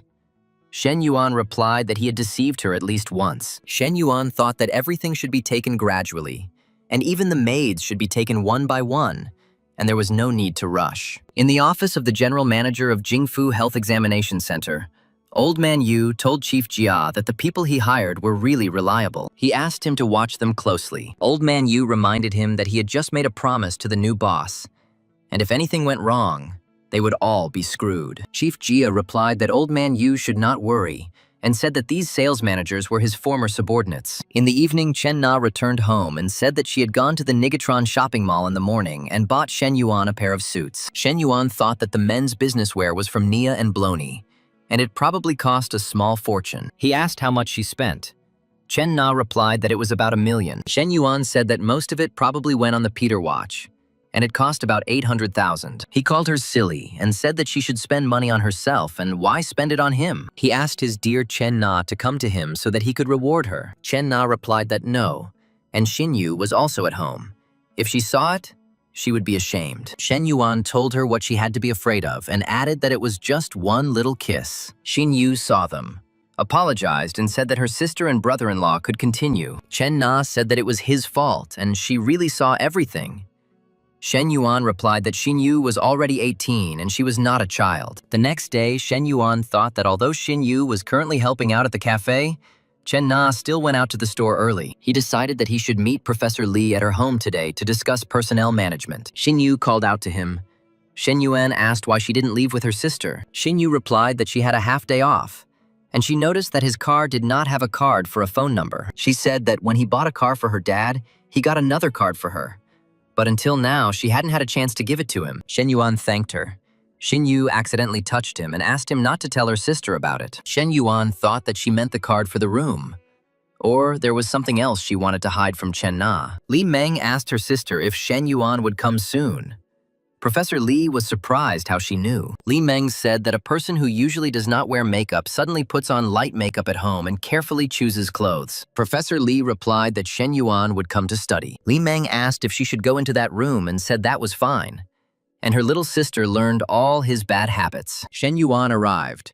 Professor Li asked why he was standing at the door and told him to come in quickly. Li Men received the gift and said that the gift was for her and from him. She thanked him and said that she would go inside and admire her gift. She then added that she was leaving her sister and Shen Yuan alone to study. Professor Li said that she had asked her to stay in the living room and noted that this girl was not so easy to calm down. Professor Li said, "Come on, it's time to start their joyful teaching." She asked if he did it on purpose. Shen Yuan replied that he did, and he just didn't want to come empty-handed. "So I bought her sister a little gift and that's all." Professor Li said, "Forget about it and let's start training." The system has detected that the carrier has begun studying human resource management. Professor Li noted that the university's program was one of the best in China and very prestigious. She said, "Let's start with this book on human resource management."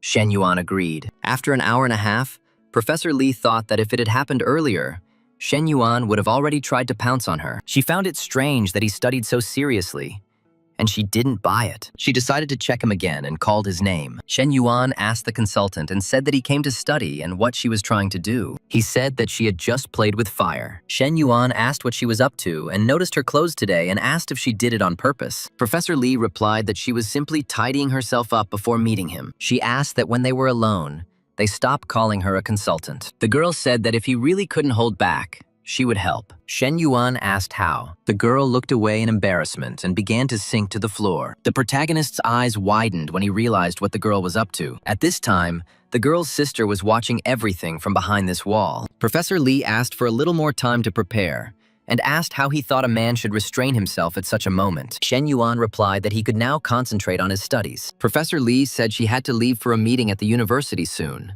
so she could stay with him for about an hour. Shen Yuan used the effective learning map, and the system congratulated him on mastering all the key management skills. Shen Yuan thought that he didn't think it would take so much effort. And next time, using the training card, he will no longer be able to do anything else at the same time. Shen Yuan said that he was tired from studying and a little sweaty, and asked if he could take a shower with her. Professor Li agreed and said that she would bring him a new towel. The protagonist answered Director Shu's call. The director asked if she had seen Secretary Kong's message and said that they were waiting for Shen Yuan. The guy told Li Men that he had urgent business to attend to and was leaving. At the hotel, Shen Yuan greeted Secretary Kong and Director Shu. Secretary Kong said he was being formal and invited him to sit down. Secretary Kong announced that following discussions at the leadership level, they had decided to award him the title of Excellent Student. Kong added that they planned to nominate him as one of Star City's outstanding students. Shen Yuan thought, so in the end, he was just counting on free sponsorship. Shen Yuan suggested that they talk about the library a little later and asked if their university conducted 2 physical examinations every 4 years. Director Shu was surprised why Shen Yuan suddenly asked about the medical examination. Shen Yuan replied that he had recently acquired a medical company, and it had a medical examination center.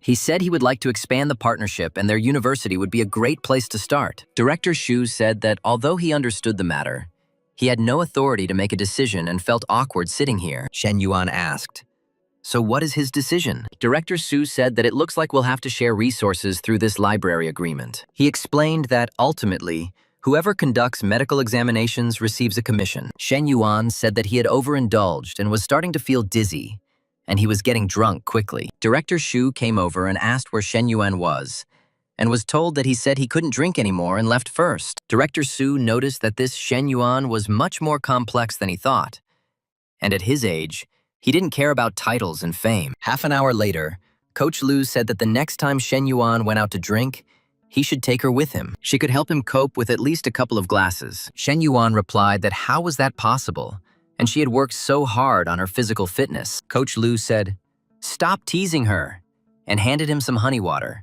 saying it would help with his hangover. Shen Yuan said that if she wanted the honey water to work, she should drink it differently. Shen Yuan asked if there was any progress on the inspection of the fitness centers that he had requested, and told him to report back. Coach Lu reported that, firstly, there were not enough likes and comments on the social media accounts. Obviously, the videos weren't attractive enough. And secondly, the level of service was average. There was no sophistication, no premium, no professionalism, and the staff's reaction could be described in one word: slow. Shen Yuan said it was not bad, and as expected from his personal trainer. During training, Shen Yuan looked at his health indicators and saw that his height was 182 centimeters. The weight was 75.2 kilograms. Health, 80. Body fat percentage, 14.9%. Immunity, 82. Coach Lu asked him to drink some water and noticed why he suddenly seemed different. Shen Yuan replied that he had completed the task she had given him. A month ago, she had told him to gain 5 kilograms. Coach Lu called him absolutely amazing, said she loved him and kissed him. Shen Yuan received a message from Su Shu Wei, asking if he was free tonight and wanted to treat him to dinner. Shen Yuan told Coach Lu that he was finished for today and had things to do. Shen Yuan met with Su Shu Wei and asked why she was waiting outside. Wouldn't it be better inside? Su Shu Wei replied that she was afraid that he wouldn't find her if she was inside. Shen Yuan said that was impossible, and she was so beautiful that he would notice her immediately. He asked why she was embarrassed when he told the truth. Then he said he would find her a place to live near the company and everything was ready. He added that he had already rented the apartment, and if she, her younger brother, and her mother did not move in, the apartment would simply remain empty. Su Shu Wei replied that then she would consider the rent as her debt. Okay, she would return the money to him as soon as she started earning money. Shen Yuan agreed. Dong Qitao approached them. He was surprised that it was really Shen Yuan, and he had already thought that it was some kind of celebrity or idol. No wonder he barely recognized him. Qi Tao reminded him that they had met at Chen Na's house. Shen Yuan reluctantly said hello. Dong Qitao said that he was just having dinner with friends and didn't expect to run into him. He asked if Shen Yuan would like to have a few drinks. Shen Yuan replied that maybe next time. Dong Qitao said that he was in the business of sports equipment. If he suddenly needs something, let him know. They added each other as friends. Shen Yuan thought that the sports equipment could be useful and agreed. Dong Qitao's friend asked who this guy was and why he needed to curry favor with him. Dong Qitao replied that he was the boyfriend of the girl he once went on a blind date with. He said it wasn't about pride, and the guy had money. And if he could get his hands on him, maybe he could milk him later. He noticed that Shen Yuan's watch alone cost as much as his 2 cars. A friend asked if that girl was the one he was on a blind date with, and said that his friend screwed up and she was too young for him. Half an hour later, Shen Yuan asked if Su Shu Wei was going home and suggested that they take a short walk to aid digestion. The girl pointed at the cat and called him to her. She noticed that he was homeless and she needed to buy cat food, otherwise he would not come to her. Shen Yuan said that she couldn't behave like this. Su Shu Wei replied, "What is he talking about? And she doesn't do anything." She asked him not to behave like that. Shen Yuan said that there was no one around. Su Shu Wei replied that even that was not possible. Shen Yuan said that then what can they do?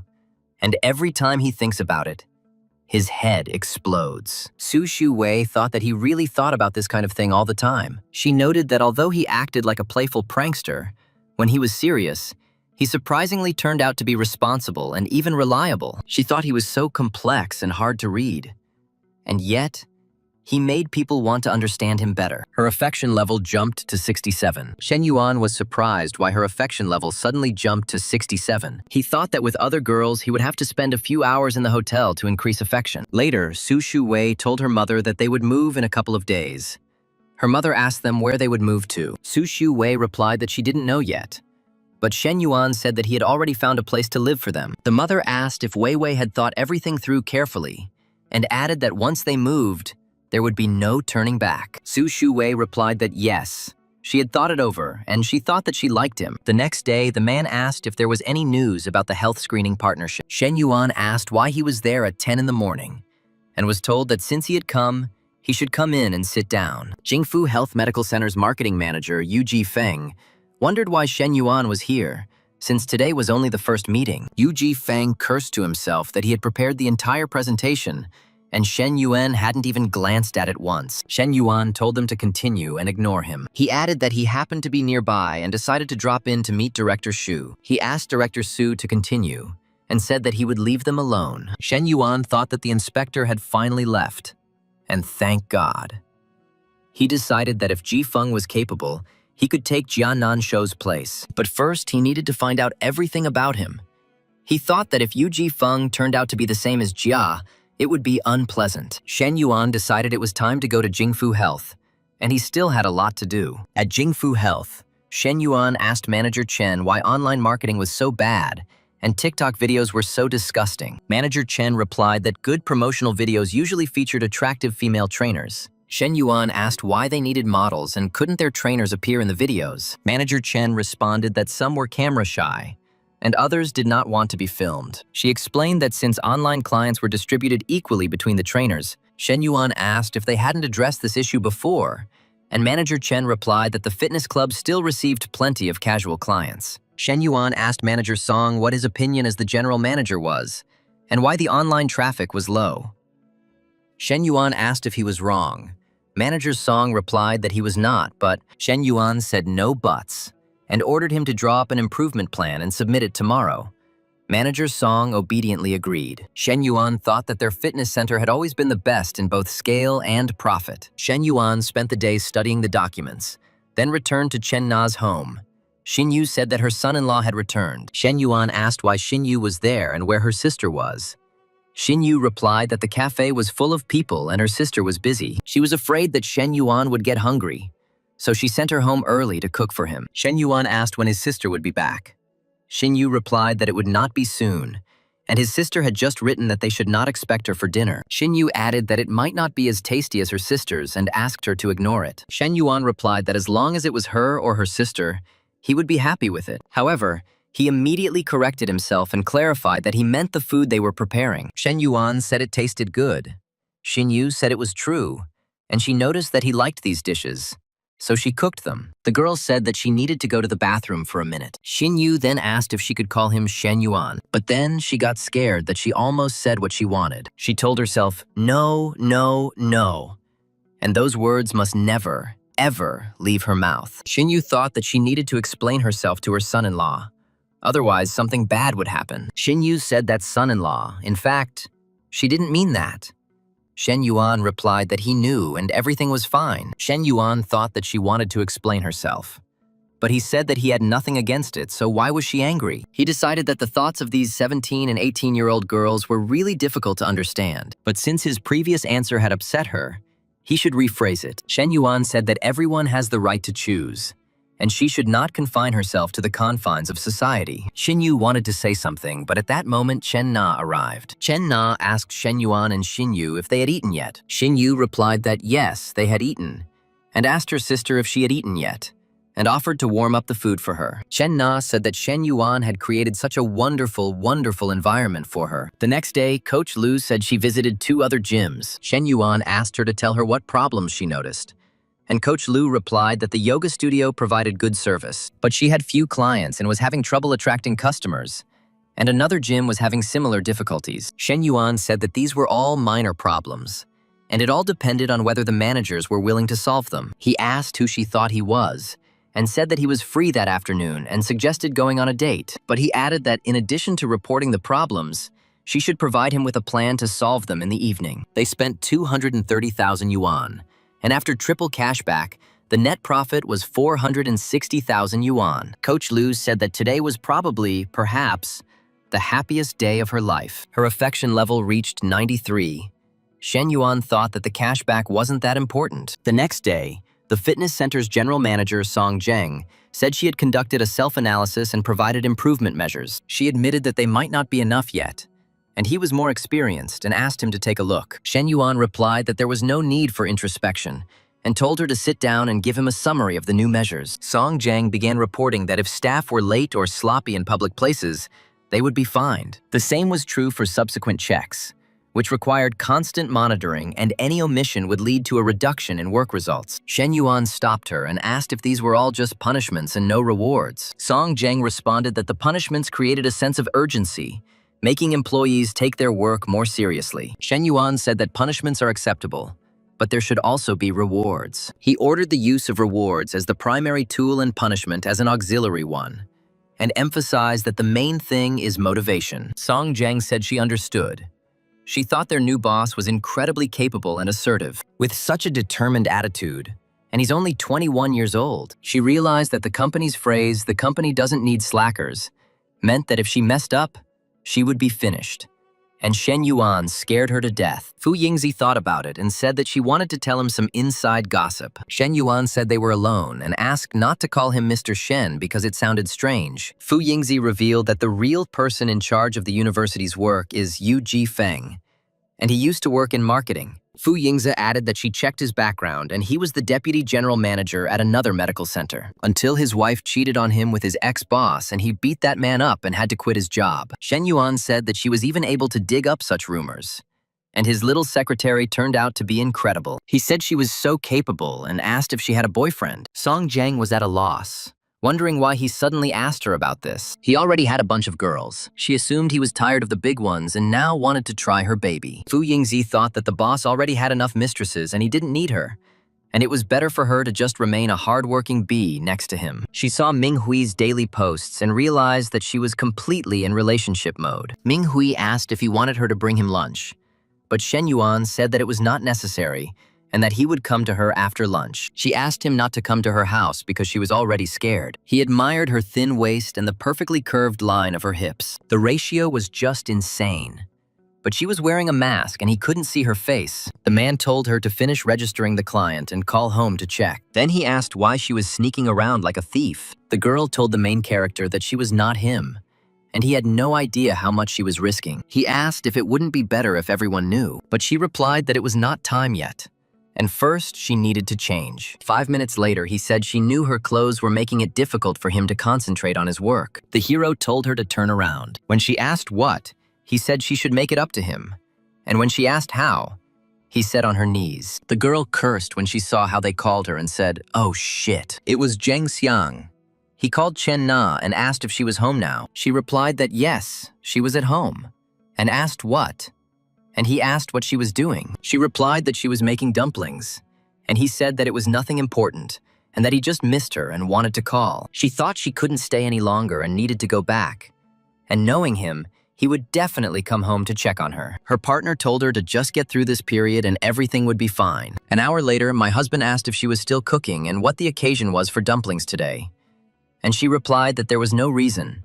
She just wanted some. I asked if he had said that he would be at a meeting with a client, and why he suddenly returned. He replied that he heard she was making dumplings and wanted to go home to try them fresh. The protagonist thought that Yu Ji Feng was supposed to report to him about work today, but due to what happened, the conversation would have to be postponed. He thought that the longer he worked, the more acutely he felt his lack of knowledge, and it was worth asking Professor Li for lessons. He asked when she would be back home, and she replied that summer holidays were coming soon, and she had a lot of work and in at least an hour and a half, and asked. The hero said he wanted to study with her and asked if she had highlighted the key points in the International Economics textbook. She replied that yes, she had finished everything, and asked if he wanted to start memorizing the new chapters today. He said that what he really wanted to see most was her, and that he missed her.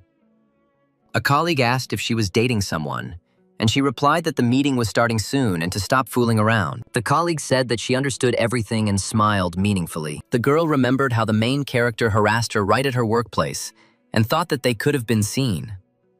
The woman did not calm down and said that dating her student was not such a bad thing. The girl couldn't hide her embarrassment, so she couldn't answer. Her colleague wished her happiness and left, saying that she needed to get ready. The protagonist came to pick up the study materials, and Li Meng said that she knew. Her sister sent her a message, and the books are on the shelf in her room, and let her look for herself. He cursed that this was what he was most afraid of, and Li Meng said, "Okay, It was none of her business. The main thing is not to irritate this daughter-in-law, God bless her. And she added that she needed to tell him something. The guy asked what? The girl continued and told him to do it with her once. The hero was confused and did not understand what was happening. Li Meng told Shen Yuan not to think too much and only suggested it once. He could see it as searching for a partner to satisfy certain needs. Li Meng added that she would not say anything and let him consider it their secret. When Shen Yuan asked why, she replied that there was no why. She just asked him to answer yes or no. Shen Yuan replied that he could control himself. Li Meng asked him to wait and asked if he was worried about something, and if he had even thought about his sister's feelings. Shen Yuan cursed and thought that she was testing him in this way and was not at all afraid of being punished. She called him a nasty guy who pretended to be a noble gentleman and a guy she would never get. She added, "Ugh," and she gave him a chance, but he chickened out. Half an hour later, Professor Li thanked the hero for picking her up from work. The hero replied that he was worried that she might run into bad people. Professor Li replied that he was the worst person here and called him a terrible pervert. Shen Yuan asked how she could say that and when he was a pervert, and asked her to elaborate. Professor Li repeated, "Pervert." Shen Yuan laughed and asked, "So he passed the test perfectly?" Professor Li asked, "Testing? And what kind of testing?" Shen Yuan replied, "The one that was in the evening." Shen Yuan thought that Li didn't know about Li Men's inspection, which meant Li Men was serious. He thought, great, and another pair of sisters. So he bought one and received the second as a gift. This is a huge profit. Shen Yuan smiled. Professor Li asked why he was smiling. Shen Yuan replied, "Just thinking about something good." Li Men said that her sister had returned and asked why Shen Yuan had come with her. Shen Yuan thought that he had never looked closely before.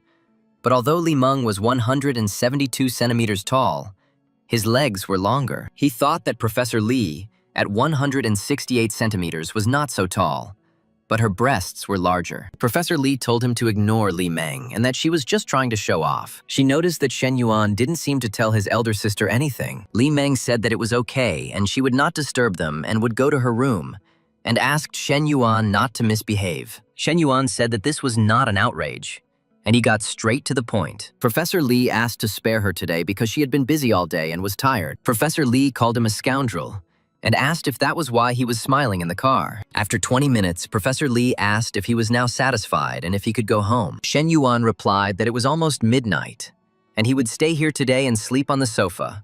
It was all decided. He was tired. He thought that Professor Li had already fallen asleep and she must be very tired. Li Meng thought it was interesting that her daughter-in-law really didn't lock the door. Li Men exclaimed and asked what he was doing. Shen Yuan asked not to talk. Li Men asked if he really came. Shen Yuan replied that she left the door unlocked.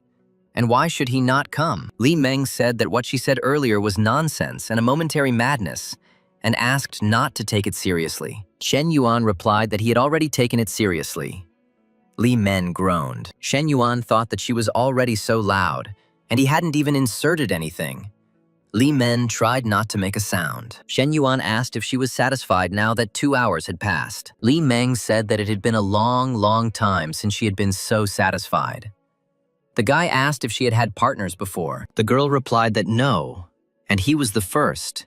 Even with her ex-boyfriend, she never did anything like that. Li Meng asked her not to dare tell her sister about this. Shen Yuan hummed in agreement. Li Meng thought that although it couldn't be called cheating, Shen Yuan wasn't her boyfriend, but her brother-in-law. And if her sister found out about this, it would be terrible. Li Men cursed and said that if her sister saw that Shen Yuan was not in the living room, they would be finished. She asked what they should do. Shen Yuan replied that the situation was a mere trifle and asked what was there to panic about. Li Meng said it was like riding a roller coaster. And that's true. It wasn't fun at all. It was terrifying. Shen Yuan replied that it was time to get used to it. And soon, such things would become commonplace. The next morning, Professor Li asked if Shen Yuan was awake and told him to wash his face, saying that breakfast was ready. Shen Yuan said the smell was simply incredible and she had worked hard. Professor Li asked him what he called her. Shen Yuan replied that she was a baby. Professor Li said no, and that it was the first time she had heard something like that, and it was unusual. Professor Li said that it was too early for that, and it would be bad if Li Men saw it, and told him to quickly go and wash up. Shen Yuan went to wash his face. Professor Li said that here, and she even squeezed out some toothpaste for him. Professor Lee told Shen Yuan to dress properly because Li Men was here. She apologized to Li Men and said that it was her fault, and she didn't think about it and let Shen Yuan stay overnight. Then she promised that this would not happen again. Li Meng thought that her sister had misunderstood everything. If Shen Yuan doesn't come here anymore, how can she solve her problem? Li Meng said that everything was fine, really, and she didn't mind at all. Her sister asked if it was true. Li Meng confirmed it. Professor Li asked Shen Yuan if he had eaten too much and was really that hungry. Li Meng thought that yesterday, first with her sister and then with her, this guy spent a lot of energy. Shen Yuan said that she was simply a very delicious cook and had never eaten such a delicious breakfast in his life. Then he said that he was full and they could later. But then he changed his mind and said that he would return to his place. At the office, Shen Yuan showed Manager Jia the documents and said that this was only part of it, and that these numbers alone were enough to put him away. Manager Jia pleaded with President Shen that it wasn't that serious. Shen Yuan replied that it was his company, and he had stolen the company's money, and asked whether it was serious or not, and whether he should take it seriously. Manager Jia asked what he should do to get Shen Yuan to spare him. Shen Yuan said that he and his people should leave the company and tell him everything they knew. Manager Jia said that he would tell everything and leave the company. This is how Jiannan's show revealed all the inside secrets of Jingfu Health. Shen Yuan thought that after he took over the company, he didn't fire Manager Jia right away for 2 reasons. Fu Yingzi said that last time Shen Yuan told her to rent a place closer to Guanting and suggested looking at the option for 2,500. Shen Yuan said okay. Fu Yingzi replied that she would contact the owner and sign the contract. Coach Liu called and cried. Shen Yuan asked what was wrong. She continued to cry. Shen Yuan asked what happened to her. He added that he had already arrived, but she still hadn't said a word to him. And she wasn't the type to just make a scene. He said, okay, he will go. Coach Liu asked him not to leave. The trainer said that recently he had been leaving quickly and had seen her for less than an hour. And nothing had happened at the fitness center either. She asked if he didn't need her anymore and began to cry again. Shen Yuan asked if she cried so much because of this. Coach Liu asked if he remembered the last time he called her. Shen Yuan thought that it had been a long time since he had paid attention to Coach Liu. Shen Yuan said that he had been busy cleaning up the company in recent days.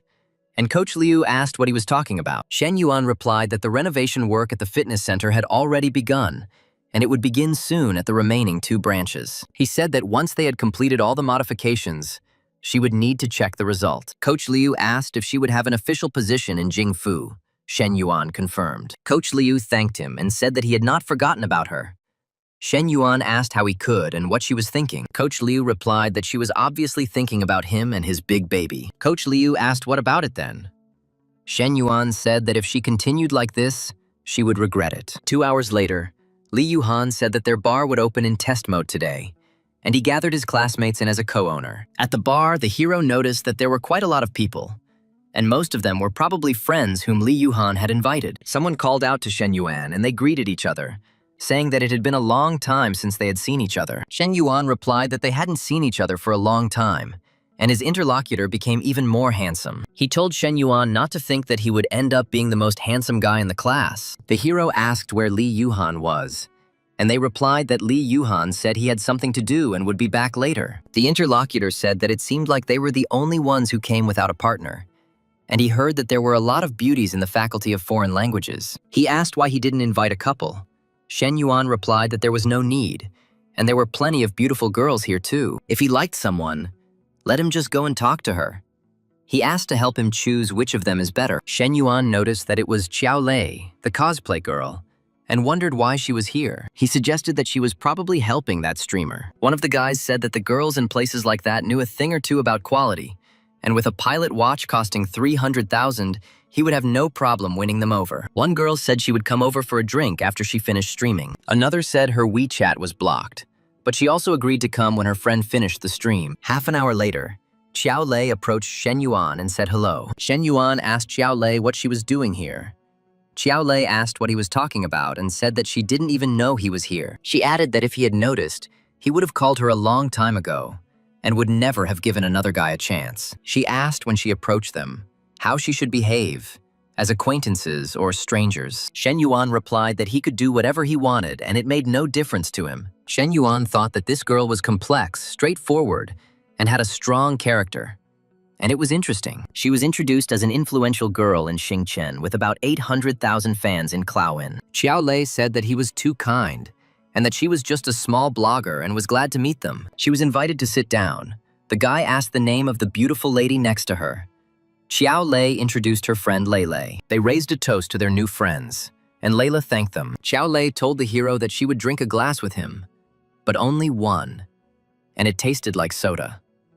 She was told it was champagne and had almost no alcohol in it. The girl asked if he had seen her startup proposal and when he planned to invest in it. Shen Yuan replied that he remembered that she wanted to start a media agency, and it required a lot of investment. He noticed that she wasn't a blogger and didn't have a loyal audience, and asked how her company planned to make money. Li Yuhan asked why Shen Yuan was so far away and called him to come over. He said that Shen Yuan, the dog, had picked up a beauty again and asked if they would share. Li Yuhan asked if he ever thought she came on her own. He asked her to stop bragging and asked if it was all just because he was handsome. Xiao Lei said that in fact, it was she who approached him.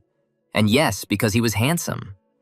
So beautiful that she wanted to eat it right then and there. Shen Yuan told the others to continue drinking while he went to chat with his other classmates. One of those present remarked with envy that this jerk Shen Yuan was simply crazy because he already had a girlfriend. Now he also had a fair-skinned, seductive classmate, and he cursed that good girls always went to scumbags. Xiao Lei asked Shen Yuan if he was the co-owner of the bar and said that his empire was simply huge. Shen Yuan replied that the woman he was talking to was also quite big, and she asked if he had to be so straightforward. The guy noticed that she was practically openly offering herself to him. Another observer said she looked so innocent, yet was so active. Xiao Lei said she felt dizzy. Shen Yuan replied that after one glass, even the stray dogs on the street could drink more. Xiao Lei asked not to be compared to a dog, and asked if a dog was more beautiful than her. Shen Yuan said that perhaps she was a little cuter than a dog. Xiao Lei asked to be taken away from here because she was very sleepy, and said that she would go first.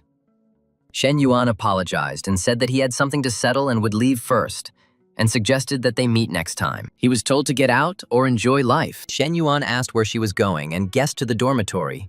Xiao Lei asked why he said the dormitory. Shen Yuan said that she was a girl, and couldn't she be more refined? Xiao Lei replied that they were already adults, and why couldn't they speak directly, and asked if he wanted to. Shen Yuan replied that of course he wanted to, and suggested that they go. Xiao Lei said that it was better this way, but even if he wanted to, nothing would happen tonight. She asked if he wanted to know why. Shen Yuan replied that not really. Xiao Lei still said that it was because the first time was very important for the girl, and she wanted to go on a few more dates with him. Xiao Lei said she applied to a startup incubator for money, and she knew the price she had to pay and asked not to worry. Shen Yuan said that she could stay here as long as she wanted, and he left, wishing her a good rest. Xiao Lei asked him to wait and asked if he could kiss her before leaving. Shen Yuan asked if she was asking for sex. Xiao Lei replied that no, and just wanted to know what the kiss felt like. Shen Yuan kissed her. Xiao Lei thought it was not bad, and sweet as milk. She asked if he had been like this with other girls, whom he had not cheated on. Shen Yuan replied that he was lying, and that they were doing just fine on their own. Xiao Lei said she didn't believe it and called him a show-off, but admitted that it was quite nice, but still not today. Shen Yuan said that whether it would work or not was not up to her to decide, and reminded her that she was just a backup. Xiao Lei asked what it meant and what it was and thought, oh my god, he was certainly the chosen one, but not that much. Shen Yuan arrived at Chen Na's house at 12:30. Li Meng asked why he came so late.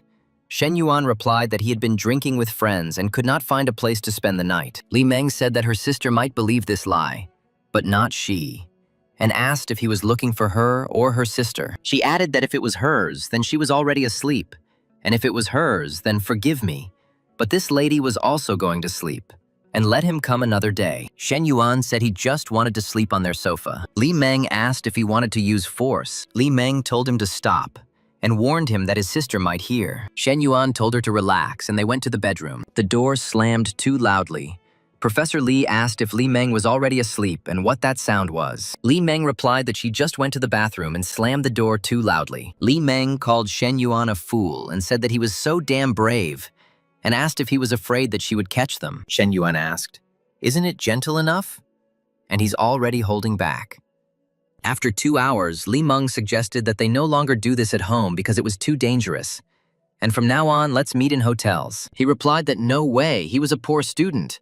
Where would he get the money to rent a room? She was indignant. Where did he get so much shamelessness from? And the things he bought for her and her sister cost tens of thousands. She added that he had so much nerve to say that he couldn't rent a room. The hero asked, if not him, then who else would be her partner?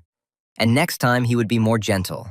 Let her believe him. She kissed him and thought that this guy was the king of shamelessness.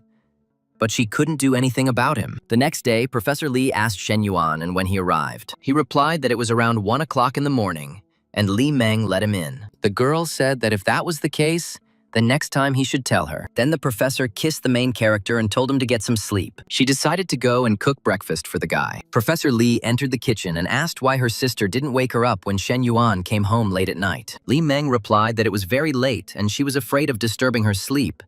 And Professor Li said that she understood, and he had just had a little to drink. Half an hour later, Li Meng said that her sister had prepared breakfast for him, and whether he was going to get up.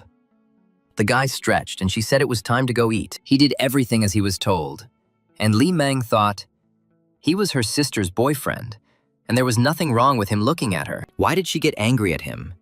And is she really jealous? They are just partners without any feelings. Is it really like the old saying that feelings develop over time? But that's illogical since they were only together for 2 nights. She said that she had already eaten and asked Shen Yuan not to rush. The girl decided that she would go and change her clothes. The hero said that he would take her to the university. The professor's sister asked why he didn't give her a ride to work. He replied that she was thinking about something and that they were just partners, and that he would give her a lift next time. She called him a heartless, perverted idiot, and her affection level rose to 65. He thought that it seemed like this partner not only wanted him, but also wanted feelings. And that was very good. Then he asked what time her plane left. She answered that it was at 11 and asked if he was already kicking her out or something. The guy replied that he would first take her sister and then give her a lift. Half an hour later, the girl thanked me for the ride and said goodbye. She was surprised to see Teacher Song and asked what she was doing there. Teacher Song said that it didn't matter now, and she learned a huge secret. She asked what she thought, and in their international faculty, no one had such a huge Geländewagen. Professor Li said she simply bumped into a student on the road and he gave her a ride. Teacher Song said that meant he was courting her and asked if they would start dating officially soon. She was right, she added, and she knew it since she had spoken with Shen Yuan on the phone. It's no wonder she reeked of love. This is a story about an older woman falling in love with a younger man. A kind and gentle woman is dating a rich, handsome man. It's too good for a couple. And Professor Li said to stop talking nonsense. In the car, Shen Yuan asked if the back seat was more comfortable, but Li Meng told him to mind his own business. She wants to sit in the front. The hero thought that this partner was stern all day and needed to be disciplined, and said that he would help her call a taxi. The girl was indignant, asking if he was serious, and if he didn't take her to the airport, she would never get out of the car. He replied that it was really serious, and that she would arrive on time either by taxi or in his car. She said that he had completely lost all shame. She hadn't yet paid him for last night. He said that she would get used to it, and later she would even like it, whether she wants to believe it or not. She reluctantly agreed, and then he stopped the car in the middle of the road, and she asked what he was doing. He asked if that's what she wanted, and she cursed and asked where he got that idea from. It was obvious that she didn't want that. So he asked what she wanted then. Shen Yuan told Li Meng to behave normally, and asked her to watch her words and not say anything that sounded absurd. Li Meng asked, so it was her fault, and allowed herself to ask something. She noticed that he looked quite rich and asked him how he made so much money. Shen Yuan replied that he had started trading cryptocurrency and forex in his first year of college and was now running his own company. Li Meng was surprised. Li Meng asked him when he married her sister whether she could become a salted fish and whether he would mind raising another human. Shen Yuan replied that if she were like his sister, he would consider it. But so far, she was not up to par. He suggested that she eat cabbage for 2 more years, and then they would talk about it. Li Meng called him a damn pervert and said that he was becoming more and more impudent. She threatened that when she returned from work, she would tell her sister to kick him out. Shen Yuan replied that if his sister left him, what would she gain from it? Since she would lose her partner. Li Meng asked him if he would feel bad if he didn't use her, and said that she didn't want such a partner anymore. Shen Yuan said that if he looked, it meant she looked good, and asked why there was such dissatisfaction. He added that it was okay and that he wouldn't look next time even if she asked. Li Meng asked again if it was true. Passers-by remarked that it was cool to be rich and that he would have such a beautiful flight attendant by his side. They cursed that damn capitalism was taking all the best things for itself. Li Meng said what he was doing, and it was not the road to the airport. Shen Yuan replied, who said they were going to the airport. Li Meng said that she had a plane at 11 and she would be late. Shen Yuan replied that they had time. And it was only 9:50 now. And it was 15 minutes to the airport, so half an hour would be enough for him. Li Meng asked him to calm down. Shen Yuan said that he had long wanted to try this form with her. The little boy told his mother to look and pointed to the dancing car. Mom said that the machine had broken down and could explode, and told me to hurry. 45 minutes later, someone at the airport asked Li Meng if she had been on a date. A colleague noticed that it was cold outside and she had bare legs, and added that she had arrived in a car that cost a lot. Li Meng replied that he was not her boyfriend, and that he was more like a son-in-law. When asked what it meant to be called, she replied that her sisters simply had not yet agreed. At Jingfu Company, Shen Yuan brought lunch and asked Fu Yingzi how things had been lately and whether she was doing well. Fu Yingzi replied that everything was fine now, and she was returning to the university for important classes. But otherwise, she was working as usual. Shen Yuan asked how many people in the HR department she knew. Fu Yingzi replied that it was about 90%, and she would be moving to the online operations department next week. Shen Yuan said, "Okay." And now this was the key department, and the previous online traffic results were terrible. He added that in a couple of days he would hire a special consultant to check, and she would check the details, and Fu Yingzi would assist her. Fu Yingzi said she understood. Shen Yuan added that she needed to try harder and create their own team as soon as possible. Shen Yuan thought that now he could only rely on the knowledge of his EMBA and MBA, and at least his conscience would be clear. He saw Su Shu Wei, and thought that there was nothing much to see in the villa. He had already transferred the remaining 5 million, but he hadn't seen Su Wei for a long time, so it was worth stopping by. Shen Yuan arrived. Su Shu Wei told him about the smart home system. She said that he could control everything from his phone, household appliances, humidity, temperature. If a gas or water leak occurs, a notification will be sent to your phone. Shen Yuan said that she had said so much. How could he remember it all? He suggested that as soon as she moved in, let her stay with him for a couple of days, and then he would show her everything. Su Shu Wei replied that she had to cook for her mother and younger brother every day. Shen Yuan said that they were a family after all, and there was no need for these formalities. Su Shu Wei asked him not to do it because the boss was upstairs. Shen Yuan suggested going to the media room and closing the doors. Shu Wei thought that he had already taken advantage of her in this way last time, and she didn't think that he would be even bolder this time. She asked him to be more gentle. Su Shu Wei said that the boss could come down at any moment. Shen Yuan thought it was much better than he thought. And it wasn't just the size that mattered, but the feel as well. Shen Yuan thought that she not only had a delicate and slender waist, but also elastic curves. And the more he looked, the more impatience burned within him. 20 minutes later, Su Shu Wei wanted to ask what was going on between them, but she thought that the guy should be the one to talk about it first. Shen Yuan asked what was wrong, and she replied that it was nothing and suggested that they have dinner together sometime. 2 hours later, Xuan asked Xin Yu what she ate as a child, and she replied that she ate regular food. The girl said that she was talking about food and pointed to her chest, adding that this is what it was for. The girl told her not to laugh at her and that she didn't know anything. Shen Xuan said that he had returned, and Chen Na asked if he would have dinner. Shen Yuan replied that yes.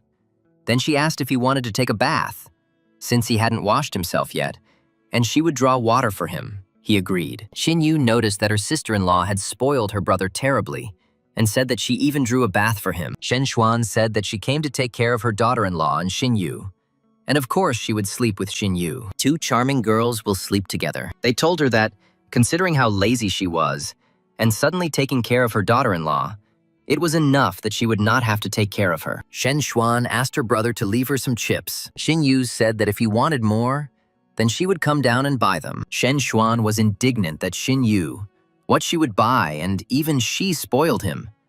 Shen Yuan noticed that Xin Yu's affection was 60, and now it is 63, and it seems to be making steady progress. Chen Na said that the bath is ready. Xin Yu thought that it must be nice to be able to do something for her brother-in-law, since he had done so much for her sister and her family. Shen Xuan said that was right. They just made him into a giant baby. Xin Yu replied that these were just small things and they were worth nothing. Shen Xuan thought that if she were in her place, she noticed that Xin Yu. Why did she suddenly blush? She asked if it was true and said her face was just burning. Doesn't she feel anything? Xin Yu replied that she didn't know. The main character breathed a sigh of relief and said how good it was. Shen Yuan said that he felt every cell in his body relax. Chen Na said that was great and she would give him a massage. Shen Yuan asked if she knew how to massage and when she learned it. Chen Na replied that she was online and had done it to Xin Yu twice in the past few days, and Xin Yu said it was working out well. If he wants to do something more, let him tell her. Shen Yuan said that she learned something bad, and she replied that he taught her. He said that Chen Na was simply amazing in everything, and asked her to come to him.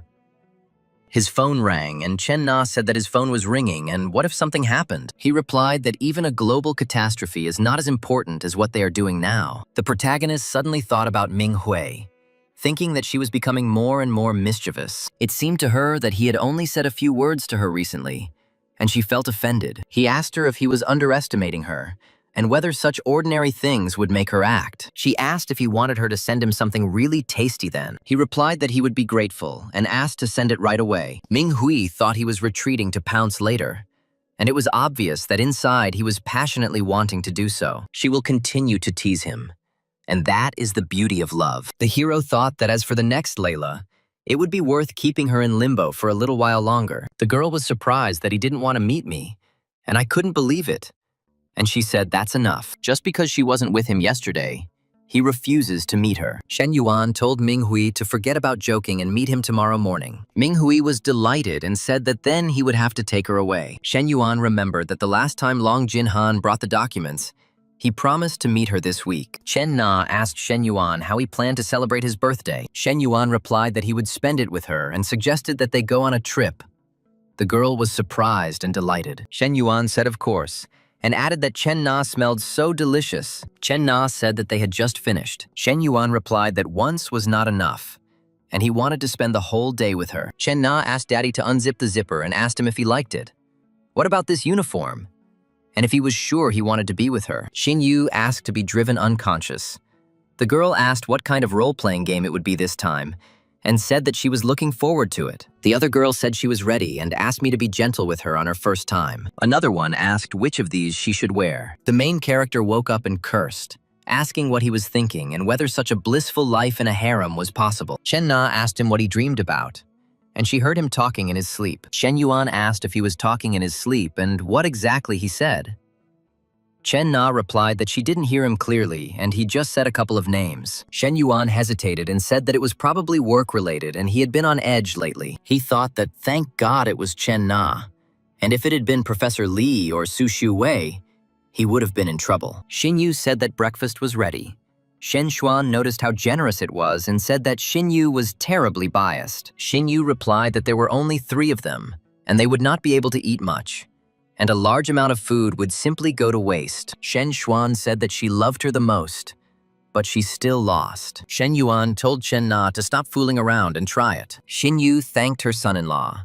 Shen Xuan thought that it was just one compliment from Shen Yuan, and Xin Yu blushed. Why is their relationship still so awkward? Chen Na said that they had agreed. 15 minutes after breakfast, Xin Yu said that no, it was not like that at all. Her son-in-law treats her very well, and maybe she's just not used to it yet. Chen Na replied that he was actually very sociable and liked to joke, so let her spend more time with him and see for herself. A man asked a girl on the street where the beauty was going and if he could give her a ride. The girl asked how much his car cost. He lustfully replied that it was enough for her to give it to him, but she called him a pervert and told him to give it to himself. She said that her boyfriend really does have a Geländewagen, and not an expensive one, only about 3 million. She approached the hero and asked why he hadn't met her at the university gates, and whether he wanted her to show off. Shen Yuan replied, "Wasn't she just showing off just now?" Xiao Lei replied that it was not enough, and that it was best to show off in front of the university gates when there were a lot of people around. Xiao Lei asked, so they would go to the hotel to finish everything. Shen Yuan asked if she wanted him to break the seal. She replied that no, and just wanted to know where they were going. Shen Yuan said that they were going to the bank, and he needed to take care of some matters. Long Jinhan wondered if she was really that unimportant to him, and even he treated Xiao Lei much better. And why was that? Shen Yuan said that since they were going to the bank, that was the end of today's benefits. He thought she seemed to be very keen to take the initiative. But who did she take him for? And he would never follow her script. Xiao Lei asked why he was going to the bank. Shen Yuan replied that it was to open a personal account. Xiao Lei asked about his personal account and how much money he had. Shen Yuan replied that, just like Xiaomi's boss Lei, Xiao Lei said he was a liar, and that she was not a child and would not believe such nonsense. Shen Yuan asked if he was not as rich as him, she would not go with him and put his hand on her knee. Xiao Lei said that Shen Yuan was groping her again. The hero replied that to grope her, you had to spend a lot of nerves, and he would pay her for a lunch of 300 yuan, and let her consider that they were even. Passers-by noticed that, looking at his clothes and the first-class beauty next to him, it was immediately obvious that he was rich. They said they were pushing each other in line at 2 counters, and he was pacing like a boss during an inspection, with everyone running after him. A bank employee told Mr. Shen that the amount of his deposit in their bank had long met the criteria for opening private banking. He explained that their terms were the best in the industry, and all transactions would be conducted online. Large expenses or receipts are processed instantly. Plus, this package includes business lounges at airports around the world. The employees noticed. What a day! And only 21 years old and already 30 million on deposit. And this is not counting other banks. Then they added that yes, and he has even more real estate and businesses. And the money, the looks, the natural presence, he has it all. The girl noticed that he had not spent a penny, but was receiving such incredible service. Then she asked who he was dating later. Shen Yuan replied that she didn't know her. She asked if she was just accompanying him on business and then going home, or if they were alone. Shen Yuan replied that she would stay with him for the whole day, including the night. The girl asked if this meant that he would sleep with her tonight. Shen Yuan said that sleeping with him was such a loss. Xiao Lei thought that it was not a matter of gain or loss, and the easier it was for a man to get something, the less he valued it. She's not that stupid, and besides, she still needs to find out how many women are hanging around Shen Yuan and whether she has a chance to become the leader. At the restaurant, she said, "Wow." And she only saw this restaurant on the internet. Shen Yuan said the main courses would be foie gras and pike perch with lobster sauce. And he also ordered the beef bourguignon stew. She asked where they would go after lunch. Shen Yuan replied that they would go home to their mothers. She was surprised and said that she thought he was hers for the whole day. Shen Yuan replied that of course not, and he had meetings scheduled for the afternoon and evening. Shen Yuan was looking at his phone, and she said why he was always on his phone. At this time, another girl sent him photos of herself in different underwear. Xiao Lei told him not to sit on the phone and to talk to her. The guy asked what to talk about. She replied that conversations arise naturally, and not because they are forcibly sought. And if someone wants to talk, they will talk. She said that if he didn't want to talk to her, he would say so, and there was no need to come up with these stupid excuses. Shen Yuan said, "It's time to go then," and asked the waiter to bring the bill.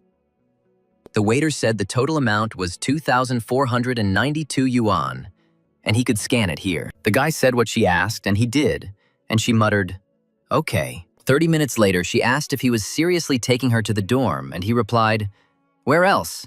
And he had things to do. She was upset. He saw the girl, stopped next to her, and, after dropping Xiao Lei off, asked her to get in. Xiao Lei cursed, and when she asked what was going on, he told Long Jinhan to buckle up, and she agreed. Lei was indignant that this was supposedly a seamless replacement, and she had just gotten out of the car, and he was already putting another girl in. The hero replied that he had already said that he had serious business.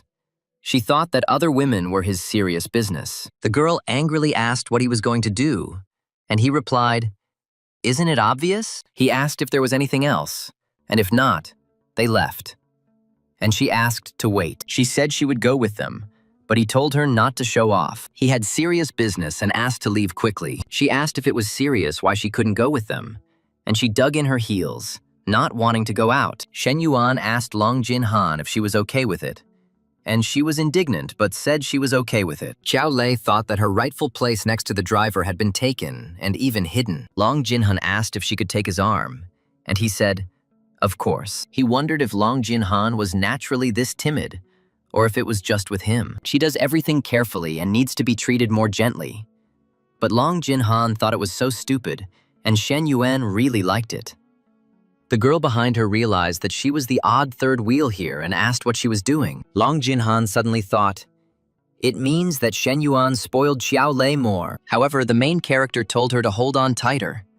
The other one asked why she wasn't told to hold on tighter, and he answered, tighter than that. He thought it was a bit soft, of course, but one had to maintain decency. Look how many people are in the shopping center. And he asked to be more modest. Passers-by were outraged. What the hell is this? Are they filming a drama or something? And all they could say was that he is rich. They were wondering where the cool girls had gone. And it turns out they were busy with that rich kid. Shen Yuan thought that, looking at these looks around him, there was envy, anger, hatred, and immediately such indescribable feelings in his soul. The employee greeted Mr. Shen, saying that it had been a long time since they had seen each other. Shen Yuan replied that he had brought 2 girls, that is, 2 friends, to buy things. Another employee noticed that Mr. Shen was no longer bothered at all. Before, he would bring at least 1, but now he brought 2 at once. Shen Yuan told them to choose what they wanted and take as much as they wanted, and Long agreed. The girl said that there were such beautiful bags and jewelry here, hinting as best she could, and Shen Yuan said that money will always find the right way. Xiao Lei thought that this meant that he was buying her checkers for tens of thousands. But for her, he was only buying instant noodles at a restaurant. 10 minutes later, Shen Yuan said that they rarely go out together anyway, and she only chose 2 pieces. He said that he should take more. And bags, clothes. Didn't he really like anything? But the girl replied that it wasn't necessary, and he had already bought her a lot of things. She added that 2 would be enough today, and he said that today they would have to collect at least 100,000, and if they didn't like anything here, they would go to another store. Shen Yuan thought that although she tried to save his money, he only spent a little more than 10,000. Xiao Lei thought that she had 100 pieces, and she had 2,000, and she wasn't even the main one. After another 20 minutes, Long Jin-han said that was enough, and he agreed. Then he told Xiao Lei to choose something for herself too, and she was surprised. Shen Yuan thought that although Xiao Lei had not yet acquired sympathy glasses on her head, she still needed to give hers. Xiao Lei was self-confident and assertive, and she also clearly had a stubborn streak in her character. After 15 minutes, he calculated that he had spent 120,000 on Long Jin-han and 50,000 on Xiao Lei. But Xiao Lei's sympathy points never activated, and the system only returned the tripled amount. The girl asked, "Where are they going now?" Shen Yuan replied that he would now take her back to campus. Xiao Lei asked if she could go with them, and Shen Yuan said how unbearable she was, but he would just give her a ride to the place. She was surprised that this was not the hotel he had booked for her last time. Today is the same luxury again, and he said, "It's time to go have fun. What else does she need?" Then he said that the 2 of them were going up, and she asked why on earth she should go somewhere else. He asked if she herself had said that when she jumped into the car, and she replied, "So what? Can't she be capricious or something?" The girl thought that she had only become attached to them in order to ruin their important affairs. Shen Yuan said that if she wanted to rest, he would rent her a separate room, and they could have dinner together in the evening. And she was delighted. She met the girl, introduced herself, and asked her name. And she replied that her name was Long Jin-han. She said she was a second-year accounting student, and Xiao Lei said her name was Xiao Lei. Long Jin-han said that she knew her and that she was very popular on campus for her cosplay. And Xiao Lei replied well. Long Jin-han said that yes, she has white skin and is knowledgeable about cosplay. And Shen Yuan made the right choice. Xiao Lei was indignant. What kind of help is this? She was just showing that Shen Yuan chose her before me. Shen Yuan thought that where there are women, there are intrigues. And over any trifle, they are ready to measure who is cooler, who met first, who is more important. Coming out of the elevator, he told the girls to go to their room and that he needed to answer a call. The hero picked up the phone and asked Minghui what happened. She said that Li Meng asked to go home today. She doesn't want to be alone in the dorm and asked if he could stay with her. And he said that it probably wouldn't work out tonight. She said, okay. Then she would go to St. Regis and spend the night in a suite there. The hero was surprised that she was going to St. Regis, and she said that she was almost there. He cursed. Why did he rent a long-term place for her? And while she was gone, he dragged Long Jin-han and Xiao Lei here. He thought that he shouldn't have rented everything in one hotel to make it more convenient.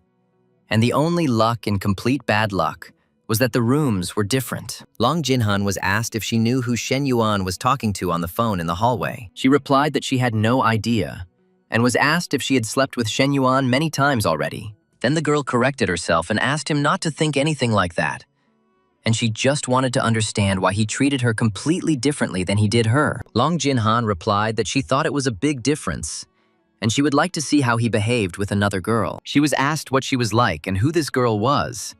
She replied that it didn't make any difference to her. Then she added that she didn't watch Niwao, and since there was someone cooler, it was better for them to stick together. That's the only way they could get to the top.